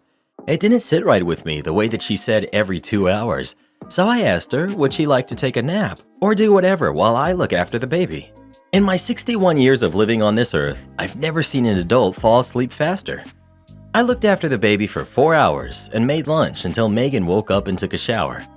After a day of watching my son, who's on paternity, do nothing but look at me and Megan when the baby cried, no help with the household work nor cooking, which he should be doing all himself because she just had a C-section. I usually don't involve myself in my kids' relationships, but he got on my nerves, and no, he wasn't raised like that. So I told Megan she was being a doormat and that she smelled like she had an infection, that she needed to be on bed rest, and that my son should do 100% of the cooking and cleaning rather than act like a single teenager. They had a fight, and my son told me I was a Karen and a jerk for calling his home dirty and saying that his wife smelled. Me and Megan didn't fall out, but my son said that I ruined his marriage and that it's all my fault his wife isn't talking to him. Not the jerk. Your son should be helping out. You called him out on his BS and he didn't like it. That's his issue. Support his wife as much as you can and enjoy the time with your new grandbaby. OP, I'm glad you even understood my post. My English isn't even good when I'm fully awake. You're definitely not the jerk. Your son needs to act like a husband and a father. His wife needs help. Thank you for being there for her. I told my boyfriend's daughter that I owe her nothing. I started dating Dave 3 years ago. He has a daughter, Cassie, who's almost 20, and I have a son, John, who's 16. Dave moved in with me last year. Cassie sees me as someone who broke up her parents, despite her mom and dad being divorced for a year before I even met him. She has just treated me like absolute dirt since day one, calling me every single name in the book, egging my house with her friends 2 years ago, etc. Now I convinced Dave to bring his daughter on a vacation last year shortly after he moved in with us so he could talk to her one-on-one about her behavior and set some ground rules because her behaviors became severe after he moved in with me, to a point where I almost told him to pack his crap up. So he agrees to go on vacation with her. When they return, she says something along the lines of, "I'm sorry, but you are not my mom. You are not my family. You are nobody to me. You and your kid will never be anything more to me than you are now. I will be nice, but don't expect anything from me, and never expect me to go the extra mile for you or your kid." After that, she left. She didn't say it in an overly mean tone. She was pretty calm about it, and I didn't even know how to feel about it, honestly. She never gave me a chance to respond either, so I kind of just stood there contemplating it, and later on, Dave asked that I just give her some time. So I agreed, and we went on about our life. Now, Cassie still has nothing to do with me or my son. It's been a year since her vacation with her father. She's come here several times, but she won't engage in any conversation with us. In fact, if we say anything to her, she kind of just raises her eyebrows and nods. Well, I'm planning a vacation to Florida in 3 weeks for me, my son, and Dave. He suggested we bring Cassie, and I said she could go if she pays for it. Or him, one of the two. Cassie doesn't have a job, lives with her mom, and Dave can't afford a flight ticket for her. So she came over yesterday and stated that I should be paying for her ticket because if I wanted to make things right and build a relationship, this would be where to start. So I quoted what she had said to me last year, and I said, "I will not be going the extra mile for you, and I owe you nothing. You can come, but you or your dad will be purchasing the ticket. Not me and not my kid, who works." I'm now being told that I'm petty, childish, and need to grow up because she is a kid, stating that I am the adult here, and if I want to make this work, I need to prove to Cassie that I want a relationship with her. Am I the jerk? Absolutely not the jerk. Cassie isn't a kid. She's a 20-year-old woman who knows better. She was given an opportunity to apologize, and she squandered it. Suddenly she wants OP to want to start a relationship with her because she'll get something nice out of it. She's just greedy. Opportunistic and manipulative, might I add. Any relationship that is based on someone giving the other money is no relationship worth having. Am I the jerk for getting a waiter fired after he called me unhygienic? So I, 32 male, am Indian living in the US. I recently moved to this country and have just been settling in. 2 days ago, I went to a restaurant owned by a friend of mine who is also Indian. The restaurant serves authentic Indian cuisine, and I really needed that familiar meal since I've been feeling very homesick since I got here. In the restaurant, I ordered a rice dish called biryani, and it looked and tasted exactly like the biryani I get back home. And it honestly made me a bit emotional that I had to eat it with just my hand, no spoon or other cutlery, exactly as I would do if I were in India. My hands were clean and sanitized, and I was being neat and unhurried in the way I ate. I didn't think anyone noticed it since it is an Indian restaurant with a lot of Indian and Desi people. But a few minutes into my meal, a waiter walked up to me and asked me if my spoon was dirty and if I needed one. I said no, it's not, and then he sort of just stared at me, and I realized his question probably had something to do with me eating with my hand. I just kind of smiled and said, "Where I come from, they say eating with your hand makes the food tastier," and I went back to eating. He then said, "Well, where I come from, that's unhygienic, so please use a spoon for the rice." I was very surprised and insulted. I told him that was incredibly rude, and he should mind his own business. The waiter went away looking mad, and I didn't hear from him after that. I finished my meal with my hand, cleaned up, and then thanked the waiter who was actually serving me, paid, then tipped him, and left. Yesterday, my friend called me to ask how the food in his restaurant was and if I enjoyed it. I obviously told him that I loved it, but then I couldn't help but mention the tiny incident that happened. My friend was appalled and said he was going to fire him. He said the waiter was a very new hire too, so he wasn't completely trained, but he couldn't have an employee who treats people this way. I thought that's perfectly understandable, and I didn't really say anything else. I told this whole story to one of my friends, and he said while it was an insulting and rude thing to do, it's not something that should warrant firing, and I shouldn't have mentioned it to my friend, the owner, since service workers have very hard jobs anyway, and there's no need to make their lives harder. So now I'm confused. Am I the jerk? Not the jerk. All you did was tell your friend what happened. If the guy gets fired, that's on your friend and the restaurant owner. And he should be fired in my opinion. Waiting staff that are rude to customers are a liability. Not the jerk. The restaurant owner knows what sort of atmosphere he wants and who he wants to serve. And you really helped him to not have a rogue employee drive away the exact customers he wants to attract. There will always be people who tell you, don't make a fuss. Honest reporting isn't being a jerk, and the server was already a jerk for spoiling your nice meal for no reason. Vacation management. I was in my 20s and working as a machine operator in a union shop. I was the only one who could make that machine sing. Others could run it, but kicking out about 40% of what I could. The parts I made were crucial for the end product. I got 2 weeks of vacation a year, and my foreman was a bit of a jerk.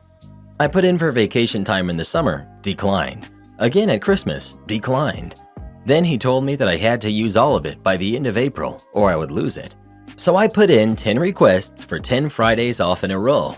He had to approve it, as the union rep backed me up. So what happens is that if overtime is required on a weekend, the foreman takes the seniority list on a Friday afternoon and goes down the list until he gets enough people to agree to work Saturday. Sure enough, the first Friday I am off. He lines up a handful of people, except for me, since I wasn't there to be asked. Since I wasn't working Friday, the guy who ran the machine created a small pile of parts. Most of them were used Friday, and they ran out early on Saturday, which brought production to a halt. Monday morning I get there and there are no parts.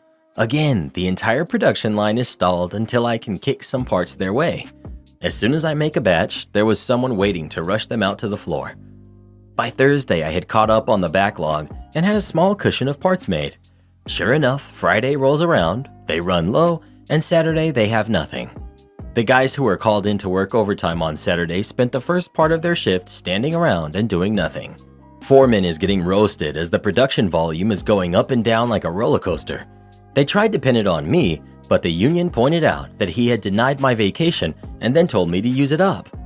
Foreman is in the grinder, and I heard through the grapevine that he was looking for a way to get rid of me, and then was told that if he did, then production would be slow all the time. That following summer, I put in for vacation, and it was approved immediately. I guess he learned his lesson. Am I the jerk for threatening to throw my pregnant daughter out? I'm 51, female, and my daughter is 22, and I love her dearly. We're close, always have been, but she still lives with me, and it's draining me emotionally and financially. She had a job as a teenager. We decided to put most of her earned money into a savings account. She got full access to it when she turned 18.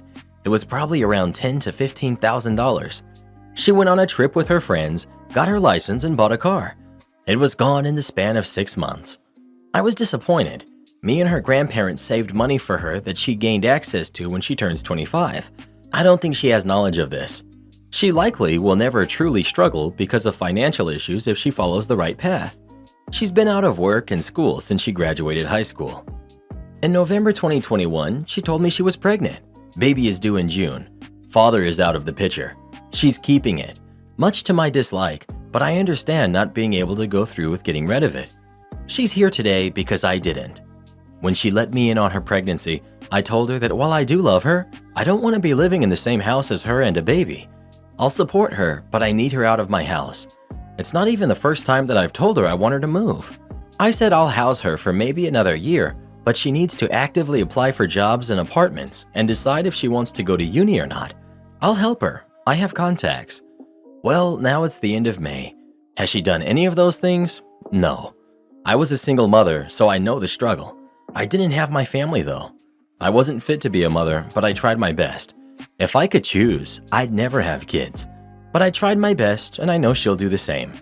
I told her she has 4 months and then she's out. I'll help her pay rent. I'll come by multiple times a week. She doesn't want to work. She doesn't want to do anything. She wrote a post about how I'm the most unloving mother in history because I don't want her in my house anymore, asking if any friends or family can take her in. As I said, she won't be homeless, just not in my home. I won't disappear either. I just want space, and my partner proposed to me and wants to move in. I don't get her. I'll get her an apartment. I'll get her anything she wants. I pay for her therapy, but nothing is enough. Now my inbox is flooded with relatives calling me a jerk and a selfish jerk. I just need my daughter to take some responsibility. Maybe it's my fault that she never learned that, but it's time now. Yet, I'm getting bad-mouthed. Am I the jerk for threatening to throw her out? People in your inbox questioning what goes on in your home? Thank you so much for your feedback. I'll help her pack up right now.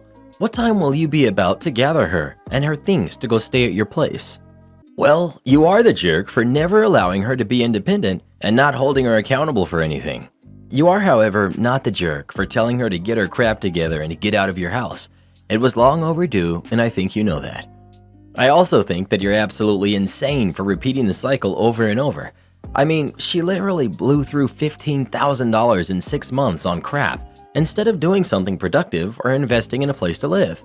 Now, despite your disappointment, you are doing the exact same thing by not only offering to pay her rent when or if she gets out of your house, but you stashed away another significant amount of money that she hasn't had to do anything to work for yet. OP, you have not done your daughter any favors, and now she's bringing a life into the world and has no idea how to exist on her own without somebody paying for her.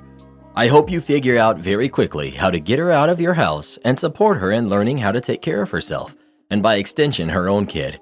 If, God forbid, something were to happen to you, you know your daughter will blow through any money set aside within 6 months to a year and be unable to support herself. Even if you guys had $2 million sitting in a bank account, she would waste it in that time frame because she has no concept of the value of money. I hope you fix the situation before a situation like that happens, and make sure to tell any of these jerk family members, if they're so concerned about your daughter's welfare, that they're welcome to give her a job or take her in.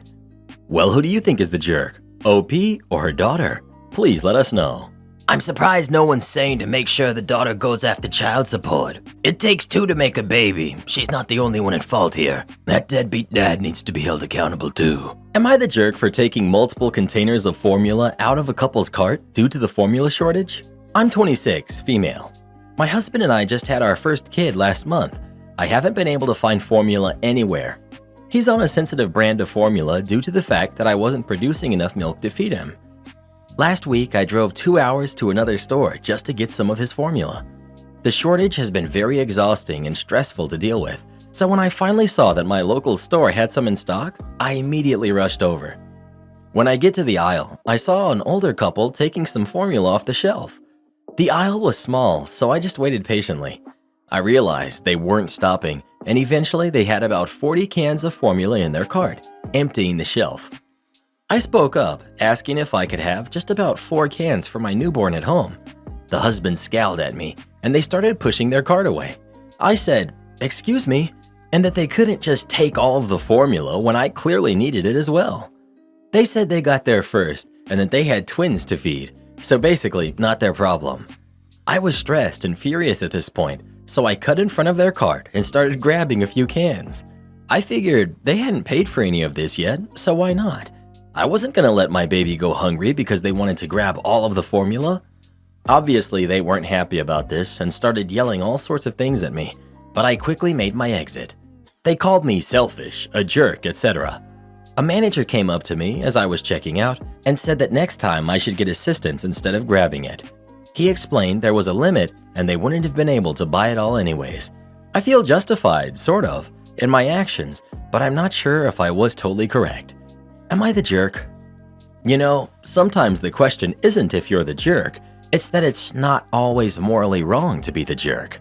Do this next. Tap here on your screen to come see our new podcast playlist, where you'll find thousands of hours of the best stories you've ever heard. Or tap the one on the right. That episode is specifically just for you, based on other videos you've enjoyed the most.